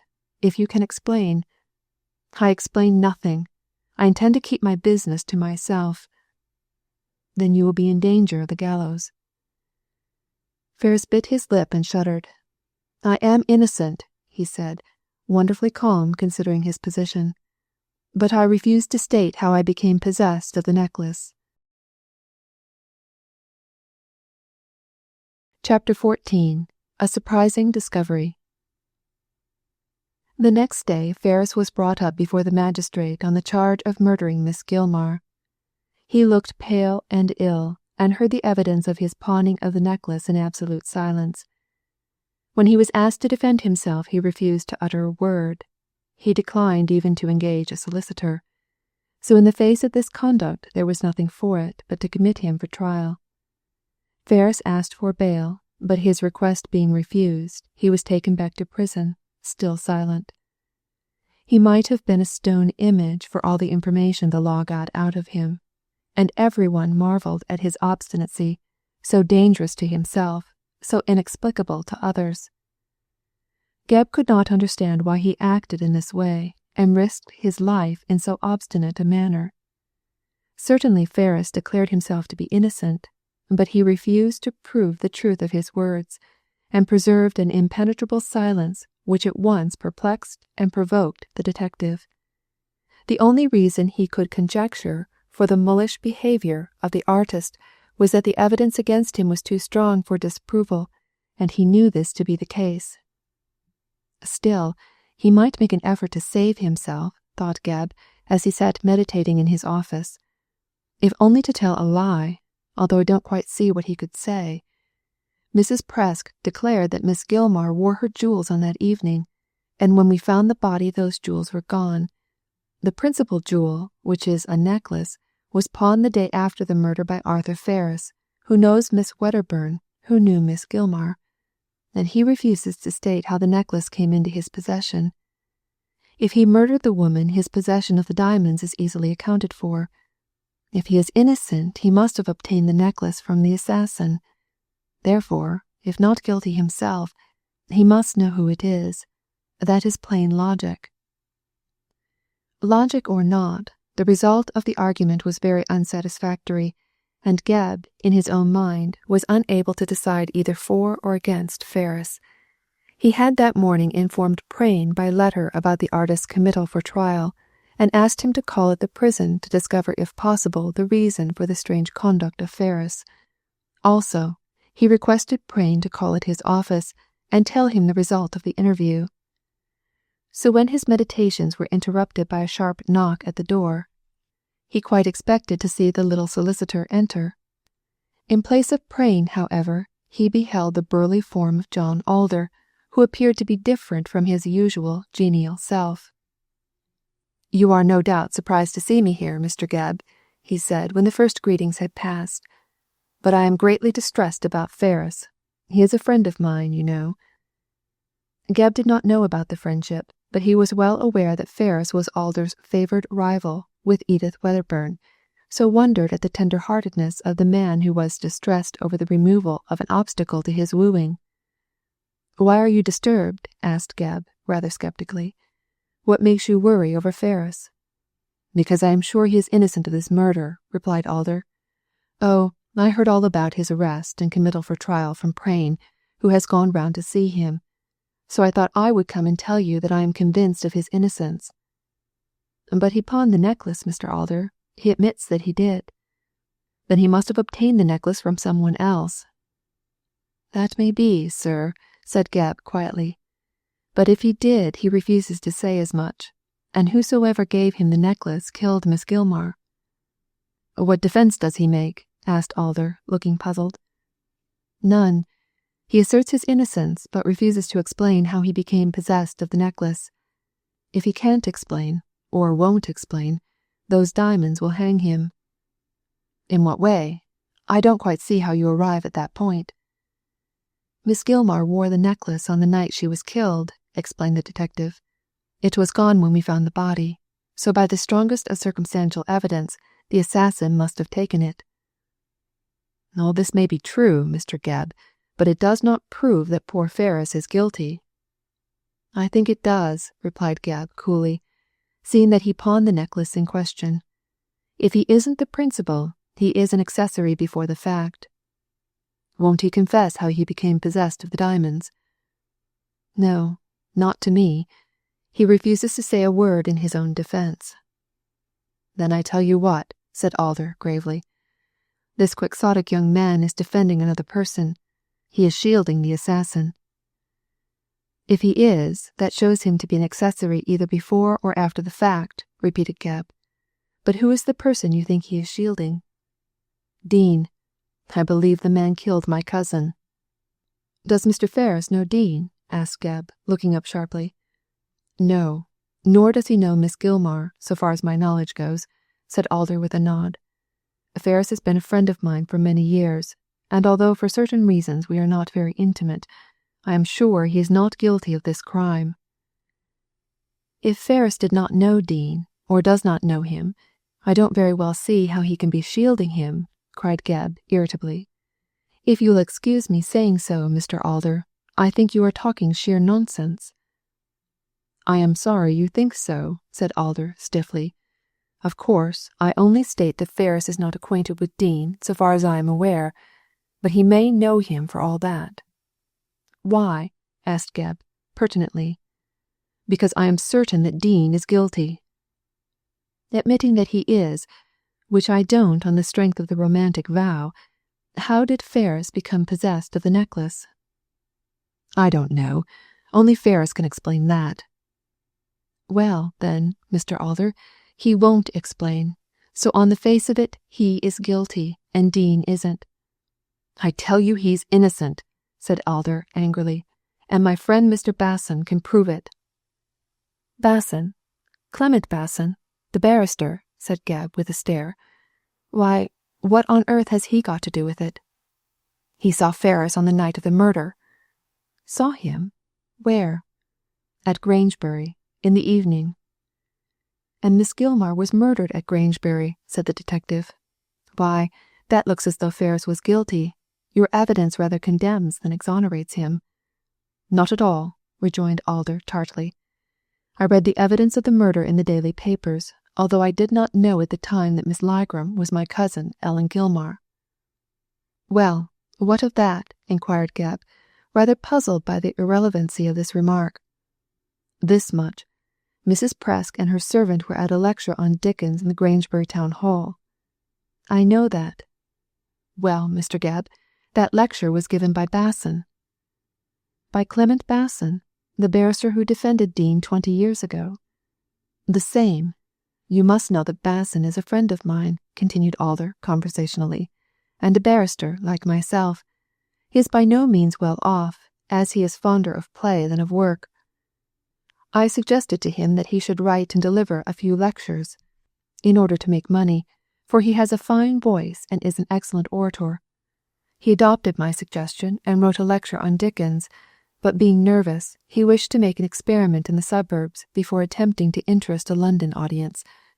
I suggested that he should deliver it in the Grangebury Town Hall, as I know many people in that suburb. He consented, and delivered the lecture on the 24th of July, that is, on the very night my cousin was murdered. And Mrs. Presk attended the lecture with her servant, reflected Gebb. Did you know that Miss Gilmar was in Grangebury? I? No.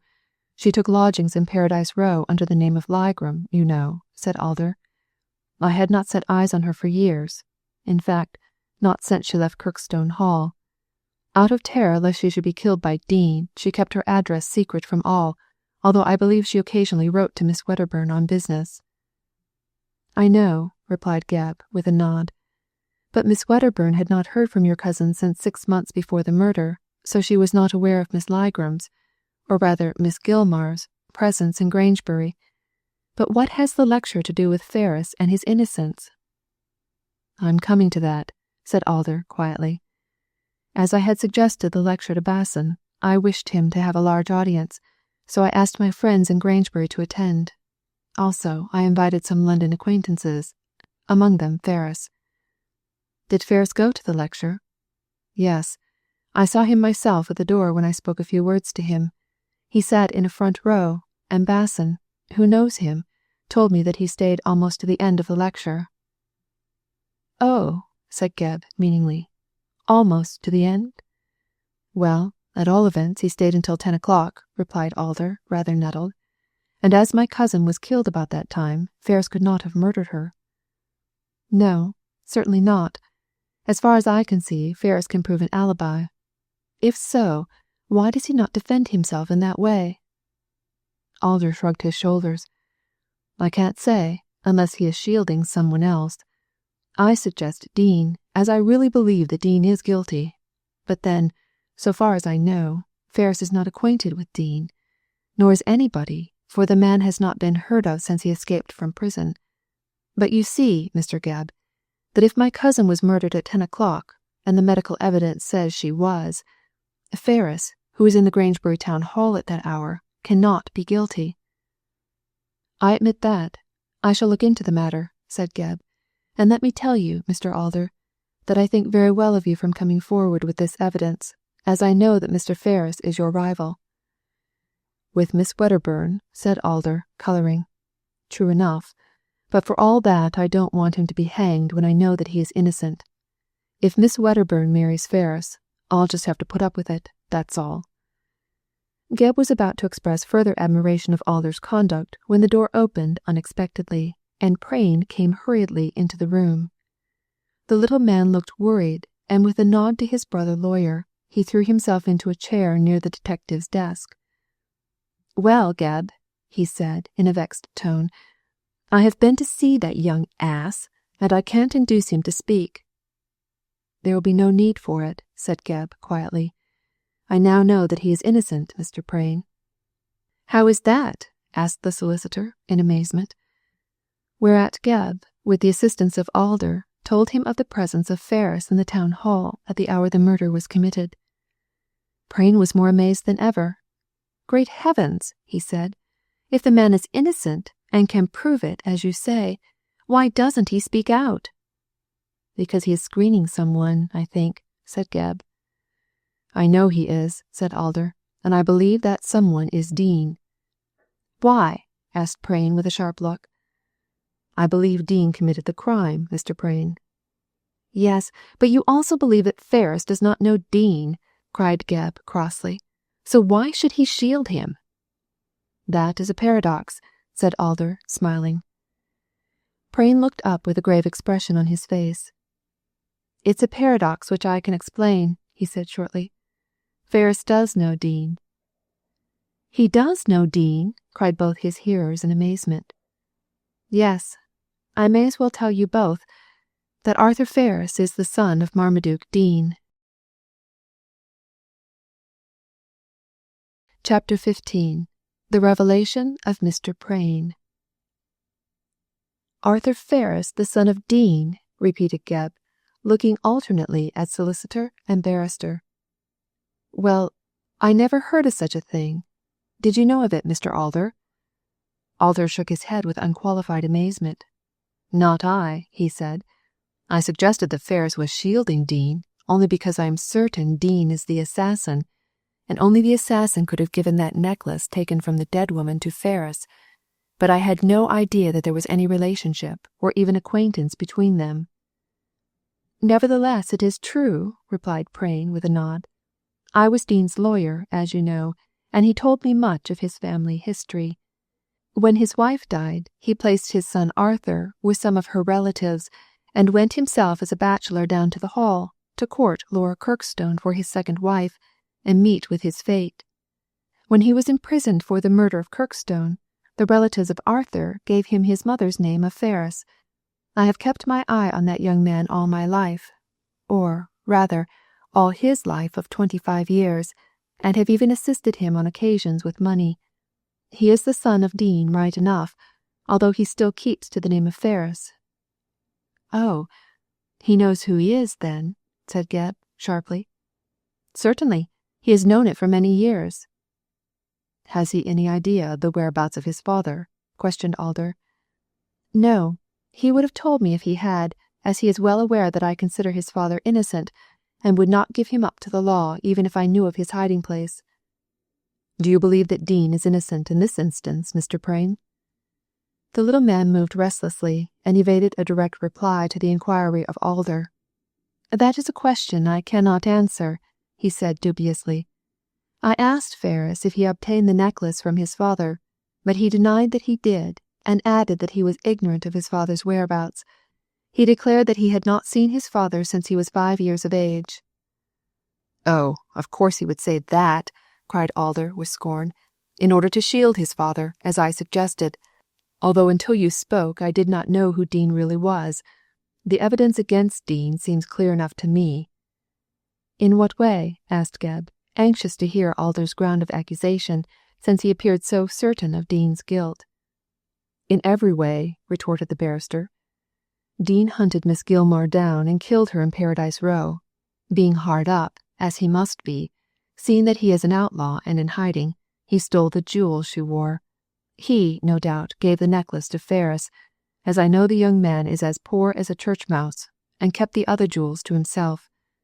I don't say that Ferris knew at the time his father had killed Miss Gilmore, but when Mr. Gebb here stated that the necklace was taken from her dead body, Ferris is quick enough to put 2 and 2 together and guess what his father had done. He therefore holds his tongue and refuses to say from whom he got the necklace. A man with his life in jeopardy would not keep silent without a strong motive, and what stronger motive can Ferris have than one which concerns the safety of his father? To me the affair is as clear as day. Your case is very ingeniously constructed, I admit, said Prain dryly, and you argue the rope round Dean's neck in fine style. Nevertheless, your theory is theory, and nothing more. Well, said Alder with a shrug, what does Mr. Gebb say?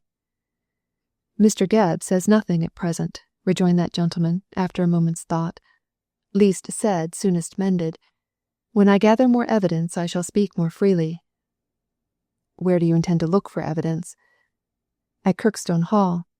I shall ask Miss Wedderburn why she fainted on the occasion of my mentioning about Ferris, although I did ask her once, and she lied. I could explain that, observed Prain quickly. I said I would not do so without the young lady's permission, But as I have been forced to tell you about Dean's relationship to Ferris, I may as well reveal the rest. Miss Wedderburn knows that Arthur is the son of Dean, so when you asked her about him, I dare say the thought struck her that you knew of it through me, and intended to accuse him of killing Miss Gilmar to avenge his father. With a revulsion of feeling, she fainted. There, you have the explanation from my point of view. That's all very well, Mr. Prain, but I wish to have the explanation from Miss Wedderburn's point of view. Where is she now? Still at the Hall, said Arthur gloomily, but she intends to leave it, now that I am master there. Oh, said Prain with a smile, she refuses to be its mistress. Yes, I don't mind confessing it. She is infatuated with Ferris, and when I went down the other day to ask her for the last time to be my wife, she refused me, and declared that she intended to marry Ferris. But I don't bear him any ill will, said Alder generously. We both love Miss Wedderburn, and she prefers him in his poverty to me with my money. Still, I don't know how she can bear the idea of marrying the son of a murderer. Perhaps, like myself, she believes in Dean's innocence, said Prain dryly. If he is guilty of the first crime, he is guilty of the second. Well, said Gebb thoughtfully, there's something in that. Unless Dean had been guilty of Kirkstone's murder, he would not have been so bent upon punishing the woman who accused him of it, and it is just possible he murdered her out of revenge. However, I believe myself that Dean is innocent of both crimes. As to the second, I shall see Ferris again, and try to learn if he got the necklace from his father. As to the first, added Gebb emphatically, I shall search Kirkstone Hall for Miss Gilmar's confession. Her confession? Repeated Alder, surprised. What confession? Ah, said Prain, taking no notice of the barrister's question, and addressing Gebb. So you are coming round to my opinion that Miss Gilmar killed Kirkstone? It has been my opinion for some time, replied Gebb coolly, and I believe that Miss Gilmar left a confession behind her telling the truth. I don't think she would risk its discovery by carrying it about with her, so it is probable she wrote it out and concealed it in some hiding place in Kirkstone Hall. In that case, search the hall, said Alder disbelievingly. You have my full permission to do so. I shall certainly avail myself of it, Mr. Alder.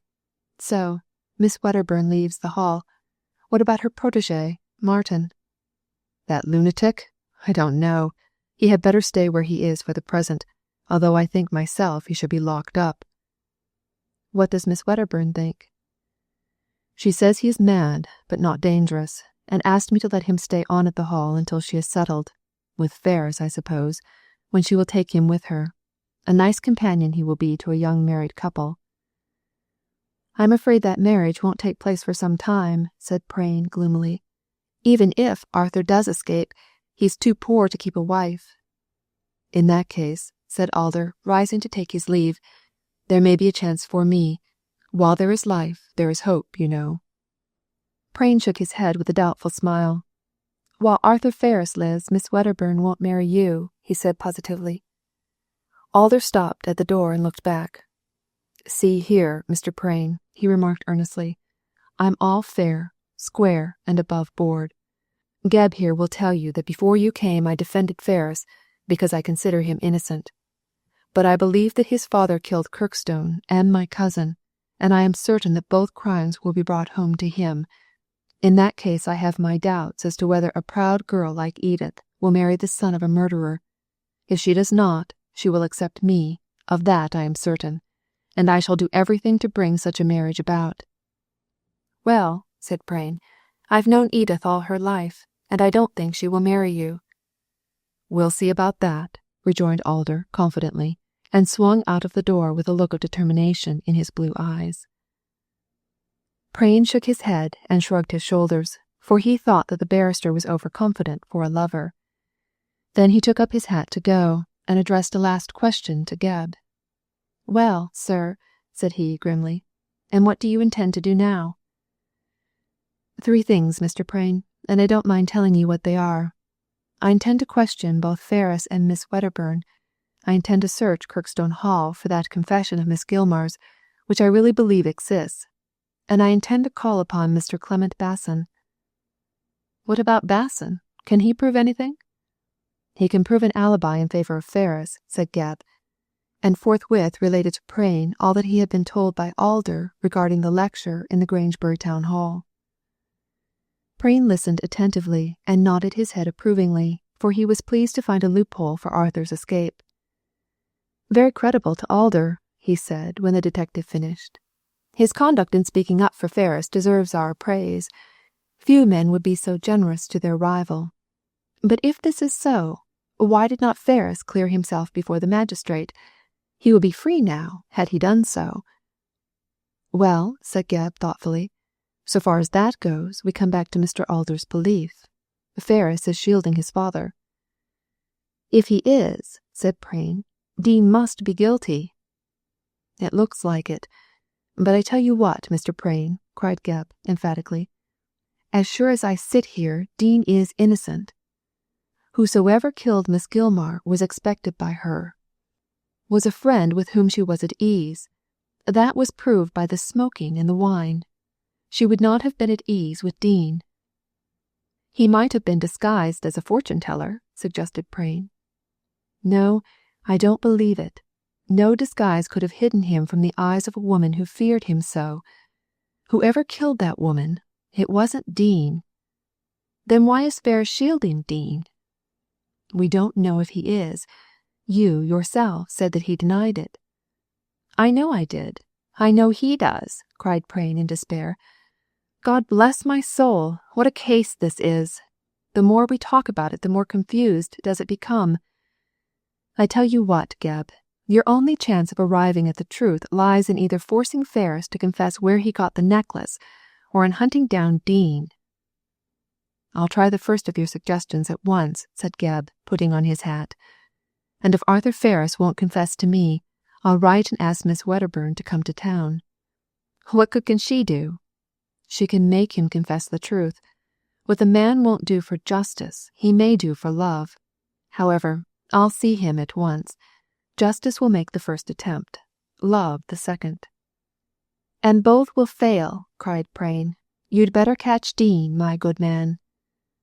"That's easier said than done," retorted Gebb, and the two parted, each more or less exasperated. And very naturally, for the perplexities of the Grangebury murder case were enough to anger the mildest natures, and those of Prain and Gebb were rather the reverse. Irritated and puzzled by the complexion of affairs, Gebb did not let the grass grow under his feet, but at once visited the prison in which Arthur Ferris was confined. He easily obtained permission to see him and entered to find the young man looking ill and worn, but as firm as ever in his policy of silence. Gebb came to the reason of his visit forthwith. "Well, Mr. Ferris, you are a nice gentleman to stay here, when a word from you in the court would clear you of all this." "What word?" asked Ferris, suspecting a snare and speaking cautiously. "Why, word where you were at the time of the murder. I know you did not kill Miss Gilmar." "How do you know that?" asked the young man with a start. "Because you were at the Grangebury Town Hall listening to the lecture on Dickens," replied Gebb. "Mr. Alder told me." "It is very kind of Alder to defend me," replied Ferris frankly. "Yes, Mr. Gebb, it is quite true. I was not near Miss Gilmar on that night. I am innocent." "Then why didn't you say so?" "I did, several times." "But why don't you produce your alibi?" "Because I don't choose to," retorted Ferris, slowly, and turned sulky again. "So you are shielding your father, after all?" "Who told you about my father?" he asked tremulously. "Mr. Prain," said Gebb. "Your father is Dean, who swore to kill that woman for accusing him of Kirkstone's murder. He escaped and killed her and gave you the necklace, and you won't speak because you want to save your father's neck." "My father has nothing to do with it, Mr. Gebb. I did not get the necklace from him. I don't know where he is. This is my last word," said Ferris firmly. And it was. Gebb begged and implored and threatened, but to no purpose. Whatever Ferris knew he kept to himself. Chapter 16. Miss Wedderburn. Having failed with Ferris, owing to the artist's obstinate refusal to speak, Gebb thought that he would hear what Basson had to say. He knew from praying that the barrister had defended Marmaduke Dean, and although he had not succeeded in obtaining an acquittal, believed that his client was innocent. Dean, of course, must have known that his counsel held this opinion. So, on escaping from prison, with the desire to prove his innocence, it was not unlikely that he might have called secretly on Basson and implored his assistance. If so, Basson might know a good deal about the man, if he could only be induced to speak out, and it was to gain his confidence in this matter that Gebb paid him a visit. Of course he may know nothing, thought Gebb, as he walked the next day towards Blackstone Lane, in which Mr. Basson, according to Alder, had his abode. On the other hand, if Dean called on him, which is not unlikely, he may know a good deal. I wish to learn where Dean is hiding, how he manages to live, and what his movements were toward the end of July last. Basson may be able to inform me of these matters. If he can, so much the better. If he can't, I'll go down to Kirkstone Hall to search for that confession and see Miss Wedderburn before she leaves the place. If she can't force Ferris to speak, no one else can. The man is as obstinate as a pig. With this elegant simile, Gebb turned out of Fleet Street into Blackstone Lane, and shortly found himself climbing the narrow staircase of number 40. Mr. Basson, being poor and briefless, and evidently careless of his ease, lived at the very top of the high building. After ascending 4 flights of steep stairs, the detective came upon a door with the name Clement Basson painted on it in black letters. Also there was a dingy scrap of paper on which was written, "Back in 5 minutes." So it seemed, much to Gebb's disappointment, as though Basson were not in his office. However, 2 or 3 sharp knocks brought forth a grinning boy in a suit several sizes too small for him, and this lad, having put Gebb through a short examination with the intention of discovering if he had a bill or a writ or a judgment summons in his pocket, at length relented and announced that Mr. Basson was within. Evidently the "back in 5 minutes" label was used to beguile creditors into thinking that Mr. Basson was absent. That announcement, and the conversation with the juvenile Cerberus, gave Gebb an immediate insight into the state of Mr. Basson's finances, and his bohemian mode of hand-to-mouth living. Shortly he was ushered into a dingy chamber, very barely finished and very dirty. There was a yellow blind pulled up askew on an unclean window. Below this a deal table covered with green baize, ink-stained and worn out, which was piled up with dirty papers. An ancient bookcase, with a brass screen, was filled with an array of untidy-looking volumes in calfskin with red labels. There were 2 chairs, one for the lawyer and one for any possible client, a rusty grate filled with torn-up papers, and an empty Japan coal scuttle. In the midst of these ruins of prosperity, like Marius amid the remains of Carthage, sat Clement Basson, a tall, jovial-looking man with a fine head of grey hair, a quick eye, and a neatly trimmed beard and moustache. He was carelessly dressed in a kind of sporting fashion, and wore an old cricketing cap on the back of his head. The man was clever, kindly, and quick-witted. He was also thriftless, weak-willed, and untidy. His worser qualities weighed down his better, and with many qualifications for climbing to the top of the tree, Mr. Basson preferred, out of sheer idleness and lack of concentration, to dance gaily round the trunk in ragged attire. He looked like a survival of Grub Street, one of the feather-headed crew who wrote pamphlets and starved in garrets, and naturally belonged to the reigns of the early Georges. He was quite out of place in the late Victorian epoch, an ironical survival of the unfittest. "Good day," he said in a rich baritone voice, advancing to meet his visitor. "What can I do for you, Mr. Gebb?" "Gebb, sir, not Gab," answered the detective, seating himself in the one other chair. "The boy said Gab," retorted Basson, returning to his chair. "He was thinking of his own gift, maybe," and he laughed heartily at his rather feeble joke. "Well, Mr. Gebb, have you brought me a brief?" "No," said Gebb, smiling, for the man's good humour was infectious. "I'm in a different branch of the law to a solicitor. I don't deal in briefs so much as in handcuffs." "Ah, you are a detective. A Bow Street runner." "Yes, in charge of the Grangebury murder case." "Just so," said Basson with a nod and looking grave. "I read about it in the papers, and now I remember your name was mentioned. Well, and have you caught the blackguard who murdered the poor woman?" "Not yet. I've come to see if you can help me." "I?" said Basson, much amused. "You've come to the wrong shop, then. How should I know the assassin?" "If I can believe Mr. Alder, you knew him once," was Geb's reply. "Ah, so Alder has been speaking to you about me. He thinks Dean is guilty, and I was Dean's counsel in that Kirkstone case. Is that what you are driving at, Mr. Gebb?" "It just is. Do you believe that Dean is guilty?" Basson did not reply immediately. He lighted a German pipe of porcelain and, blowing out the match, placed it in a little pile which lay near the inkstand. Then he puffed out a cloud of smoke, and through it looked at his visitor. "Why do you ask me?" he demanded abruptly. "I want your opinion. I know from Mr. Alder that you did not believe Dean guilty of Kirkstone's murder." "No, that I did not," rejoined Basson hastily. "No more than I believe Mr. Ferris, poor boy, guilty of this one. I was coming to tell you that he was at my lecture on the night of the murder, but Alder said he would speak to you about it. Did he?" Gebb nodded. "I know that Ferris is innocent, but he has the necklace in his possession, and that is a suspicious circumstance." "I saw about that in the papers," said Basson, nodding. "Well, and how does he say the necklace came into his hands?" "He declines to tell me." "Does he? With his neck in the noose, so to speak?" "Precisely, Mr. Basson. He did not even confess his presence at your lecture. He said he was innocent, and for the rest held his tongue." Basson stared and pressed the tobacco in the pipe bowl with his little finger. "Now, that's queer," he said. "Why did he act in this way?" "I think he wishes to shield his father."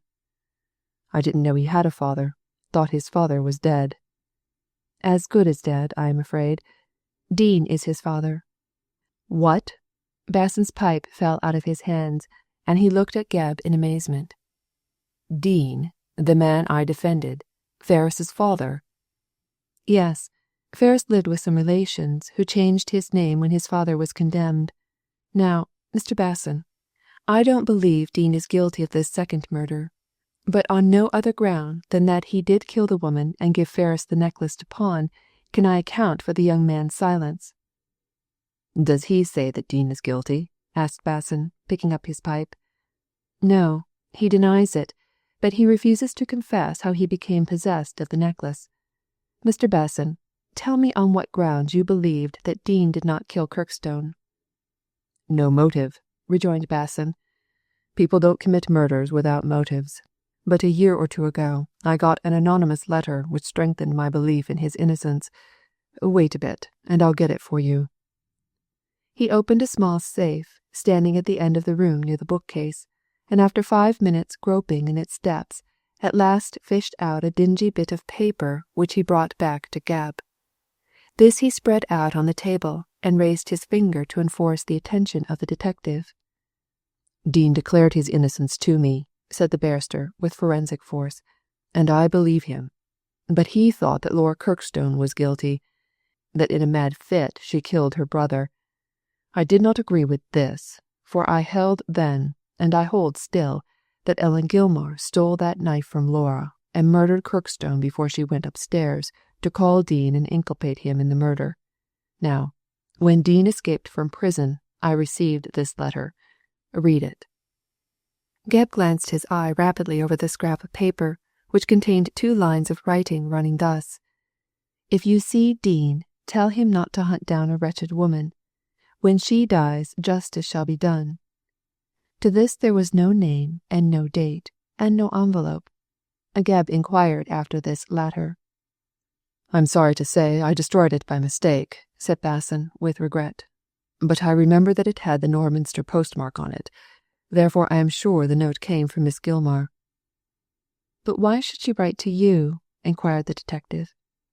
She fancied Dean, on escaping, might visit me to get my aid to prove his innocence."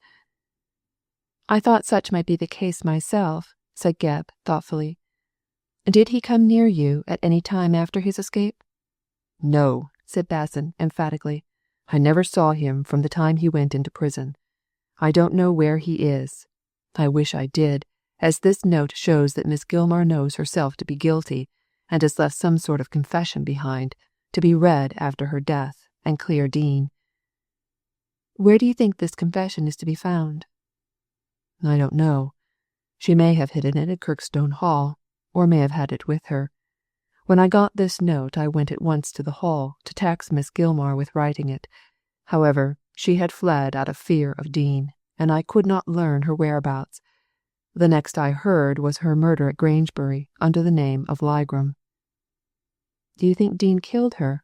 asked Gebb anxiously. "I don't know. He might have found her and tried to force her into confession, and failing getting her to do so, have killed her, but I don't know." "Well," said Gebb, getting on his legs, "I had an idea myself there might be a confession concealed in Kirkstone Hall. Now, on the evidence of this note, I am sure of it. I'll go down and search. But tell me frankly, Mr. Basson, do you know where Dean is to be found?" "No," said Basson solemnly. "I swear I don't." "I must rely on myself then," said Gebb with a sigh. "I'll see you again, Mr. Basson." "I shall be glad to help you, sir," replied the barrister, and bowed the detective out of his dingy room. Gebb retired in an exultant frame of mind, as he had discovered beyond all doubt that a confession by Miss Gilmar was in existence, which would probably exonerate Dean from all complicity in Kirkstone's murder. The question was, where to search for it. On his way back to the office, Gebb tried vainly to find an answer to this query, but it was banished from his mind when he discovered that no less a person than Miss Wedderburn was waiting to see him. She approached him at once when he entered, and there was a sparkle of rage in her eyes, which intimated that the object of her visit was not a peaceful one. "Here you are at last, Mr. Gebb," she said in a wrathful tone. "And pray, sir, what do you mean by arresting Mr. Fergus?" "Oh, that's your trouble, is it, miss?" answered Gebb coolly. "Well, my dear young lady, I arrested Mr. Fergus because he pawned the diamond necklace." "And what has that to do with you, may I ask?" "This much, miss. The necklace was the property of Miss Gilmar, and was removed from her dead body." "Nothing of the sort!" cried Edith vehemently. "Ellen was alive when she gave away that necklace." "Gave away that necklace?" repeated Gebb, starting up. "What do you mean?" "What I say," rejoined Miss Wedderburn tartly. "I gave the necklace to Arthur, and it was Miss Gilmar who presented it to me in Paradise Row on the night she was murdered."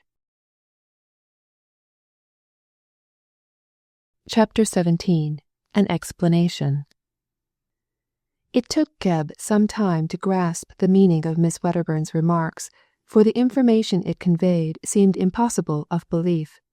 He looked so doubtful that she repeated her speech with some impatience. "I tell you, Miss Gilmar gave me that necklace on the night she was murdered." "At what hour?"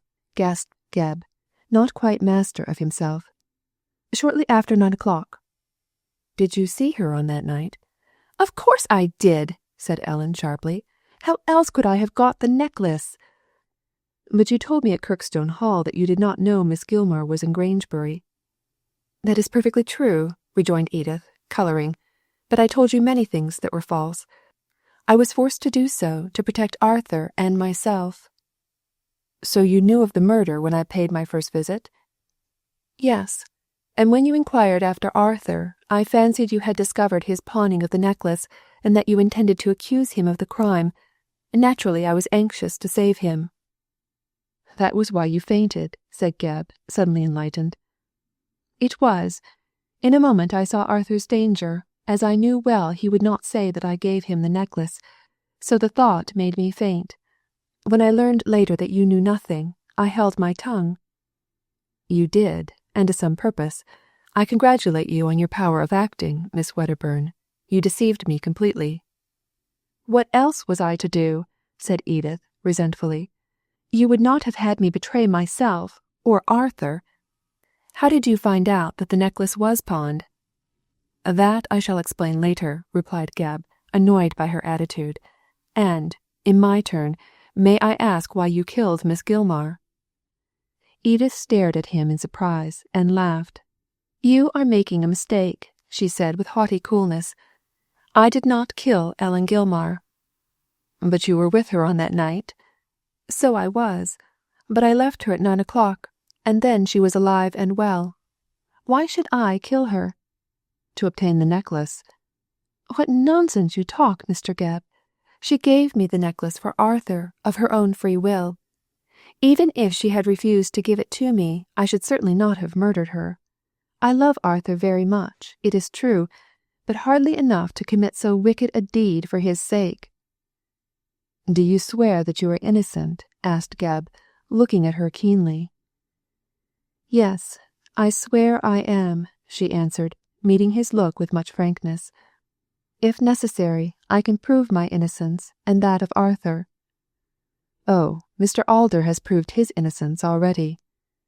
"Very kind of him," said Edith, with sarcasm, "for I dare say he was glad enough to hear of Arthur's arrest." "You do him wrong, Miss Wedderburn. On seeing the case in the paper, Mr. Alder came round at once to see me. He stated that Mr. Ferris was present in the town hall at Mr. Basson's lecture, and therefore could not have been with Miss Gilmar at 10 o'clock, the hour when she was killed. He proved your lover's innocence." Edith raised her eyebrows and looked surprised. "Why did Mr. Alder do that?" she said, half to herself. "He hates Arthur because—" "Because he is engaged to you," finished Gebb. "That is a mistake, miss, for Mr. Alder is quite friendly with Mr. Ferris, and bears him no grudge for winning your hand. You may not credit it, but Mr. Alder is a real gentleman." "The leopard can change his spots, then," said Edith, still puzzled. "I should never have thought that Mr. Alder was so generous. It is very strange," she finished, musingly. "Very strange indeed." The detective quite agreed with her.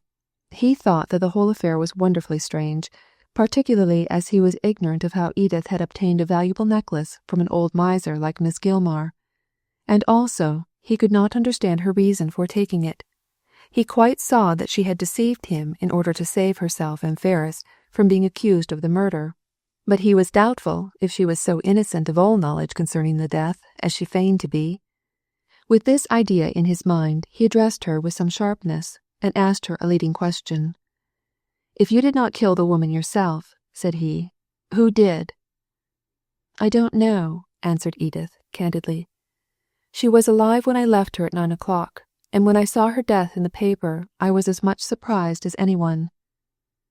"You knew, then, that she called herself Miss Lygram at Grangebury?" "Oh, yes, else I would not have known she was the victim. Though, to be sure," added Edith with a nod, "the description of the yellow boudoir would have made me suspect. I spoke falsely for my own ends when I told you that I saw no newspapers at Norminster." "Well, Miss Wedderburn," said Gebb, after a pause, "I see no reason to doubt your innocence, but I should like to hear your reasons for getting the necklace." "I'll tell you the whole story, Mr. Gebb. Indeed, I am sorry now that I did not do so when you called to see me, but I was afraid of getting Arthur in trouble, and so held my tongue." "It was your silence which caused his arrest," said Gebb. "Had you spoken out, he would not have been arrested." "He could have exculpated himself," protested Edith, earnestly. "I dare say, but in order to shield you, as I now see, he refused to speak. However, we can talk of these things later, Miss Wedderburn. Tell me your story." "Certainly, I shall explain fully," said the girl quickly, "and anything you do not quite understand you can ask me about afterwards. Well, Mr. Gebb, you must know, first of all, that Arthur is the son of Marmaduke Dean, who—" "I am aware of that fact," interrupted Gebb. "Prain told me." "Very good," said Edith, composedly. "It makes my task the easier. Yes, he is the son of Dean, and when his father escaped from prison some years ago, he came down to Kirkstone Hall to see if the poor man had returned there. You know that Dean desired to revenge himself on Miss Gilmar for her share in his condemnation. Well, Arthur thought that his father might have gone to the hall to punish her, so he came down to warn Miss Gilmar and prevent a second crime, if possible. And what did Miss Gilmar do? She was greatly alarmed by the news, and, terrified lest Dean should really come, she went away, as I told you before, and hid herself in London under those several names. It was in this way that I became acquainted with Arthur, and we were very friendly. He used to visit me frequently, and in the end we fell in love with one another. As was natural, said Gebb, smiling. But before you proceed, tell me if Dean ever came to the hall, as he was expected. No, replied Edith vehemently. He never did. I don't know where he is. Does Fergus know? Asked the detective eagerly. Not he. Neither of us have set eyes on his father. The poor man may be dead for all we know. I'm not so sure of that, said Gebb, thinking of the murder. Go on, please. I would not tell you about my engagement, said Edith, who did not relish the smiles of the detective, and therefore spoke with some resentment.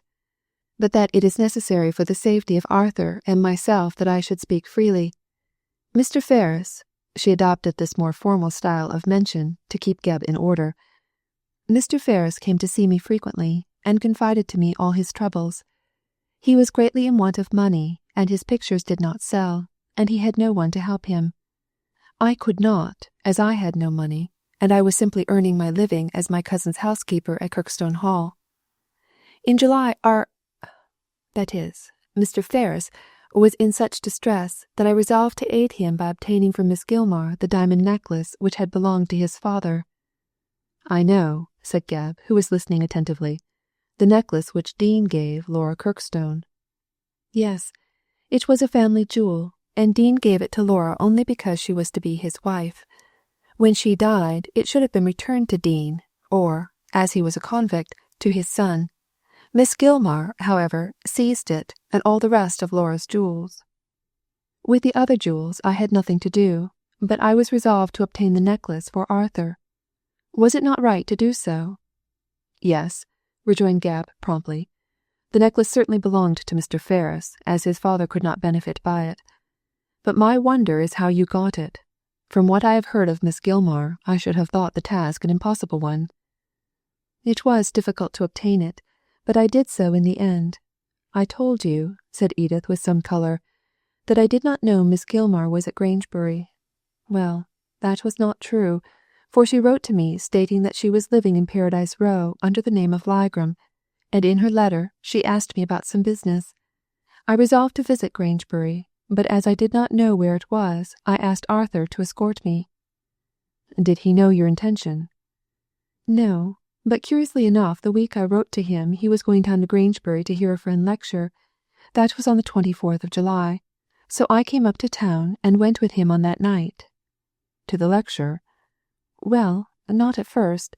The lecture did not begin until close on 9 o'clock, and I wished to see Miss Gilmar, so I sent Arthur into the town hall and intended to join him when I got the necklace. I then visited Miss Gilmar. She was alone in the house and admitted me herself. She was much alarmed at seeing me, and still more so when I demanded the necklace. I don't wonder at it. Did she refuse to give it up? Yes, although she was wearing it at the time. I told her then that if she did not give it up to me for Arthur, I should search for Dean and tell him where she was. Indeed, added Edith reflectively, I am not sure but what I did not say that I knew where Dean was. But you did not, said Gebb, looking at her keenly. No, certainly not, she rejoined hastily. But I said so to frighten Miss Gilmar. She was terrified, and implored me not to take the necklace or tell Dean. But I knew that I was acting rightly, so in the end she gave me the necklace, which I put into my pocket and left at once. About what time? About 9:30, I think. Miss Gilmar seemed anxious to get me away from the house, and almost pushed me out of the front door, which she locked after me. Then I went to the town hall, but as Arthur was in one of the front seats, and the lecturer was speaking, I did not wish to create a disturbance by joining him, so I sat down near the door. I had some conversation with the doorkeeper as to where Mr. Fergus was seated, so if you ask him, he'll tell you that I sat near him until the lecture concluded, at 10:30 o'clock. Then Arthur joined me in much alarm, as he thought I had got into trouble. We returned to London, where I gave him the necklace and told him to pawn it and pay his debts. I slept at the Grosvenor Hotel, near Victoria Station, and Arthur went back to his rooms in Chelsea. So you see, Mr. Gabb, both he and I are quite innocent." "It seems so," said the cautious Gabb, not committing himself. "It is so," insisted Edith, haughtily. "The doorkeeper can tell you that both Mr. Ferris and myself were in the town hall before and after 10, and it was about that time Miss Gilmar was murdered." "Was anyone with her when you called?" "No, I told you she was alone, but there was wine on a small table, and with that, and the way she pushed me out, I was sure she expected someone." "Did you meet anyone in the street going there?" "Not a soul. I saw no one. Everybody in Grangebury seemed to be at the lecture." "Did you write and tell Mr. Ferris about my visit to you?" "Yes, I did, and warned him not to pawn the necklace, as he might be suspected. But it was too late, for he pawned it the day after I gave it to him. But he is innocent, as you see, Mr. Gabb. Surely he will be released." "When his trial takes place, he will," said Gabb. "He would have been let off before if he had told his story to the magistrate." "Ah," said Edith in a low voice, "he held his peace for my sake. Good, brave Arthur. No wonder I love him." Chapter 18. What Mrs. Presk Found. Gabb continued to question and cross-question Edith until he became thoroughly acquainted with the details of her visit to Miss Gilmar at Grangebury. When in full possession of the facts, he permitted her to depart, but took the precaution to ask for her London address, in case he should require her further evidence. Edith informed him that since leaving Kirkstone Hall, she had been staying with an old schoolfellow in Bloomsbury Square, and was likely to remain there for some time, or at all events until she could find a situation.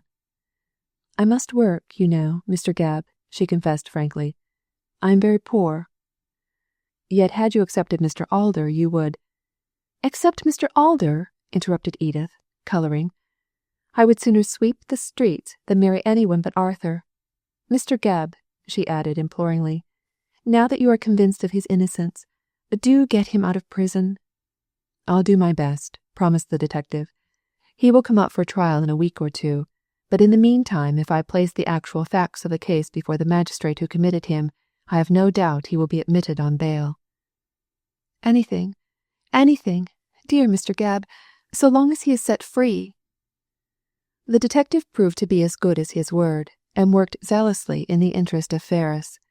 As the forthcoming trial would probably be a mere matter of form, seeing that the latter evidence acquitted him, the magistrate readily accepted bail for a small amount, and, to Edith's astonishment, the person who guaranteed it was Mr. Alder. He came forward in the most friendly way to stand security for his rival, and would not even hear of Edith thanking him when Arthur was released through his generosity. "I knew he was not guilty," said this benefactor to Edith, "and I told Gabb it was a shame keeping an innocent man in prison." "How can we ever thank you?" said Edith tearfully. "There's no need to thank me, Miss Wedderburn. Of course I should like you to marry me, but as Ferris proves to be the lucky man, I can only make the best of my misfortune." In her own heart, Edith could not understand the kindness of Mr. Alder, for up to the present she had always thought him hard-hearted and selfish. Perhaps the succession to the Kirkstone estates had wrought this change, for previous to the death of his cousin the barrister had been in deep water, as Basson frankly told Gabb. "It's an ill will that blows nobody any good," said the Bohemian lawyer, "and the wretch who killed that old woman put a power of money into Alder's pocket. He isn't the man to live on nothing, and has rather expensive tastes. So if he hadn't come in for that property, he'd have been in Queer Street. It's truth I'm telling you." To which latter remark Gabb quite assented, as Alder had rather the worn look of a man who lived hard and made the most of his life. "It's a pity Miss Wedderburn doesn't marry him," he observed. "She might keep him in order. He's a ship that needs an anchor, in my opinion." Well, Mr. Gabb, Ferris is the better man of the two." "But not the richer. Mr. Alder has offered £200 reward for the capture of Miss Gilmar's assassin." "And you intend to earn it, I suppose," said Basson, smiling. "If I can. but at present I see no chance of finding the criminal." "Upon my word," cried Gebb in disgust, "against my better judgment, I'm beginning to believe that Dean is guilty after all." "I don't think so, but if that is your idea, why don't you find Dean and tax him with the crime? An interview with him would put the matter beyond all doubt." "I don't know where to look for him," said Gebb grumblingly. "I think I shall look up Parge about the matter. If anyone knows where Dean is to be found, Parge is the man. Yes, I'll see Parge." "You may see Parge," said Basson in a tone of contempt, "but it's doubtful if you'll ever see Dean.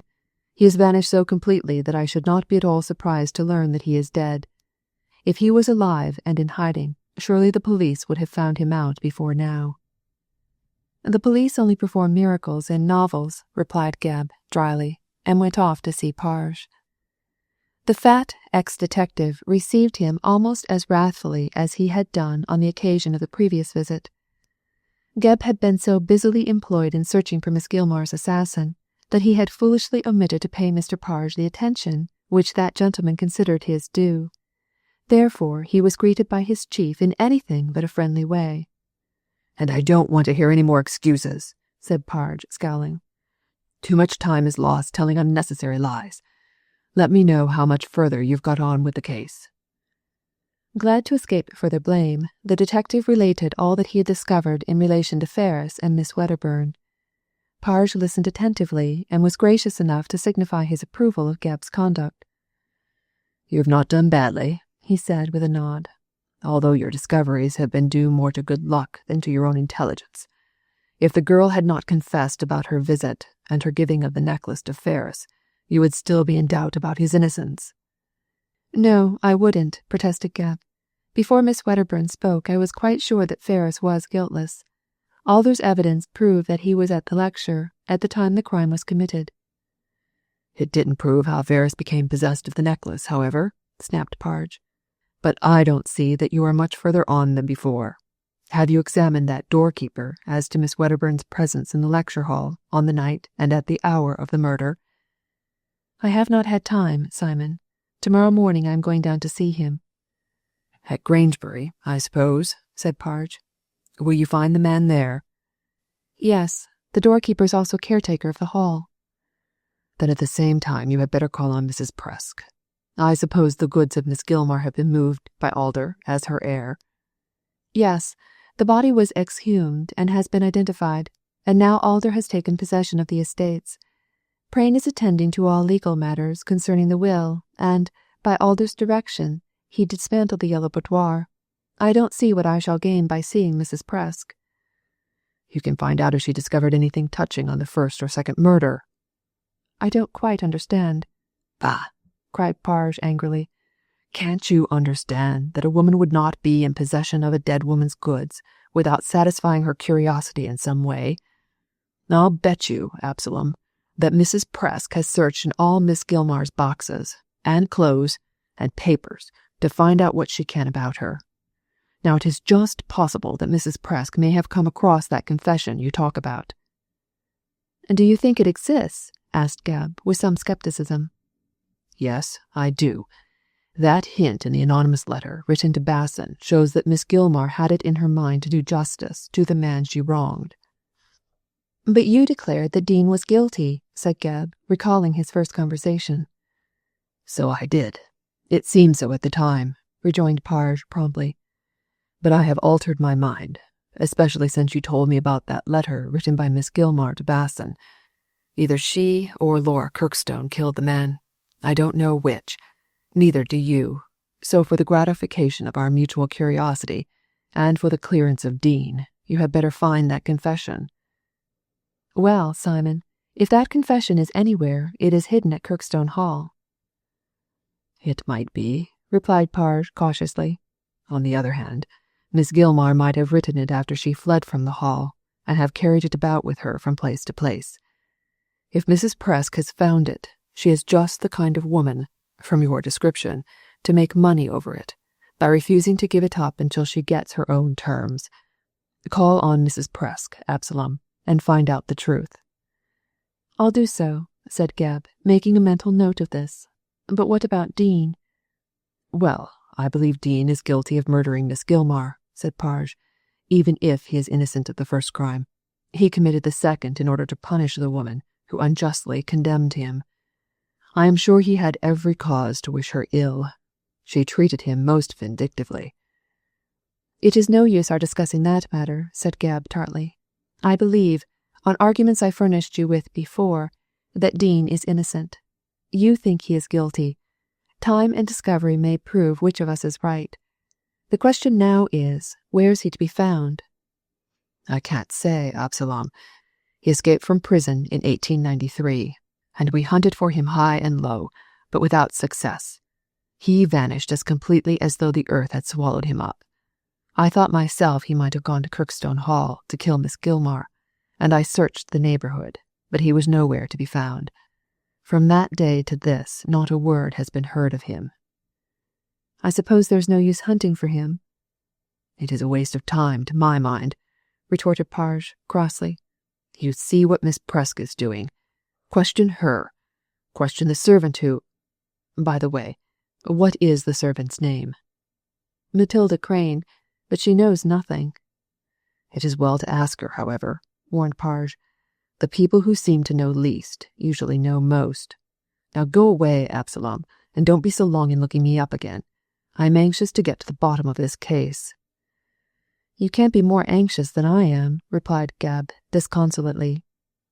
At all events, I am more hopeful, rejoined Parge, and dismissed his pupil, who went away with the conviction that the old man was worn out, that he was past work, and that no aid or useful advice could be expected from him. But Gebb still had sufficient reverence for his elder not to hint at these things. Besides, Parge might have turned the tables on him had he been too frank. The next day he went down to Grangebury and called at the town hall to interview the caretaker. He proved to be a smart ex-soldier with an observant eye and a good memory, which gifts he made use of on the present occasion for the benefit of Gebb and also of his own pocket. I remember the lady quite well, he said after some thought. The young gentleman called himself Mr. Ferris and told me he was going in, but that a lady, by name Miss Wedderburn, would come afterwards, and he asked me to bring her up where he was sitting in the front seats. She came in about 9:30, but refused to let me take her up to the front, as she did not wish to disturb the lecturer. She sat down near the door, and when the lecture ended, the young gentleman joined her, and they went out together. Were they in the hall before 10:00? Asked Gebb. Yes, sir, before 10 and after 10. I saw them both. This unprejudiced testimony put the matter beyond all doubt, so Gebb gave the man a florin and went away quite convinced that Ferris and Edith were innocent. He next called upon Mrs. Presk and had an interview with that lady and with her servant. What the landlady told him may be gathered from a conversation later in the day which Gebb had with Edith. It was in the afternoon when Miss Wedderburn saw him. She was sitting with Arthur in the drawing-room of Miss Barrington at Bloomsbury, and they were anxiously discussing the case of Miss Gilmar's death when Gebb was announced. Neither Edith nor her lover was particularly glad to see the detective, as their associations with him had been anything but pleasant. However, Gebb took black looks and short answers as a portion of the ills incidental to his profession, and conversed with the pair in his most amiable and persuasive fashion. "I've been down to Grangebury today," he said, addressing Edith, "and I saw Mrs. Presk, the landlady of your late cousin. From her I obtained a railway ticket, and it is a piece of evidence of such importance that I have come to you and Mr. Ferris about it." "A railway ticket?" repeated Edith, looking puzzled. "From what station?" "The ticket," said Gebb, producing it from his pocket-book, "is dated the 24th of July, and is a return portion from London to Norminster." "It is not mine, then," cried Miss Wedderburn. "I did not take a return ticket." "But you came up on the 24th of July from Norminster, did you not?" "Certainly, to see Ellen, but I bought a single ticket, second class." "Second class," said the detective, looking at the ticket. "This is a third-class return. Are you sure it isn't yours?" "Quite sure," said Edith decisively. "Why should I deceive you about it?" "Why, indeed," said Gebb, ironically, with a hint at her former deception. "Is it yours, Mr. Ferris?" Arthur shook his head. "No, if I had travelled at all it would have been third class, I admit, but I did not go to Norminster in the month of July." "I thought so," said Gebb with an air of relief.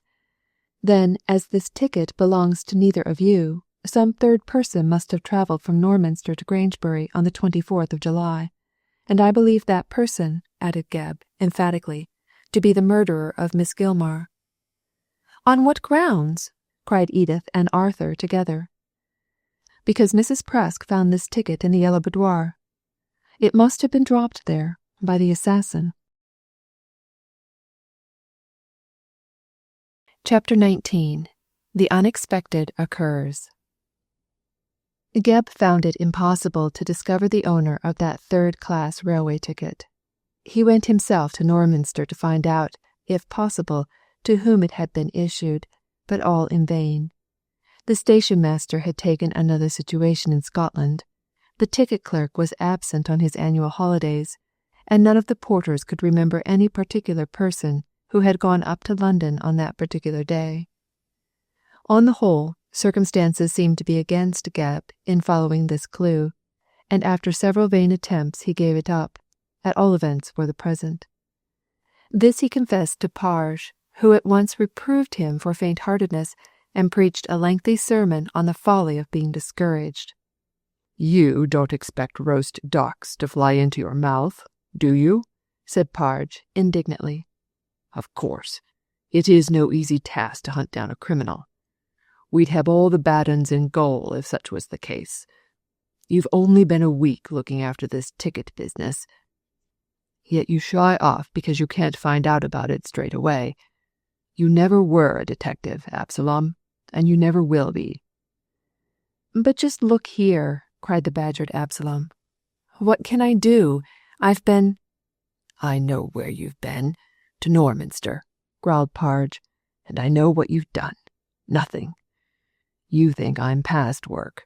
I saw that the other day. Well, from natural infirmity, or too much fat, so I am, but in no wise else, Absalom, so don't you believe it. If I was in your shoes, which I ain't, I'd write up to that station-master in Scotland and ask him if he knows of any particular person has left Norminster that day. It ain't a big place, and if he's a sharp one, he might remember." "I've written to the station-master," cried Gebb crossly. "Oh, have you?" replied Parge, rather disappointed. "Then I'll be bound you don't know what you're going to do about that ticket clerk." "Yes, I do.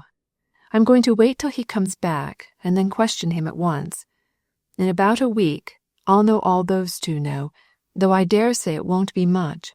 And you look here, Simon," cried Gebb, warming up. "It's all very well your pitching into me over this case, but is it an easy one? 'Cause if you say it is, it ain't. I never in my born days came across such a corker of a case as this one. Who would have thought that Ferris and the girl would be mixed up in it? Yet they were. And who would have thought them guilty? Everybody. And were they guilty? You know they weren't. Can you find Dean? No, you can't, though you tried yourself when his trail was still fresh.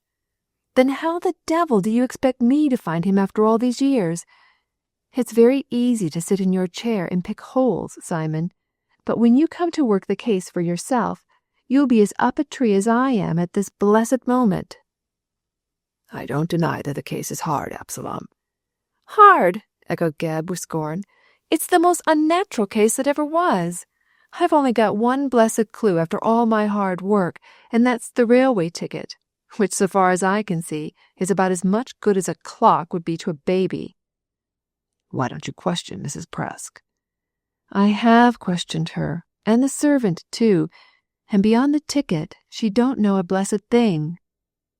"Can't Basson help you? Or Mr. Alder? Or Mr. Ferris?" "No, none of the three. They don't know who killed Miss Gilmar, and if it comes to a point, Simon, I don't see why they should know." "It's queer that the lot of them, including the girl, should have been in Grangebury on the very night of the murder," said Parge, with a musing air.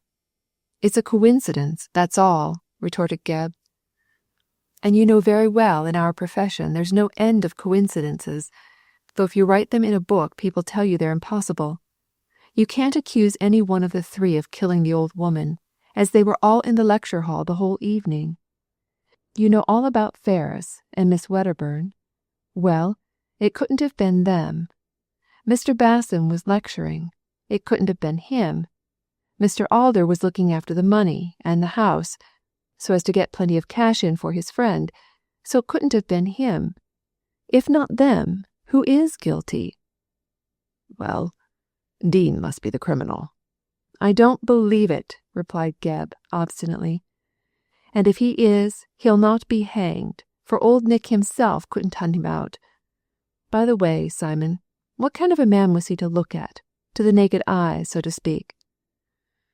I don't know what he'll be like now, replied Parge briskly, but he was uncommonly good-looking in the dock, I can tell you.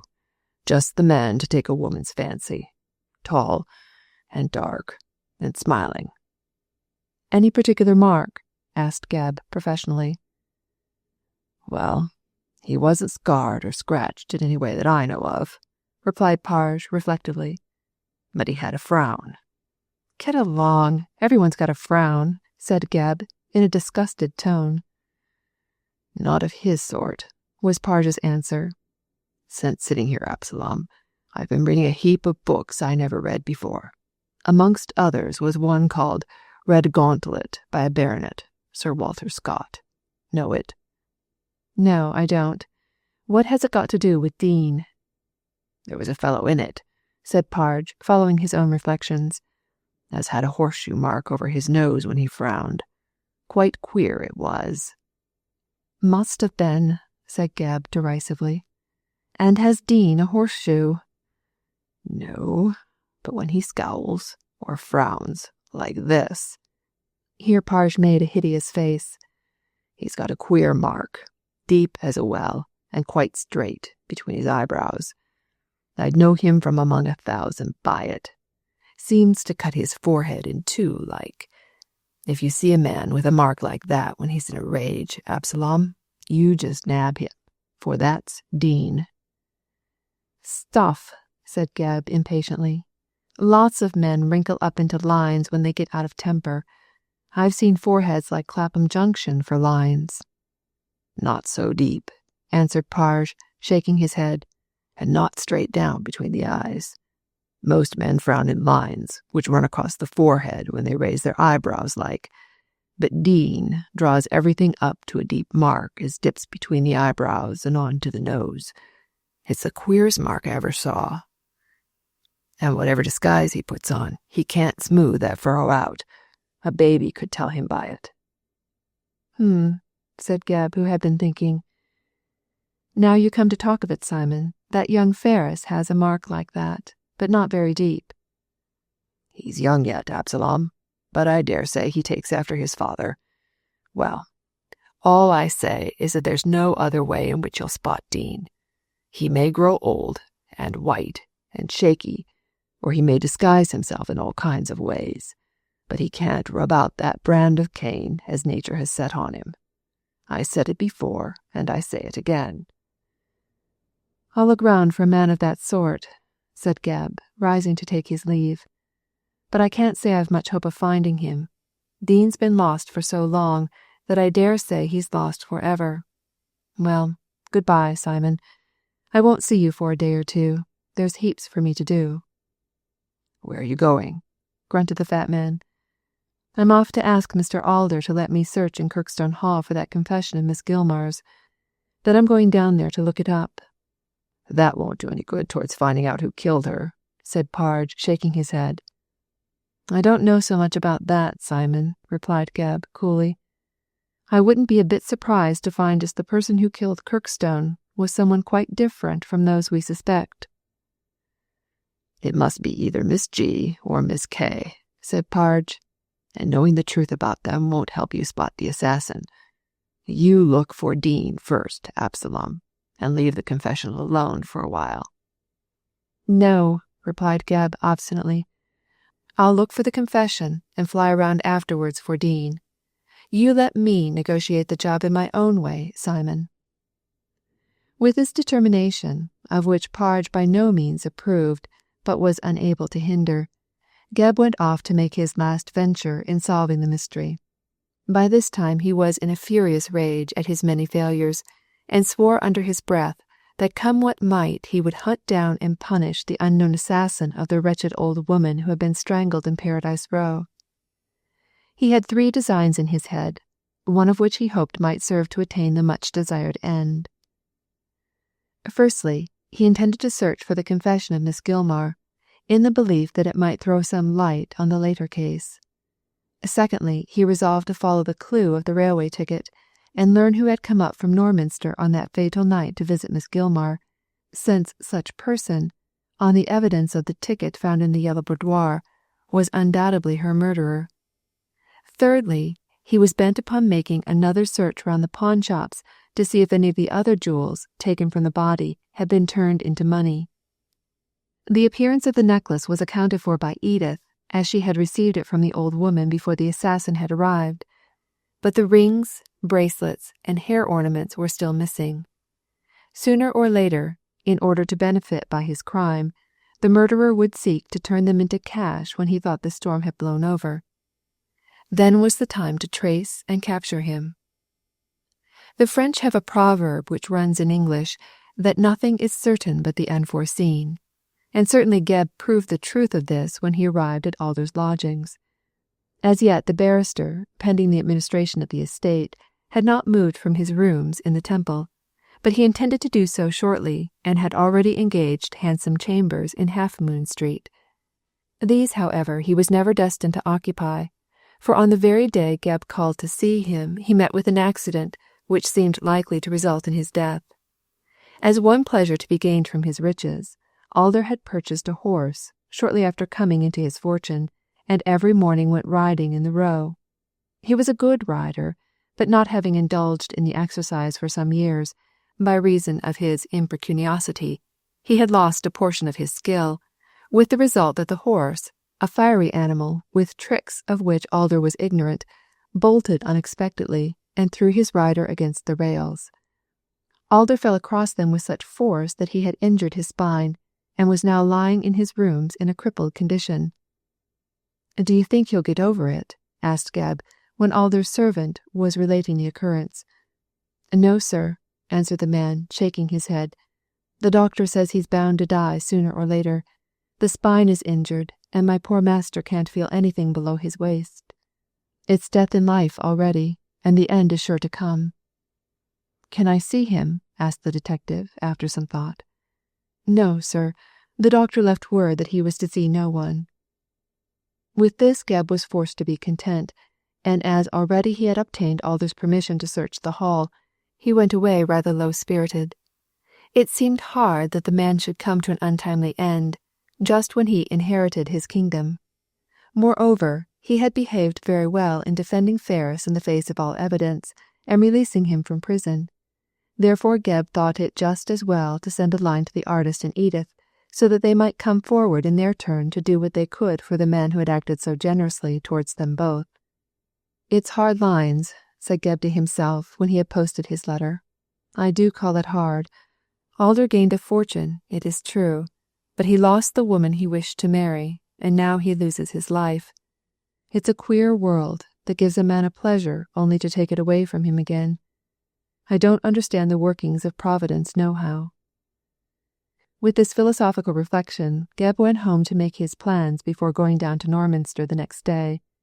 He had little hope of success, however, and now that Alder was dying, he wondered, if he did capture the murderer, if the reward would still be paid to him.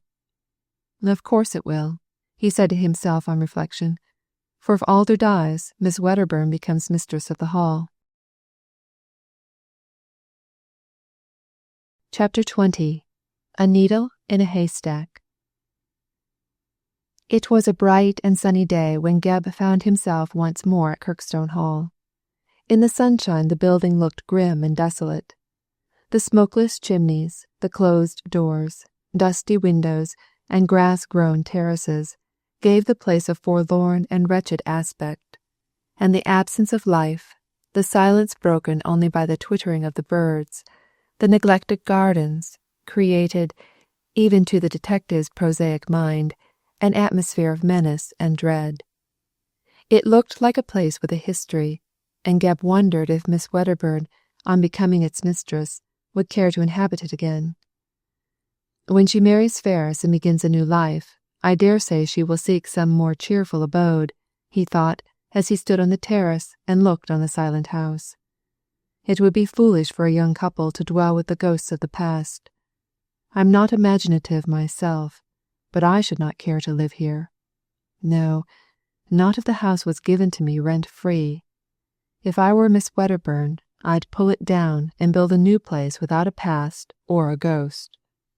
While Geb soliloquized thus, he heard a hoarse voice in the distance and saw Martin, spade on shoulder, passing across the lawn, singing one of his gruesome songs. Evidently he had caught sight of the detective on the terrace, for not until he came towards him did he begin to sing.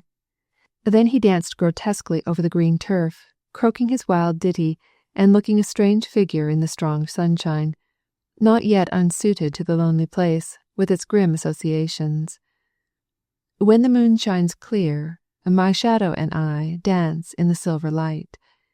When the moon lies hid in the cloudy sky, my shadow with her takes flight.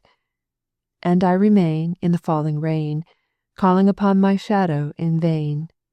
Oh, shadow dear, I wait you here, alone in the lonely night. When he came close to Geb, he stopped his song and dance suddenly, and looked inquiringly at the detective with his head on one side. "What do you want?" he croaked. "There's nothing here but death and misery." "I've come to look over the house, Martin. Can you show me over it?" "No, no," said the gardener, shaking his head. "I don't walk through the valley of dry bones. If you sit in the yellow room, you will hear the dead tell secrets." "What kind of secrets?" asked Geb, humoring him. "How the sister killed the brother, and how she who killed them both laughed and laughed. But she died at the last in deep despair, when Satan caught her in his snare." Geb looked fixedly at the man. He had been in the house at the time of the Kirkstone murder, so it might be that his poor wits retained a memory of the tragedy. Was it possible that light could be thrown on its darkness by this madman? The detective asked himself that question once or twice, as he listened to the poor creature rambling on, how Laura had killed her brother at the instigation of Miss Gilmar. "And is Mr. Dean innocent?" he asked suddenly. "God and his saints know he had no hand in it," cried Martin, with a remarkably sane look on his face. "A woman ruined one, a woman slew the other, and the poor soul lies in chains, and he fell to weeping as though his heart would break with sorrow and pain. "I wonder if this is the truth," thought Geb. Perhaps, after all, Laura did murder her brother, and Miss Gilmar, to save her, denounced Dean. But there is no sense to be got out of this lunatic. His evidence would not stand in a court of law. The only thing is to search for that confession, so the sooner I set to work the better. "Martin," he said aloud, "can you show me over the house?" Not I. Ask old Jane. Come, and I'll take you to old Jane." And shouldering his spade again, Martin walked off round the corner of the terrace, singing, "God is far away, alas, the devil is beside us, and as we wander through the world, he's the one to guide us. He gives with grin the wage of sin, and when the fiend hath paid us, we stand outside the gates of hell, with Christ alone to aid us." Old Jane proved to be a grim and elderly female in a rusty black dress and still rustier bonnet. She came out of a side door, and, wiping her hands on a coarse apron, curtsied to Geb, while Martin, introducing the pair with a regal wave of the hand, danced off round the corner. "What may you be pleased to want?" asked the old Jane, when the scarecrow gardener had disappeared. "I've received permission from Mr. Alder to look over the house," replied the detective, "and I wish you to show it to me." "There ain't much to see, sir," croaked the ancient dame. "It's all dust and darkness. I doubt if my old legs would carry me over it." "Oh, Well, I can go by myself, Jane, said Geb cheerfully. Miss Grix, if you please, snapped Jane indignantly. I only allows Miss Edith to call me by my first name. Poor, pretty dear, she's gone away forever. I wouldn't be too sure of that, rejoined Geb dryly. Mr. Alder has met with an accident and may die, in which case Miss Wedderburn would return here as mistress. Mr. Alder's ill, is he? Said Jane, in no very regretful tone. And may die? Ah, well, with a lachrymose whine.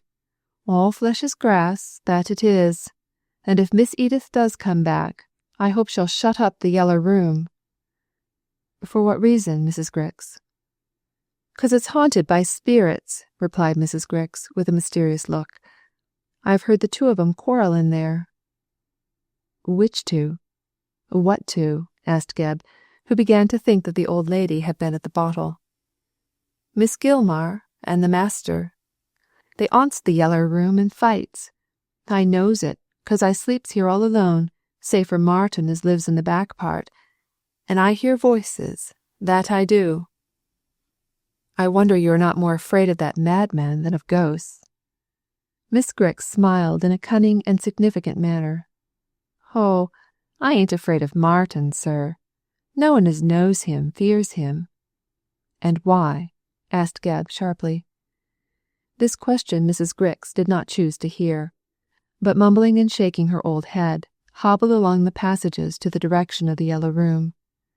She ushered Geb into this with a chuckle, and threw open the shutters to let the sunlight shine on the faded and time-worn decorations of the room.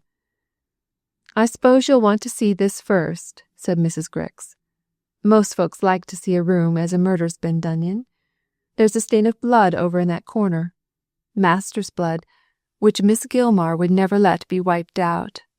I dessay Master comes and looks at it, and he wishes he had his body again. He was an awful bad one, and mean. Mrs. Grix lifted up a pair of dirty and trembling hands. They was both of 'em skinflints, she said with a nod. Whom are you speaking of, Mrs. Grix? Of Miss Gilmar and Mr. Kirkstone, sir. Did you know them? Did I know them? Echoed the hag with scorn. Of course I knowed them, and a bad lot the pair of 'em was. They gave Miss Laura a fine time, I can tell you. I wonder she didn't go off with Mr. Dean, I do. Were you here when the murder took place? Asked Geb. Lor, bless your 'art, I saw the 'ole of it, croaked Mrs. Grix. Master was a-lying over there with a knife in his 'art, and Miss Gilmar, she was hollerin' for the police. Did Dean kill Kirkstone? Ah, that's telling, said Mrs. Grix cunningly. Don't you ask no questions, young man, and you won't be told no lies. You must tell me, cried Geb, seizing her by the wrist. I'm from Scotland Yard, a detective, and he shook the beldame furiously. Mrs. Grix raised a feeble wail of horror. Lor, you're perlice, are you? She whimpered. Just let me go. I know nothing. Did Laura Kirkstone kill her brother? I don't know. I swear I don't know. Was Miss Gilmar the criminal? Mrs. Grix leered. She never told me she was, sir, but she didn't carry the Yeller Room about with her for nothing. What do you mean? Said Geb, releasing her. Mrs. Grix rubbed her wrist, which had been somewhat bruised by his clasp, and leered again. Miss Gilmar wrote it all down, she said. A confession? Cried the detective. I don't know what you call it, sir, but I know she wrote it down, 'cause she said to me, it'll be all right when I'm dead. Well, she are dead, said Mrs. Grix, and it ain't all right, unless she left the writin' behind her. Where is that confession? I don't know. I wish I did. There's money in it. I've hunted all over the 'ouse, and I can't come across it nohow.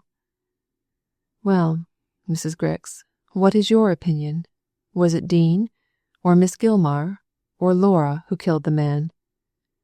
You look about for the paper, lovely, said Mrs. Grix coaxingly, and it'll tell ye all. You tell me. But I don't know for certain. Never mind. What is your opinion? Will you give me money for it? That depends on your information. Then I shan't tell ye, cried Mrs. Grix, backing towards the door. You can look for what she wrote. I shan't help you. Keep me for the workhouse, and maybe I'll tell you summat to make you wink. But not now. Not now. Old Jane Grix ain't no fool, lovey. No, no. Gab made a step forward to detain her, but Mrs. Grix hobbled through the door and vanished in the darkness as mysteriously as any of the ghosts she had been talking about.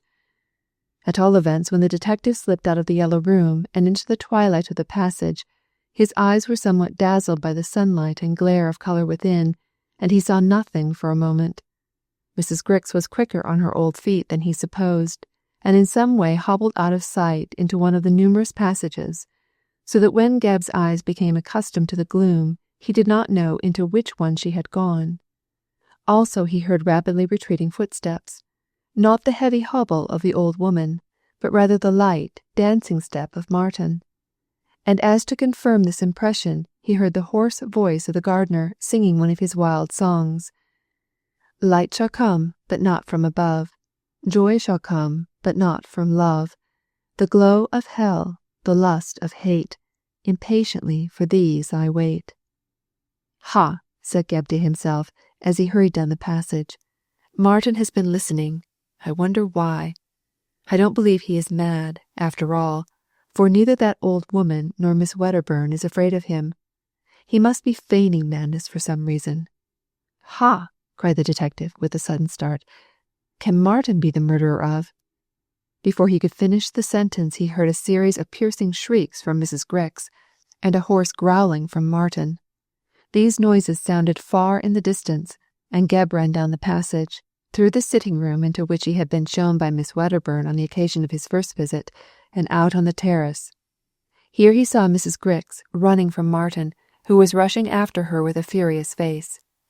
Geb stared, not at the terrified old woman who was hurrying towards him with wonderful activity for one of her years, but at Martin's face. It wore a savage scowl, and there between the eyes was the deep mark spoken of by Parge. Dean, cried Geb, thunderstruck. You are Dean. Yes, yes, screeched Mrs. Grix, getting behind Geb. He's Dean, sure enough. He was going to kill me 'cause I wanted to tell ye. Martin, or rather Dean, stopped when he heard his name, then turned, and leaping over the terrace ran like a hare down the avenue. Chapter 21. Found at Last. On seeing the pseudonymous gardener speeding down the avenue, Geb lost no time, but, leaving Mrs. Grix to her rage and lamentation, vaulted over the terrace in his turn and raced at top speed after the fugitive. The detective was lean and young and an excellent runner, whereas Dean, alias Martin, was old and scant of breath. So the only thing which equalized the contest was the despair which winged the feet of the wretched quarry. If Dean were caught by the bloodhound of the law, he would be shortly relegated to the prison whence he had escaped, so he flew wildly over the ground, running he knew not whither to escape the fate which awaited him. And Geb, who personified Nemesis, followed hot-footed in his track. The road to Norminster ran straight through the fields like a white ribbon laid upon green velvet, and the town itself was a distant mile from Kirkstone Hall. Down this, amid a cloud of white dust, Geb saw Dean running some way ahead, and setting his elbows to his sides, he followed steadily and surely, reserving his wind for the termination of the race, the result of which could only be the capture of the ragged figure now flying for dear life. Carters and pedestrians and labourers in the fields stared in amazement at the chase, and some, with that love of sport inherent in every breast, joined Geb in his manhunt. After Dean had covered a quarter of a mile, he began to fail and to zigzag in his course, bounding wildly from one side to the other and wasting his strength in useless ways. Geb, with his shouting train, drew steadily nearer, and the miserable, hunted wretch could hear their cries and the beating of their feet on the hard white road. Still he endeavored to shake off his pursuers and escape, for by a powerful effort he managed to run another quarter of a mile. Then age and fear and exhaustion told on his failing limbs, and with a wild cry Dean flung up his hands despairingly and fell amid puffs of dust. When Gebb arrived, he was lying senseless in the middle of the high road. "So," said the detective to himself as he knelt beside the ragged creature, "I've found you at last, Mr. Dean. You know the truth of all these matters, at any rate, and in some way or another I'll force you into confessing it." But at the present moment it seemed as though Dean would never speak again in this world, for he lay as still as any corpse, his white head and whiter face resting on Gebb's knee. The frowning mark between the eyes, by which the detective had known him, was smoothed away, and there was no expression on the blank countenance, no movement in the slack limbs. Gebb, however, knew that this apparent death was only temporary faintness, and whipping out his brandy flask, forced some drops of the fiery liquid between the white lips of his prisoner. While engaged in this kindly office, the labourers who had joined in the pursuit came up with much amazement expressed on their honest, sunburnt faces. "What's the matter with Mad Martin, mister?" asked one, looking at the unconscious Dean. "He's madder than usual, that's all," said Gebb, "and has nearly killed Mrs. Grix at the hall yonder. I must take him to Norminster and get a doctor to look after him. He'll die here." The detective made this artful speech with the intention of enlisting the sympathy of the bystanders, both for himself and Martin, alias Dean, as popular feeling generally inclines toward defiance of law and order. Moreover, a detective is not an admired character with the common people, and Gebb had no desire to render his task of capturing Dean more difficult than was necessary by stating his vocation. So for diplomatic reasons he spoke as above. The result justified his precaution, for the labourers were most anxious that the mad gardener, as they knew him to be, should be taken at once to Norminster and placed in charge of a medical man. A cart was coming along the road, and into this Dean was hoisted by friendly hands. Gebb having taken his seat beside him, the vehicle rolled slowly towards Norminster, while the labourers returned to their work, quite vivacious after the exciting episode which had broken the monotony of the day. Gebb, knowing what was at stake, felt thankful to get rid of them so easily. As it was but a half-mile to Norminster from the spot where Dean had fallen, the cart soon arrived there. The man himself had revived, thanks to Gebb's brandy, and sat staring straight before him in a kind of sullen stupor. He made one effort to escape when he was set down at the door of the gaol, but Gebb, with the assistance of a near policeman, soon overpowered him and carried him within, while the carter drove off, wondering, in his slow-thinking mind, that a man brought to see a doctor should be taken to the country gaol for care. However, he had received 5 shillings from Gebb, so did not trouble his head about the matter, and spent most of it at the next public-house, where he narrated the episode with such additions as his drunken humour suggested. To the governor of the gaol, Gebb explained that Dean was an escaped prisoner, for whom the police had long been looking, and mentioned his own name and occupation. The result of this was that Dean was confined in a cell with a warder to watch him, lest he should in his despair attempt suicide. Then Gebb repaired to a hotel, and wrote to the governor of the gaol whence Dean had escaped, asking him to come down himself, or send some responsible person in order to identify the prisoner. The detective also sent an urgent wire to Fergus, requesting him to visit Norminster at once on business connected with Martin, for he shrewdly suspected that the artist knew of the man's identity with Dean, and that the mention of the name would bring both Arthur and Edith immediately to Kirkstone Hall. It was shortly after midday when Gebb sent this telegram, so he quite expected that if matters stood as he imagined, Fergus would come down, and not alone. For if Fergus knew that Martin was his father, Edith also must be in the secret, and, no doubt, she would accompany him. Then Gebb, who was really angry with the young couple for their many concealments, determined to have a thorough explanation of their strange behaviour. These important matters having been attended to, Gebb returned to the gaol and saw Dean, but the interview proved to be anything but a success. Whether the man was mad or not, Gebb could not decide without evidence, but certainly his present sullen silence formed a strange contrast to his former excitement. He neither talked recklessly nor sang his wild songs.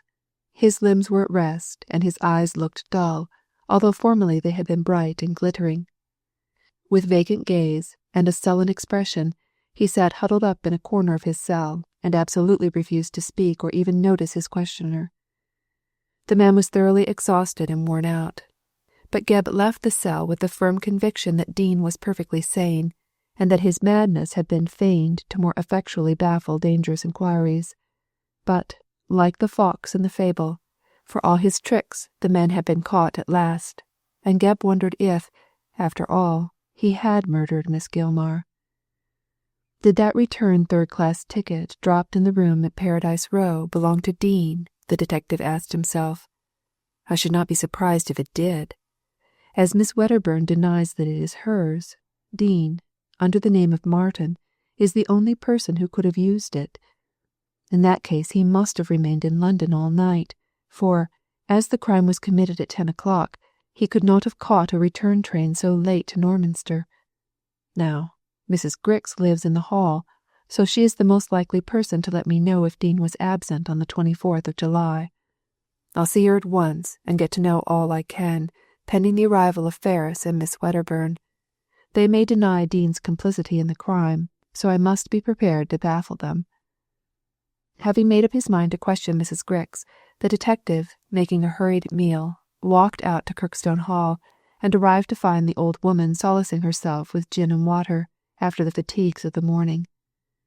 She was excessively nervous when Gebb reappeared, as she was conscious that she had said too much in her rage with Martin, and now guessed that she was about to be thoroughly examined, touching all she knew concerning him. Mrs. Grix, to save her own skin, was quite prepared to equivocate, and Gebb guessed as much, for he went to work with her in a severe official way, which frightened her considerably. Now, Mrs. Grix, said he, when they were comfortably established in the kitchen, I've come to ask you a few questions. I don't know nothing. I don't, protested Mrs. Grix, beginning her tactics. You know a great deal, replied Gebb sharply, and if you don't answer me truthfully, I'll arrest you on suspicion and put you in gaol alongside Dean. So now you know. Lawkamussy, squealed Mrs. Grix. Have you put him in prison? Yes, I have. So you tell me the truth, or I'll put you in also. I'll speak out, sir, cried the old wretch, much terrified. I don't want to go to prison. I've done nothing. You have spied and listened and searched, retorted Gebb, all for the sake of gaining possession of other people's secrets and extracting blackmail when possible. Now you answer my questions, or it will be the worse for you. I'm willing, sir, said Mrs. Grix meekly, but I don't know as much as you think. I only suspects like. Can you tell me who killed Kirkstone? asked the detective. That's one thing I don't know for certain, replied the dame. But if you ask me, sir, I believe as Miss Gilmar did. On what grounds do you suspect her? Because she wrote out summat telling the truth and hid it, and she wouldn't have done that unless she were guilty. Then she were in love with Mr. Dean, and Mr. Kirkstone wanted him to marry Miss Laura. So I thinks as Miss Ellen got 'em both out of the way. She was a clever one, was Miss Ellen. Do you know where the confession is? No, I don't. Martin was always hunting for it to clear himself, but if he found it, he didn't tell me. And Martin is Dean? Yes, he is. It ain't no good telling lies, lovely. He is Dean. I thought there was a gardener here at the time of the murder called Martin. There was, replied Mrs. Grix coolly, and he was queer, too, I tell you, but not as queer as this Martin. I knowed he was Dean as soon as I clapped eyes on him, though he was sorely altered from the handsome man he was. Then he impersonated Martin to save himself from the police. He did. He's no more mad than I am, but he thought it was safer to pretend being crazy. His songs was awful, said Miss Grix, shuddering. Did Miss Wedderburn know the truth? Of course, sir. And when she knowed as I knowed, she told me to hold my tongue, and paid me for doing it. but she didn't give much, lovely." "Did Mr. Ferris know?" "Seeing as Mr. Dean's his own born father, which I knowed for listening to him talking, he did." "Did Dean kill Miss Gilmar?" Mrs. Grix did not reply to this question with her former glibness. "I don't rightly know of that," she said slowly. "If he did, it wasn't here, for Miss Ellen was in London this long time." "Was Dean ever in London while he stayed here under the name of Martin?" "Yes, he was, and just about the time of the murder. It was in July Miss Ellen died, wasn't it?" "It was," replied Geb eagerly, "on the 24th of July." "Ah, well, I shouldn't be surprised if Dean did kill her. He was always talking of punishing her," continued Mrs. Grix with relish, "but I didn't think he'd go so far as murder." "What makes you think that he did?" asked Geb. "Why," said Mrs. Grix, nodding, "he was up in London in July, and he stayed there all night." "On the 24th? "I can't be sure, sir, but it was at the end of the month, and when he came back he was queerer than ever. Oh, I dessay he went up to kill Miss Ellen," said Mrs. Grix with conviction. "I can't swear to it, but I'm sure he did, and serve her right, too." Chapter 22. A Secret Hoard. On concluding the examination of Mrs. Grix, which lasted some time owing to the inherent objection of that lady to speak the truth, Geb spent the afternoon in searching the house for Miss Gilmar's confession. By this time he had quite adopted the opinion of Mrs. Grix regarding the guilt of the former housekeeper, and, on the same authority, he was certain that she had written out and hidden away an account of her crime. The question was, where was it concealed? For the house was so large and rambling, and dusty and dusky, that Geb almost despaired of finding the paper. At first he thought it might be hidden in the Yellow Room. In that fatal apartment the crime had been committed, and, to keep her perpetually in mind of Dean's threat against her life, the wretched woman had lived during her concealment in a precisely similar apartment, decorated and furnished in the same manner. So, seeing that she had attached such importance to it, the probability was that she had hidden the paper within its precincts. But a strict examination of floor, walls, carpet, hangings, and furniture proved that the confession was not there. Geb was disgusted at this result, and turned his attention to the rest of the house. In the few hours he had to himself, he examined nearly every room in the place, not forgetting the sleeping apartments of Dean and Mrs. Grix, which were situated in the back part of the house. He made several discoveries of more or less importance, but the object of his search he failed to find. Towards 5 o'clock he gave up hunting for this needle in a haystack, for the search was quite as difficult and impossible, and repaired hot and dusty to Mrs. Grix. From the old woman he obtained water to wash in, and a brush for his clothes, and afterwards she supplied him with a cold supper and beer. Just as Geb finished this, feeling very refreshed, he heard the sound of voices, and stepped onto the terrace to find that Ferris and Edith had arrived. They both looked pale and nervous, and the grim way in which the detective eyed them inspired neither with confidence. "We are here, you see," said Ferris, as Edith seemed unwilling to speak, "but neither Miss Wedderburn nor myself can guess the reason of your very peremptory telegram." "I think you know the reason very well," said Geb, grimly, "else you would not be here. However, there is no need to talk secrets in the open, so if you will come with me to the Yellow Boudoir, we can speak more at our ease, and perhaps more openly," finished the detective with a dry cough. Edith looked at her lover in a quick, terrified manner, but judged it wiser to make no remark, and the two meekly followed Geb into the Yellow Room. Here they sat down side by side on the primrose-hued couch, while Geb, after glancing outside to see that Mrs. Grix was not listening, closed and locked the door. Then he drew a chair in front of the couch and surveyed the pair in no very friendly manner. "Well, Miss Wedderburn and Mr. Ferris," he said, with very much displeasure, "it seems I have to find out things for myself." "What things?" asked Edith, flushing, for, Not knowing the extent of Geb's knowledge, neither she nor Ferris was prepared to speak freely. "Things which you know, Miss Wedderburn, and about which you could have informed me. If I had known then what I know now," added Geb with emphasis, "I might have had less trouble and more result in this murder case." "I don't understand you," faltered Ferris doubtfully. "You may understand me better when I tell you that your father is in prison again." "My father? Dean?" "Yes, Dean, or Martin, whichever you like to call him." "Do you mean to say that Mad Martin, the gardener, is really Mr. Dean?" said Edith, making a final attempt to baffle Geb. "Yes, Miss Wedderburn, I do. And why should you, or Mr. Ferris there, pretend ignorance of what you know to be true? I recognized Dean myself from a description given by Parge. No one can mistake that mark between the eyes when he frowns, which mark, I see, Mr. Ferris has at this moment. And to make sure that Martin is Dean, I have the evidence of Mrs. Grix."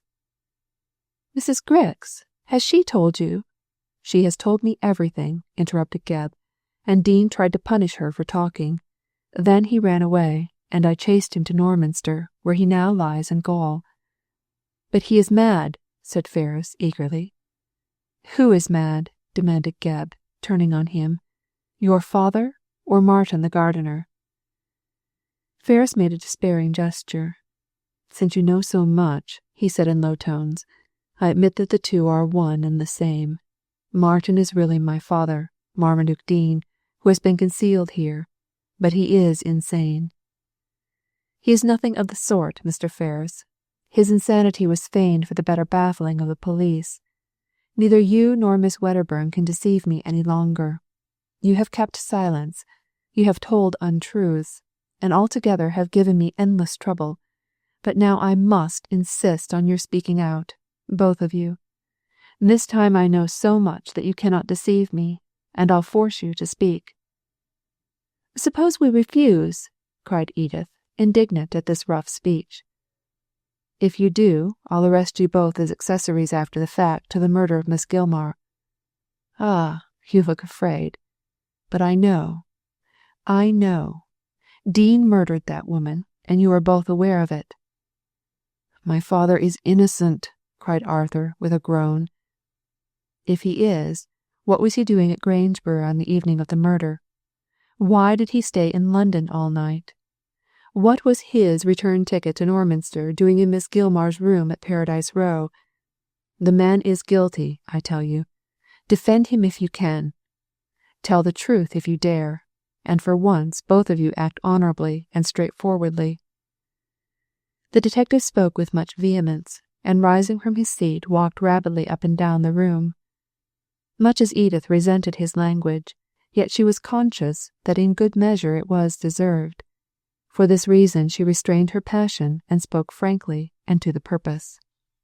"Mr. Geb," she said, and the detective paused to listen, "I do not deny that much you say is true. Neither myself nor Mr. Ferris have spoken so openly as we might have done, but you must not forget that we had much that was dangerous to ourselves to conceal. If we had told you about the necklace, you might have suspected us of the crime, and it was dread of such danger which kept us silent." "I know that you are both innocent," said Geb coldly, "but what about Dean?" "We did not speak of Dean, of my father, for the same reason," struck in Arthur earnestly. "He was imprisoned for a crime which he did not commit, and you would not have had me, his own son, betray him." "Perhaps not. It is a hard thing to ask," responded the detective. "But now that I know so much, perhaps you will tell me more, and inform me how it was that your father came here, and when it was that you first recognized him." "Certainly," replied Arthur with a glance at Edith for permission to speak. "I heard almost immediately about my father's escape from prison, and, knowing his hatred for Miss Gilmar, I came to Kirkstone Hall, thinking he might go there to revenge himself. However, although he had not come, Miss Gilmar, with a guilty conscience, no doubt, took fright and went to hide herself in London. On my first visit I met Miss Wedderburn, and afterwards I frequently came to see her. One day while I was here, an old man arrived and asked to see Miss Gilmar. I saw him, and so did Miss Wedderburn, and when he heard my name and had examined me carefully, he saluted me as his son.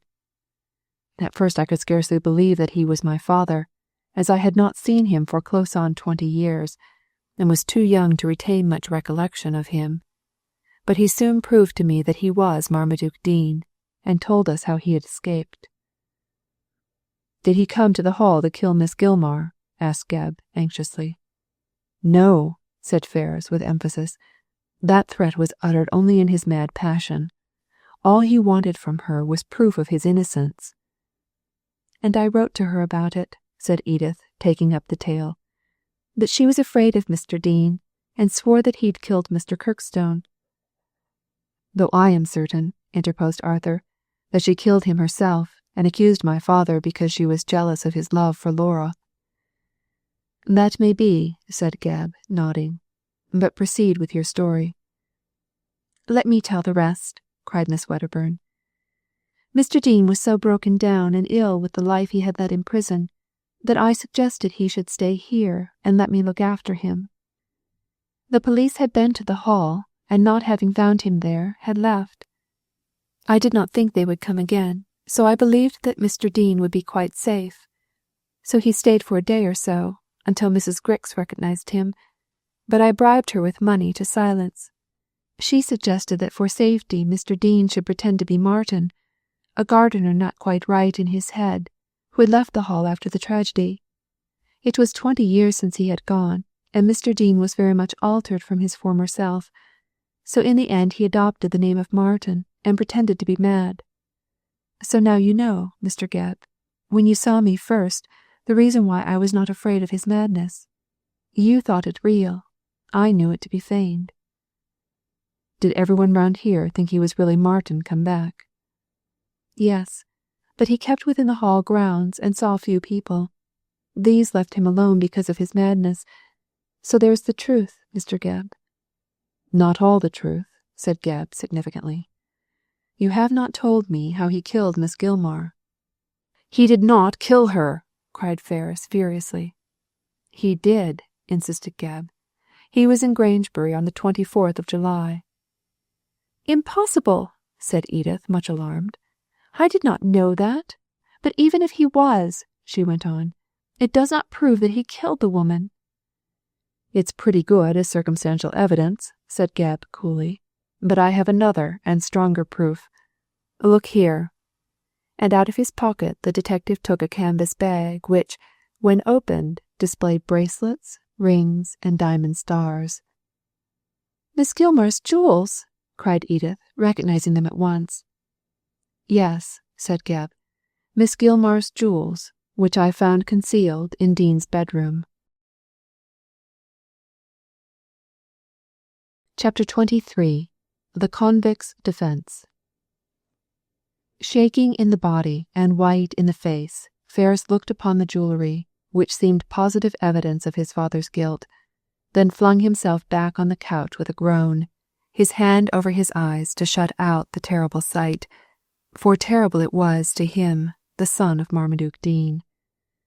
Edith also gazed fearfully upon the heap of gold and glittering stones, not doubting the truth of Gebb's story. "Yes," said the detective, raking the jewels together and replacing them in the bag. "In looking for Miss Gilmar's confession, I found these in the room of Dean. They were hidden on the top of a tall press in a dark corner, and I felt rather than saw them. The case against your father is clear enough, Mr. Ferris, although I was doubtful of it at first. Mrs. Grix can prove that he spent the night of the 24th of July away from the Hall. The ticket I found in Miss Gilmar's room shows that he must have been there, since no one but he could have possessed, in this especial instance, a ticket from Norminster to London. I'll have the evidence of the station master and the ticket clerk to prove his purchase of it shortly. And finally, the possession of this jewellery places the matter beyond all doubt." "There must be some mistake," said Edith, when she found her tongue. "For, although the evidence is against Mr. Dean, I can't believe him guilty. He is an old, broken-down man, timid and cowed. To plan and carry out so ingenious and remorseless a crime would need more spirit and determination than he is possessed of. Besides, she added very reasonably, if, as we all think, Mr. Dean is guiltless of Kirkstone's death, why should he kill Miss Gilmar? That is rather an argument against than in favor of him, said Gebb quietly. If she condemned him unjustly and bore false witness against him, as I truly believe she did, that very fact would make him all the more anxious to punish her for such perjury. What do you think, Mr. Ferris? What can I think? Groaned the young man. The evidence seems to prove my father's guilt. Still, on the face of it, I agree with Miss Wedderburn. He cannot be guilty. Innocent men have been hanged on evidence as conclusive, yet afterwards the truth has come to light. A judge and jury found him guilty of Kirkstone's murder, which we are now certain he did not commit. So it is possible that, and despite the evidence to the contrary, he may be innocent of this second crime. Mr. Gebb, added Ferris entreatingly, you know the whole of this matter, and are more experienced in such cases than Miss Wedderburn and myself.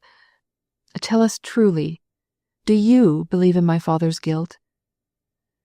The detective hesitated, and, looking from one to the other, rubbed his chin in a perplexed manner. I shall answer you honestly, Mr. Ferris, said he, after a pause.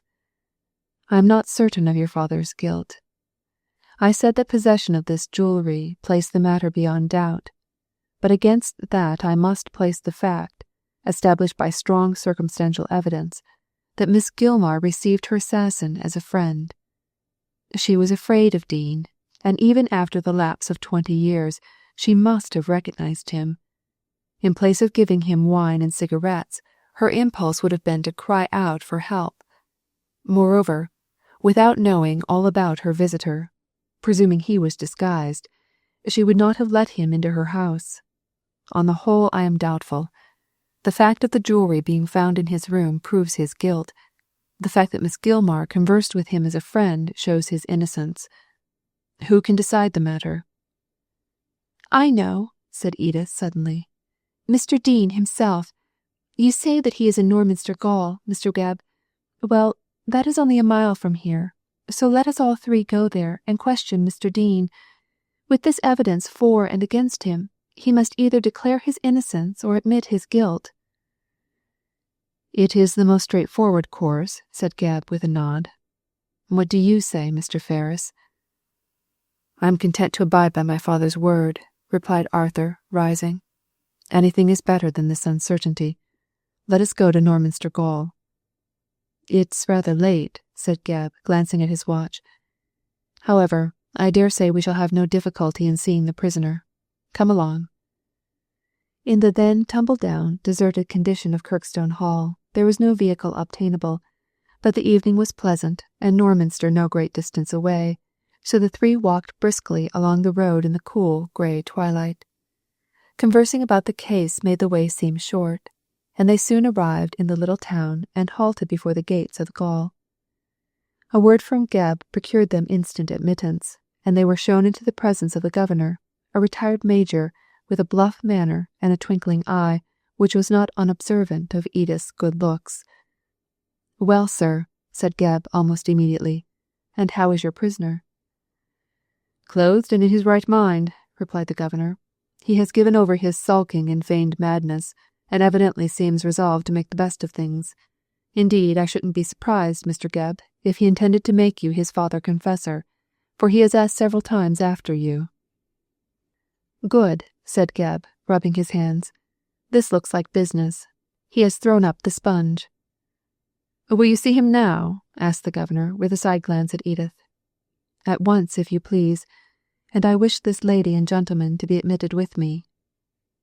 Well, it's hardly regular to admit strangers at this hour, Mr. Gebb, said the major.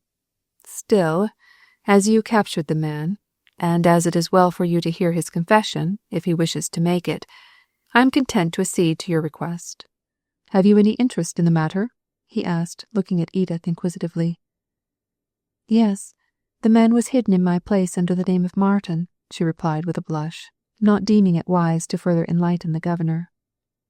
Indeed, you are Miss Wedderburn, of the Hall? I thought so. Well, go along, all of you, but don't remain more than a half-hour with the prisoner. I have to lock up for the night shortly, and I may be tempted to keep so fair a lady in my castle, you know. Laughing at his own mild joke, the governor gave his visitors over to the guidance of a warder, and they were soon ushered into a cell, where they found Dean sitting on his bed, chatting cheerfully with the man who watched him. He sprang up to receive them, and after the warder had exchanged a few words with the watcher, they both withdrew, leaving the lamp in the cell. Gebb was much gratified by this mark of the governor's trust, and spoke to Dean with great complacency. "I see you have come to your senses, Mr. Dean," he said civilly enough, but with point. "It is about time, I think." "As you say, about time," replied Dean, who had been greeting Edith and his son. "I have given over fighting against the injustice of the world. I was condemned, an innocent man, some 20 years ago, and I escaped from my prison in the vain hope of getting Ellen Gilmar to prove my innocence. But she is dead, and I am again in the hands of, I won't say justice, but injustice." "But why did you kill Miss Gilmar?" asked Gebb, for Fergus and Edith sat quietly, letting him conduct the conversation as the most capable person. "I did not kill Miss Gilmar," replied Dean, firmly and sadly. "God knows who sent that wicked woman to her last account, but it was not I." "Yet you uttered a threat against her." "I did, in my first wrath at the injustice of my sentence, but nearly 20 years of imprisonment removed revenge from my heart. I came down to Kirkstone Hall, not to kill her, but to implore her to tell the truth and free me from undeserved shame. But she had fled, thinking in her guilty mind that I intended to harm her. I told Miss Wedderburn that I did not. Also Mr. Fergus." "You can call him Arthur," said Gebb coolly. "I know that he is your son." "Is this so?" asked Dean, looking with some surprise at Fergus. "Yes, father. I told Mr. Gebb the truth, or rather, I admitted it, as he had already learned my relationship to you from Prain. He knows everything, and we have come to ask you to right yourself in his eyes, to confess." "Confess? Arthur, do you believe that I killed Kirkstone?" "No," said Arthur with conviction. "I do not." "And you, Edith," said Dean, looking at the girl, "is it your opinion that I am guilty of Miss Gilmar's death?" "No," replied Edith in her turn. "Appearances are against you, but I truly believe you to be guiltless." "And so I am, for—" "Before you go on," interrupted Gebb, looking up, "I think it will be best for you to approach this matter with more particularity. Were you not at Grangebury on the night of the 24th of July?" "Yes," admitted Dean promptly. "I was. I went to see Mr. Basson, who had been my counsel." "About what?" "About the confession of Miss Gilmar." "What?" cried Gebb in surprise. "You found it?" "I found it on the 20th of July, concealed in the yellow boudoir, where Ellen Gilmar had hidden it. I know now who killed Kirkstone." "Miss Laura?" cried the detective, knowing Dean's belief. "No, Miss Gilmar herself was the murderess." "Well, I never," said Gebb, and looked at Edith and her lover, who were not much astonished. "And where's the confession now?" "Mr. Alder has it," was the unexpected reply. "Alder? Why, he believes you to be guilty. He said so several times." "I asked him to," replied Dean quickly. "Mr. Alder has been a good friend to me all through." "He has been a good friend to us all," said Edith, touching Arthur's hand. "Does Mr. Alder know who you are?" "Yes, he had been present at my trial, you know, and, in spite of my altered appearance, he recognized me on one of his visits to the Hall. I begged him to keep my secret, and he did. I asked him to talk of me as guilty, so that I might be the more effectually concealed." "I don't see how that would help you," interrupted Gebb sharply. "Why not? If Alder had gone about insisting that I was innocent, you might have suspected that he had seen me lately, while by stating what everybody believed, no questions would be asked." "True enough," said Gebb, his brow clearing. "But I confess this disjointed information of yours puzzles me not a little. Suppose you tell us the whole story from the time you first masqueraded as Mad Martin." "Certainly," asserted Dean readily. "I intended to do so, as I wish you to help me establish my innocence. Also, I owe it to my son and Miss Wedderburn to relate things I formerly kept from them." "We are all attention," said Edith, and leaned forward eagerly. "When I was feigning madness at the Hall," said Dean, glancing at his 3 auditors, "I was wondering all the time how I could prove my innocence of Kirkstone's murder. One night, Mrs. Grix, who had found out my true name, told me that Miss Gilmar had written a confession of the crime and, as she believed, had hidden it in the house. She gathered this from some words let fall by Miss Gilmar. Thenceforth it became the aim of my life to find that confession, but although I looked everywhere, I could not discover it. Then Mr. Alder came visiting at the Hall, as you know, Edith, and he guessed who I was. Feeling that I could not deceive him, I confessed that I was really Marmaduke Dean, and consulted him as to the possibility of proving my innocence. Alder scoffed at the idea of a confession being in existence, as he said if Miss Gilmar were guilty, she would not put down the fact in black and white. He advised me to consult Basson, who had been my counsel, and see if I could not be cleared, but this I was afraid to do, lest Basson should hand me over to the police." "Oh, he would never have done that," said Gebb, remembering the personality of Basson. "He is good nature itself." "So Alder said," continued Dean. "Still, I was too afraid to venture, and remained in hiding at the Hall, thankful that Alder kept my secret. I must say that in every way he acted like a true friend, for he could easily have given warning about me to the authorities." "I wonder he did not do so for Miss Gilmar's sake," said Gebb. "Had he deemed me guilty he would have done so," cried Dean quickly. "But I told him the whole facts of the case, and declared that Laura, being possessed of the knife, had killed her brother. Alder in the end said he believed in my innocence, but he declined to look upon Laura as the assassin. He fancied that Miss Gilmar had committed the crime, and to shield herself and punish me for not being in love with her, she accused me. Still, he declined to believe that she had confessed her guilt in writing.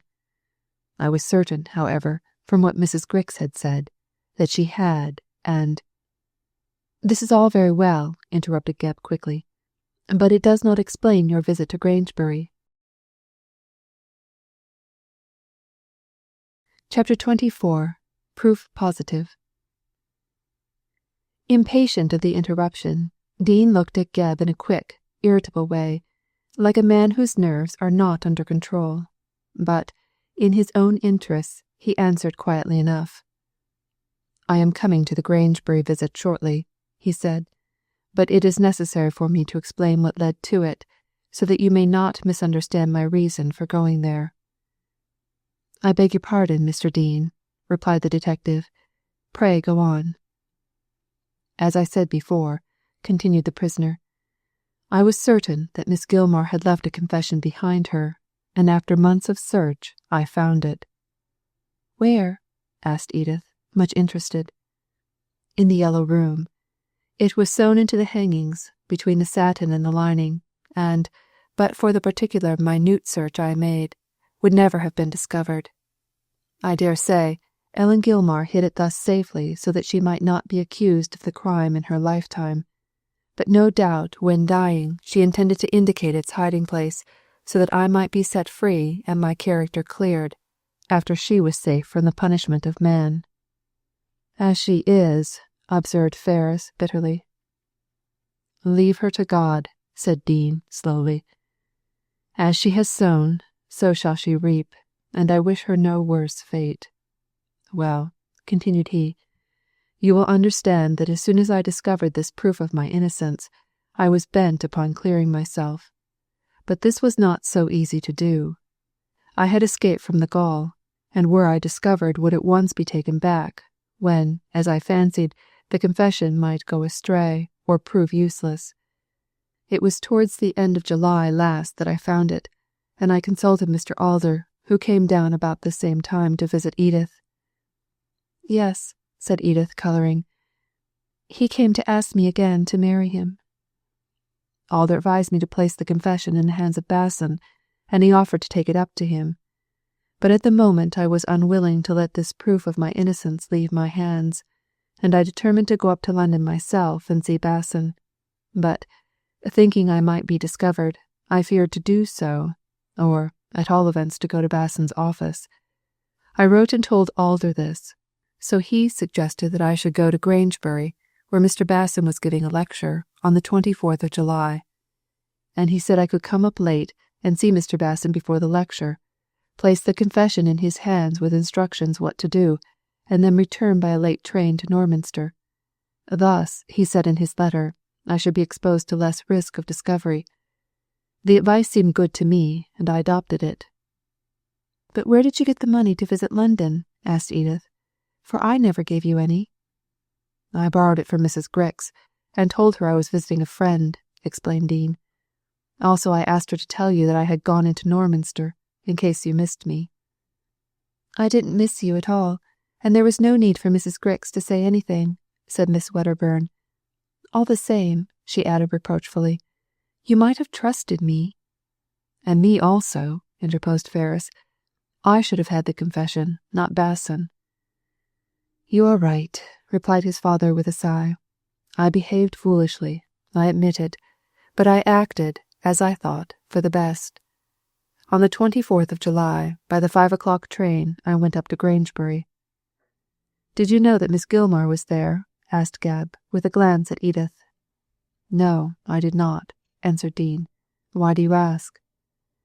Because Miss Wedderburn knew of Miss Gilmar's whereabouts. That is true enough, responded Edith calmly. But I did not think it necessary at the time to tell Mr. Dean.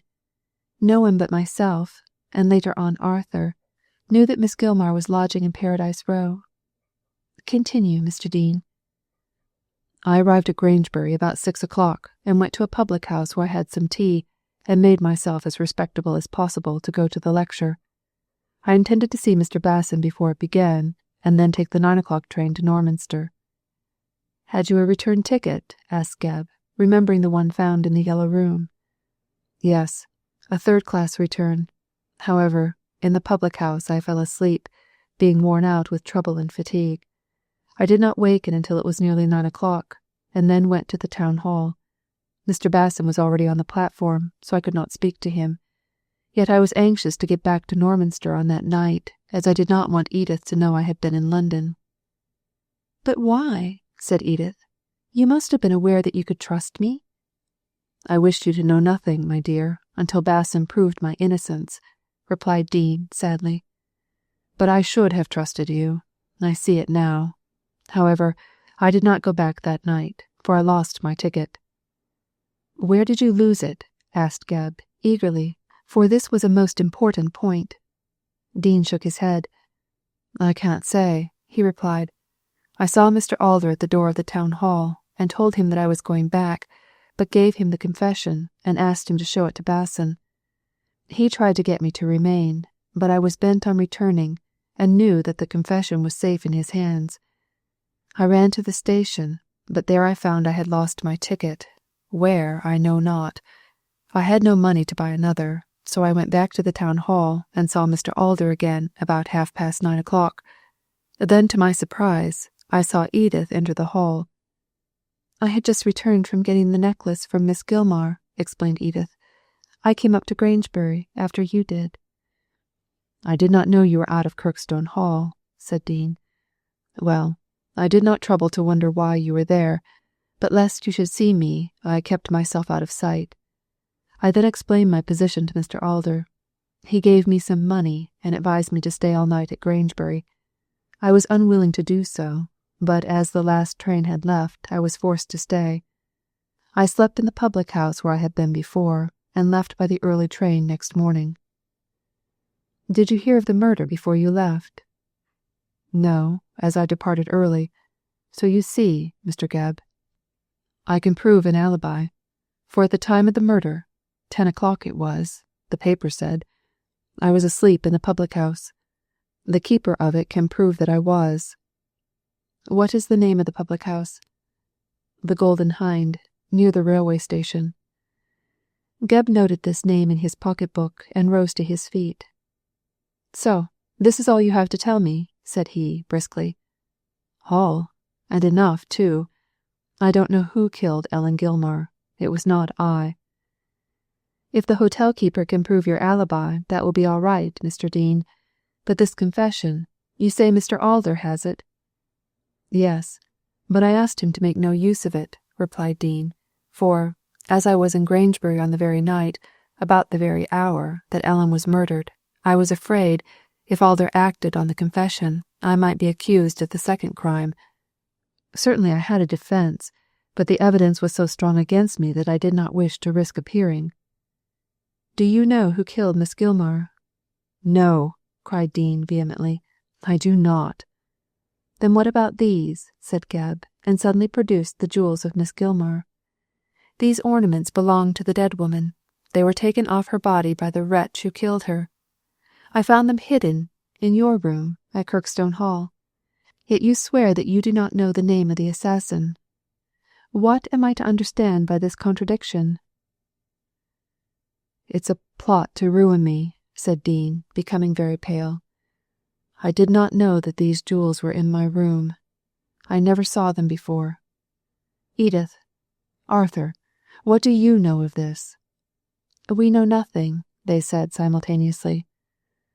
Come, Mr. Dean, said Gebb imperiously. These ornaments would not have been hidden in your room without your knowledge. If your alibi is to be believed, you are innocent, but on this evidence you must know who is guilty. Dean gave a long sigh and lapsed into his old sullen manner. I know nothing about them, he said in a piteous tone. Some one must have put them there. I don't know who. I have told you the truth, but even that will not help one, and I shall be condemned for the second time, an innocent man. Oh, God is cruel, cruel, and the tears ran down his cheeks. After that there was little more to be said. The old man was ill and feeble. For the moment he had braced himself to tell his story, and the hope of being righted had given him unnatural strength. But now that it was told, nature claimed her own. And Dean fell back on his bed, thoroughly exhausted.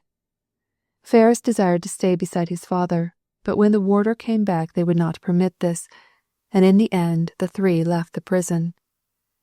In the street, Gebb turned to speak a few words to Edith before leaving for town, as he had decided to do.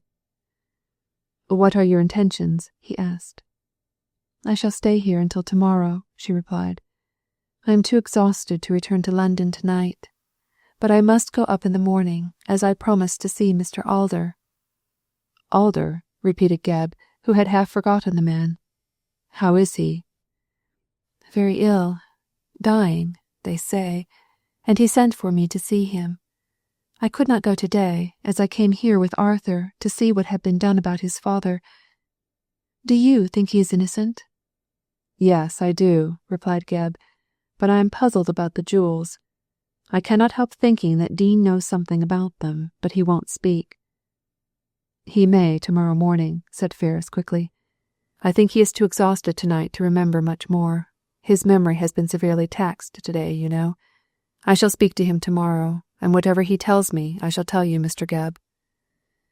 Very well, replied Gebb dubiously, and walked briskly to the railway station, as he was anxious to reach London, to see Parge and tell him what he had discovered. Also, he desired the advice of Parge regarding the jewels, for despite Arthur's promise, he did not trust him altogether. The young man had deceived him before, and should occasion arise, might do so again. So Gebb determined to act independently of anything which might be said by Dean in the morning. He was surrounded on all sides by people who, with their own ends to gain, were more or less unscrupulous, so it behooved him to be wary. Otherwise he would never pluck out the heart of this mystery. On arriving in town, Gebb went to his office, and there found 3 letters for him. Two from the station master and the ticket clerk of Norminster Station were corroborative of Dean's visit to town on the evening of the 24th of July, for both stated that Mad Martin, the gardener of Kirkstone Hall, had purchased a return ticket and had left for London by the 5 o'clock train. But, knowing what he did, this evidence came too late to enlighten Gebb in any degree, so he tossed the letters aside and opened the third one. It proved to be from Parge, requesting him to call and see him at once on important business concerning the Grangebury murder case, these latter words being underlined. He has found out something, thought Gebb. I wonder what it is. Another mare's nest, I expect. However, we'll see. I'll call tomorrow. At 10 o'clock next morning he was in Pimlico, and in the presence of Mr. Parge, who received him with a look of subdued triumph. "Well, Absalom," said he, "have you discovered who killed Miss Gilmar?" "No, I haven't, Simon. Have you?" "Yes. I found out the truth from... Who do you think?" "I don't know," said Gebb impatiently. "Mrs. Presk, perhaps." "No, not from the mistress, but from the maid. Matilda Crane." Gebb looked at the ex-detective in amazement. "Why, what did she know about it?" "She knew who visited Miss Gilmar on the night of the murder. I said you had not examined that girl properly, Absalom, so I sent for her to put a few questions myself. Then I discovered that she had found, cast into the grate, among other papers, a letter written by the assassin to Miss Gilmar. Here it is." Gebb took the bit of paper handed to him and read as follows. "Dear Miss Gilmar, I wish to see you on the evening of the 24th of July, between 9 and 10 o'clock, about some information touching Dean. Get rid of everyone in the house at that time, and expect me for certain. It will be better for us to be alone. Burn this. Yours truly, John Alder." "Alder?" repeated Gebb in amazement. "Alder?" "Yes, it was Alder who murdered that wretched woman." Chapter 25. How the Deed Was Done. Gebb quite agreed with Parge regarding the guilt of Alder, and on looking back over the collective evidence, he wondered that he had not suspected him before. No wonder he had come forward to defend Ferris, for bad as he was, the man had some conscience, and did not wish to see a guiltless person hanged for his crime, even though that person was his rival in love. What Gebb could not understand was why Alder had been so kind to Dean, and it was to ascertain this, amongst other things, that he left Parge as soon as he was able, and went off to Alder's rooms. The man was dying, and for the clearance of all persons concerned in the matter, it was absolutely necessary that he should make a confession of his guilt, even at the 11th hour. "I could tell you much that I have discovered," said Gebb, slipping the incriminating letter into his pocket. "But as Alder is dying, there is no time to be lost in getting him to confess." "I agree with you," replied Parge promptly. "I knew that he was dying, as I saw an account of his accident in the papers. Get him to confess, and for that purpose take Mr. Bassett with you as a witness. Then come back to me and tell me everything. I wish to write out all details concerning this very extraordinary case, and put the report in my collection." "It certainly merits it," replied Gebb, putting on his hat, "and I dare say this confession will be the most wonderful of all. By the way, why did not the servant give up the letter before?" "Because she is a cunning, artful little minx," burst out Parge in great wrath, "and wished to make money over it. She found it, as I told you, while cleaning out the grate, when the room was stripped by Alder. The letter was torn across, as Miss Gilmar evidently did not think it worthwhile to adopt Alder's advice and burn it. It was lucky she did not, or her death would have gone unavenged. As it is—" "As it is, the man will escape the law," interrupted Gebb. "But I dare say he'll be punished somehow. I'm sure he deserves to be. Did Mrs. Presk know of Tilda's discovery?" "No. Tilda kept her discovery to herself, and intended to sell her information to the highest bidder. It took me 2 hours to wring the truth and the letter out of her, but I did it in the end, and for the evidence I paid her £5. I have no doubt Miss Wedderburn will pay you when she comes into the estate." "What, the £5?" exclaimed Parge wrathfully. "Why, I expect the reward." "But the reward was to be paid by Alder himself," argued Gebb. "And although it was a blind, you can hardly expect the man to pay for his own detection." "His next heir must pay it," said the detective doggedly. "Miss Wedderburn is the next heir." "Then I'll apply to her," cried Parge. "I'm going to be paid for my trouble." "Seems to me, Simon, I've had all the trouble," said Gebb dryly. "You've sat in your armchair and done nothing." "I found out the truth, if you call that nothing," retorted Parge, growing red. "I've used my brains, which is more than you have done. There is life in the old dog yet, Absalom." "And temper also," rejoined Gebb, who was rather sore about the reward. "Eh, Simon? Well, well, we'll argue the matter hereafter. I must go to Alder." "Don't forget to take Basson." "No, I won't. But if you're right about Alder, you're wrong about Dean. He did not kill Kirkstone." "Then who did?" grunted Parge, rather displeased. "Miss Gilmar herself," retorted Gebb, and departed swiftly, leaving to his friend this, to him, indigestible morsel. Parge raged a trifle after Gebb had gone, as he did not like to be put in the wrong, but when he recollected his triumph in the new murder case, he was quite content to set it against his failure in the old one. So he sat placidly in his armchair and enjoyed his success and the prospect of getting £200 with so little trouble, all of which was satisfactory to his wife also, as it kept Parge in a good temper for one entire day, a state of things which was little less than miraculous in the frequently disturbed household. In the meantime Gebb, with a desperate fear in his heart that he might be too late, went as quick as a hansom cab could travel to Basson's rooms.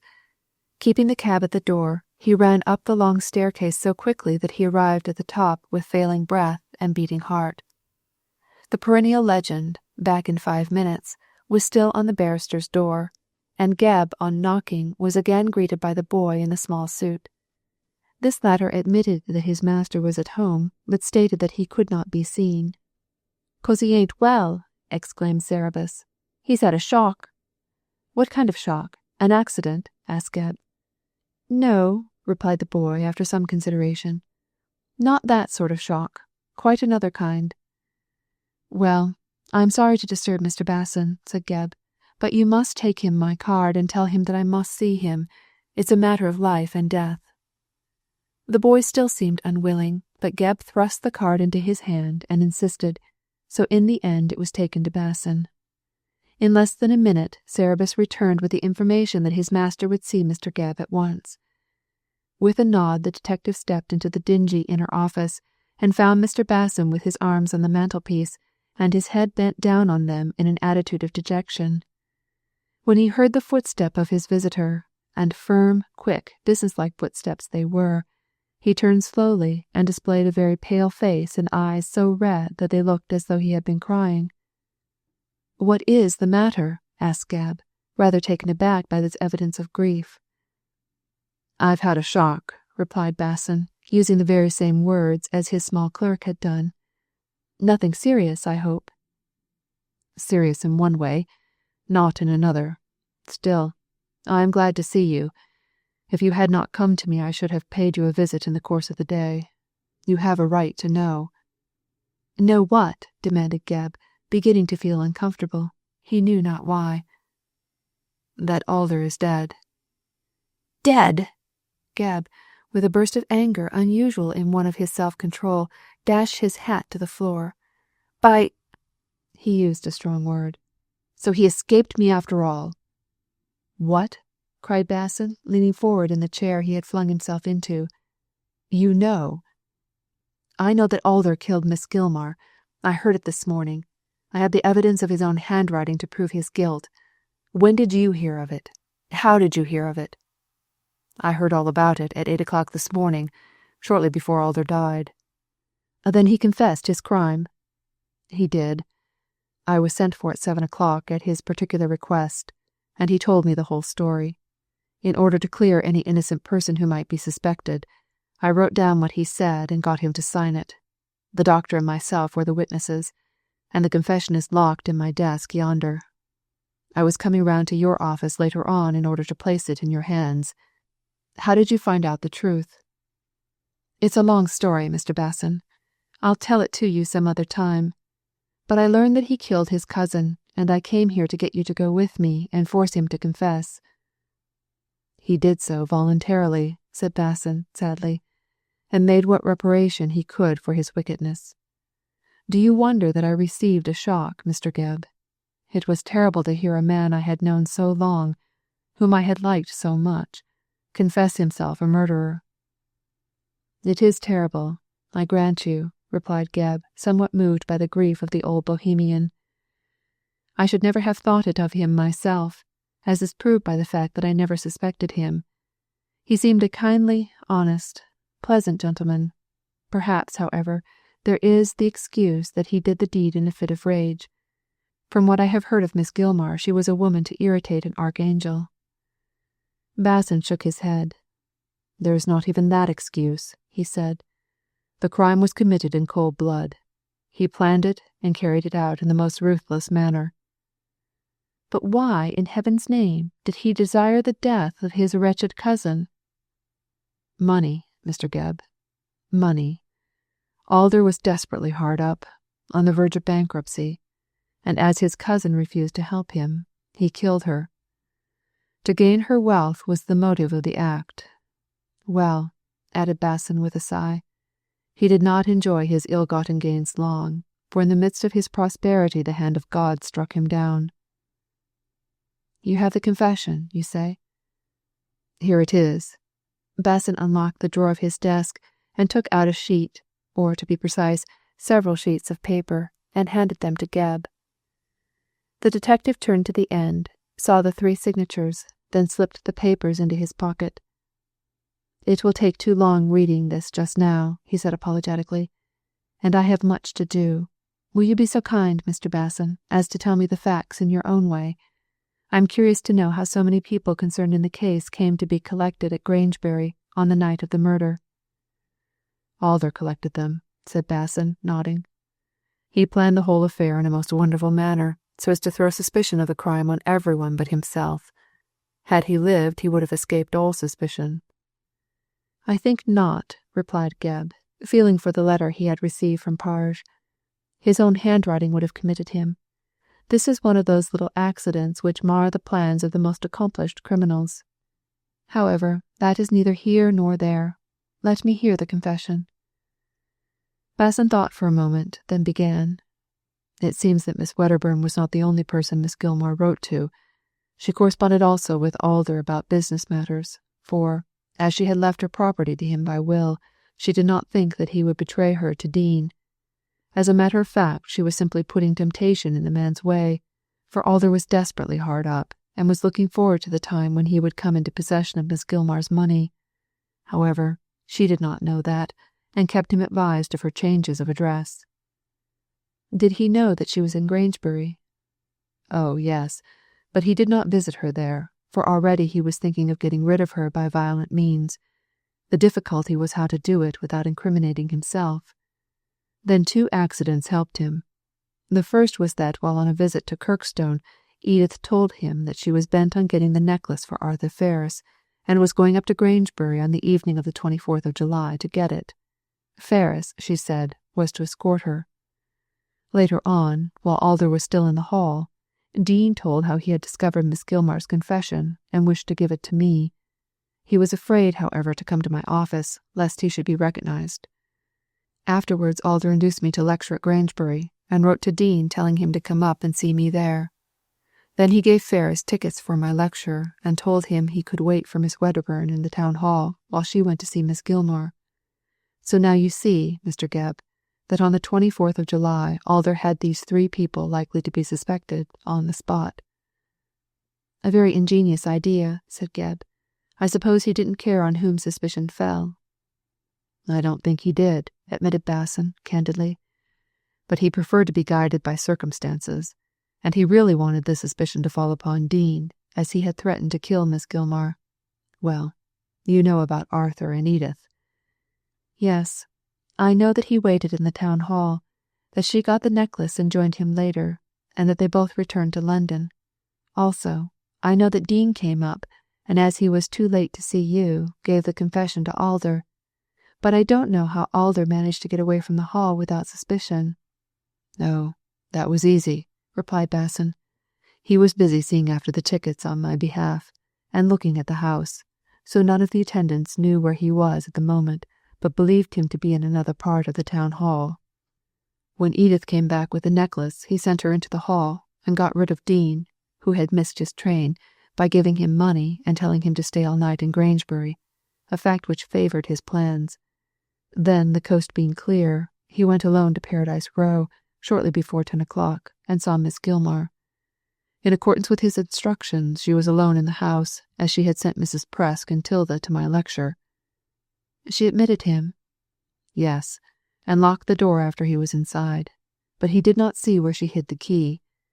He then told her that Dean had found the confession, and Miss Gilmar, as you may guess, was in a great state. She immediately, with her usual superstition, got out the cards to see what would happen." "And she turned up the death card?" "Yes. How did you know?" "Because I found it in her lap." "Yes," said Basson again. She picked up the death card, and while gazing at it in horror, Alder, who was striding about the room smoking, slipped behind her, and with a cord torn from the nearest curtain, strangled her. He then robbed her of all her jewels and slipped them into his pocket. Then he tried to get out, but found the doors locked, and did not know where the keys were. "Mrs. Presk had the key of the back door, and Miss Gilmar that of the front," said Gebb. "Quite so, but Alder did not know that. He did not dare to get out by the window, lest he should be taken for a burglar and arrested. So he stepped down to the kitchen and waited till Mrs. Presk came home. He heard her go upstairs and then call Tilda, so that he knew the crime had been discovered. When the servant went up to the yellow boudoir, Alder ran out of the back door and returned to the town hall.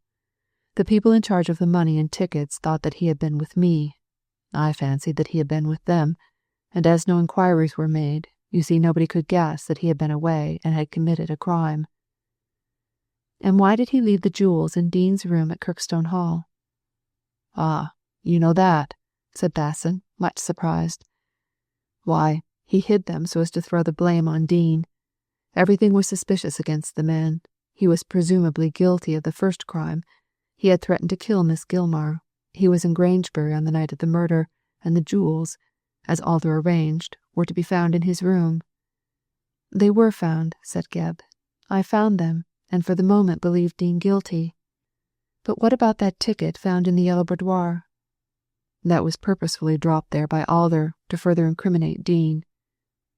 "How did he get the ticket?" "In giving the confession, it fell out of Dean's pocket, and Alder picked it up. So you see, Mr. Gebb, that in every way chance played into Alder's hands." "The wicked flourish like a green bay tree, but not for long," said Gebb grimly. "But tell me, why was Alder so kind to Fergus?" "Oh, that was his deceit," said Basson with a sigh. "He fancied that when Dean was accused of this second murder, Edith would never marry Fergus, as being the son of such a man. He was kind to him because he wanted to ingratiate himself with Edith, so that she might marry him after parting, as he thought she would, with Fergus." "Infernal scamp!" cried Gebb, swearing, "when he knew that the poor devil was innocent. Have you Miss Gilmar's confession?" "Here it is. Alder gave it to me. It clears Dean entirely, so I suppose he'll receive a free pardon." "I suppose so," said Gebb, putting the confession of Miss Gilmar into his pocket along with that of Alder. "But his life is ruined. I'm only sorry for one thing, that Alder did not live to be hanged." "Well, I cannot agree with you. After all, he was my friend," said Basson sadly. "He was a blackguard," retorted Gebb, and took his departure. Chapter 26. The End of It All. 1 month after the death of John Alder, the two detectives, Parge and Gebb, sat in the room of the former, discussing the now solved mystery of the Grangebury murder case. On the tables there lay a cheque for £200 made payable to Absalom Gebb, and signed by Edith Wedderburn. The conversation was mostly about this cheque, and how it should be divided between them so as to compensate each with due fairness. The matter was a delicate one, and could not be settled without some sharp words on either side. "After all, Simon," remonstrated Gebb in vexed tones, "I did most of the work, and deserve the reward for my pains." "You don't deserve all of it," retorted Parge, capaciously. "I don't claim all of it. I say divide it into 2 parts of £100 each. That will pay me, and much more than compensate you."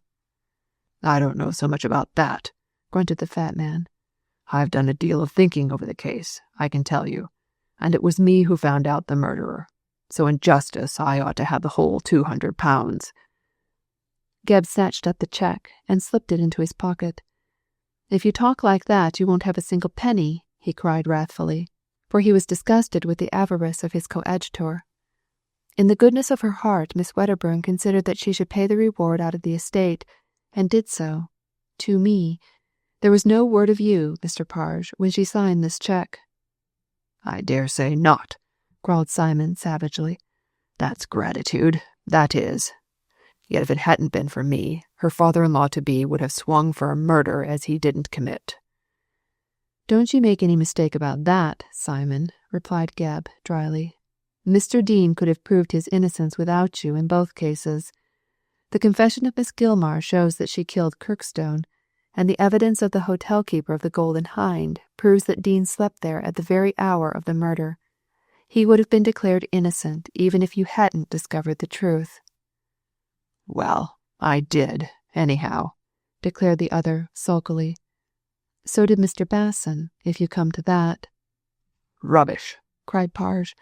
"He only heard the confession of Alder." "Well, and didn't that reveal the truth? As a matter of fact, in the face of that confession, Miss Wedderburn need not have paid the reward to anyone. However, she thought that I deserved payment for all my work, so she gave me this money. It is only because you are a pal, and because I know you've helped in the matter, that I give you £50 for yourself." £50? roared the fat man, growing purple with rage. "You said 100 just now." "So I did, but I've taken off 50 for your greediness, Simon. I don't need to give you a single stiver, if it comes to that." "I'll never help you again." "Much I care," retorted Gebb. "I can get on without you. And I can't say as I care to work with a man as doesn't know when his friend is doing him a good turn. You say another word, Simon Parge, and I'll reduce your reward to £25. If Parge had been able to move, he would no doubt have fallen on Gebb, but chained as he was to his chair, he could do nothing but glare at his junior with a fierce eye and a very red face. He knew very well that Gebb was acting in the most generous manner in offering to share the reward, so, fearful of losing all by opening his mouth too wide, he sulkily signified that half a loaf was better than none. "I dare say it is," said Gebb tartly, "but you only get a quarter of a loaf.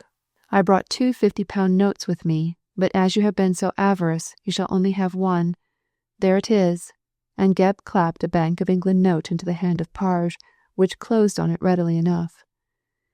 "And you keep 150, he said with a frown. "I do, and I've earned it, Simon, by the sweat of my brow. But now that I've behaved towards you a deal better than you deserve, I'll go and bank my money. You'll not see me here again in a hurry."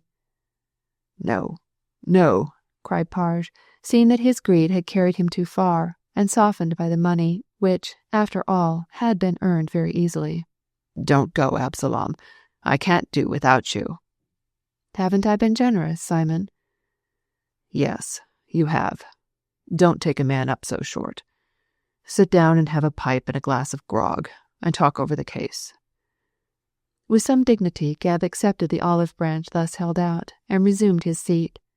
Afterward, Parge seemed so repentant of his late behaviour that the dignity of Absalom disappeared altogether, and moreover, the whiskey and tobacco proved strong aids to patching up the quarrel. In 10 minutes the pair were chatting together in the most amicable fashion. "Well, Absalom," said Parge, with a most plethoric grunt. And how does the matter of that Grangebury case stand now? You know I'm shut up here and never hear a word of what's going on. Tell me the latest news." "Miss Wedderburn has inherited the Kirkstone property." "She owns the Hall, then?" "Yes, she inherits the Hall and also Miss Gilmar's personal property. It was left to Alder first, and failing him to Miss Wedderburn, so she is now a rich woman, and I dare say will make a better use of her money than the old skinflint who left it to her." "She'll buy a husband with it, I suppose," said Parge ill-naturedly. "Don't you make any mistake," contradicted Gebb, friendly to both Edith and Arthur. "She was engaged to Ferris in the days of her poverty, and she'll not throw him over now that she is rich. But there is no purchase about the matter. I dare say Ferris will yet succeed with his pictures. In the meantime, he is to marry Miss Wedderburn, and good luck to both of them, say I. They are as decent a young couple as I know." "When does the marriage take place?" "Next month. Old Dean can't live long, and he wants to see the pair man and wife before he leaves this very unjust world." "Unjust world?" echoed Simon incredulously. "Dean has been pardoned, has he not, Absalom?" "Of course. Pardoned by the state for a crime he never committed, after passing nearly 20 years in a gaol for Miss Gilmar's sake. I don't wonder the old fellow is dying. He is worn out with trouble and a sense of harsh injustice. He has one foot in the grave now, and I expect he'll drop into it as soon as his son marries Edith Wedderburn."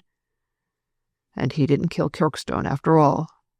"No," replied Gebb, with something of a dismal air. "It appears from the confession left by Miss Gilmar that she struck the blow. Do you remember the Bowie knife mentioned in the evidence as belonging to Dean?" "Yes, the knife with which the man was killed," said Parge. "The sister borrowed it from Dean, didn't she?" "Yes, and it appears that in her rage against Ellen Gilmar for presuming to love Dean, she threatened her upstairs with the knife, while Kirkstone and Dean were quarrelling in the smoking room. Ellen wrenched the knife away and said she would take it at once to Dean in the Yellow Room. She went down with it, and found that having quarrelled, Dean and Kirkstone had parted, the former having gone up to bed. Ellen entered with the knife in her hand and laid it on the table. Then Kirkstone, who was in a bad temper, began to insult her. She retorted, and in a short space of time they were at it hard. Then when Miss Gilmar said something unusually cutting to Kirkstone, he rushed at her to strike her. She snatched up the knife to defend herself and held it point out. In his blind rage he dashed against it, and the point pierced his heart. He fell dead on the spot. "Oh," said Parge reflectively. "Then it really was an accident." "Yes, but Miss Gilmar was so terrified that she hardly knew what to do. Then, remembering that the knife belonged to Dean, and that he had been fighting with Kirkstone, also that he despised her love, she determined to inculpate him, so as to avenge herself and save her own life. She ran upstairs and told him that Kirkstone wished to see him again in the Yellow Room. Dean fell into the snare, and came down only to find Kirkstone dead with the knife in his heart. Then he was seized with a panic and fled back to his room, whence he was dragged when that wicked old woman accused him of the murder." "Didn't Dean suspect her?" "No. He fancied that Laura, to whom he had lent his knife, had struck the blow. But afterwards, when reviewing the circumstances in prison, it occurred to him that Miss Gilmar might be guilty." "But how did Miss Gilmar quieten Laura?" "Easily enough. She told her that Dean had taken the knife and had killed Kirkstone. But it seems to me," said Gebb meditatively, "that if Laura had only given her evidence clearly, the truth about the knife would have been found out." "I dare say," rejoined Parge tartly. "But if you had been in charge of a case, as I was, you would have found out, when too late, that Laura, being weak-witted and under the thumb of Ellen Gilmar, was afraid to tell the absolute truth." "Nevertheless, the case was muddled," insisted Gebb. "Absalom," cried Parge fiercely, "you can take the best part of the reward if you choose, but you shan't throw discredit on my past work. I conducted the Kirkstone murder case to the best of my ability." "And punished the wrong man." "That was the force of circumstances." "That was the want of getting the necessary evidence," retorted Gebb with some heat. "However, We have improved since then in detective matters, as in others." "Oh, have you?" growled Parge. "Then why did you arrest the wrong man in the person of Fergus?" "You have me there, Simon. You have me there," laughed Gebb, which admission put Parge into a great good humour. "And criminals nowadays are just as stupid as they were in my youth," he said, waving his pipe. "For instance, why did Alder kill Miss Gilmar?" "Because he wanted her money." "Well, by threatening her with Dean, he could have got her to allow him a good income. There was no need for him to strangle her."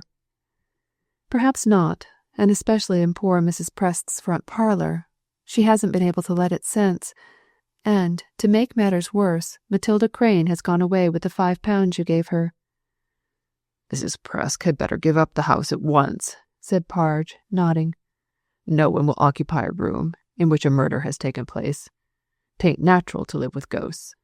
What about that yellow boudoir at Kirkstone Hall?" "Oh, Mr. and Mrs. Ferris are going to pull it down when they come back from their honeymoon. I expect they will build another wing." "By the way, is Ferris going to stick to that name?" "Well, no, but all the same he isn't going to call himself Dean." "Then he is going to take his wife's name, I suppose," suggested Parge. Gebb shook his head. "By the will of that ancestor who left the hall to his descendants, all who live in it not being Kirkstones have to take that name. If Alder had lived, he would have called himself John Kirkstone."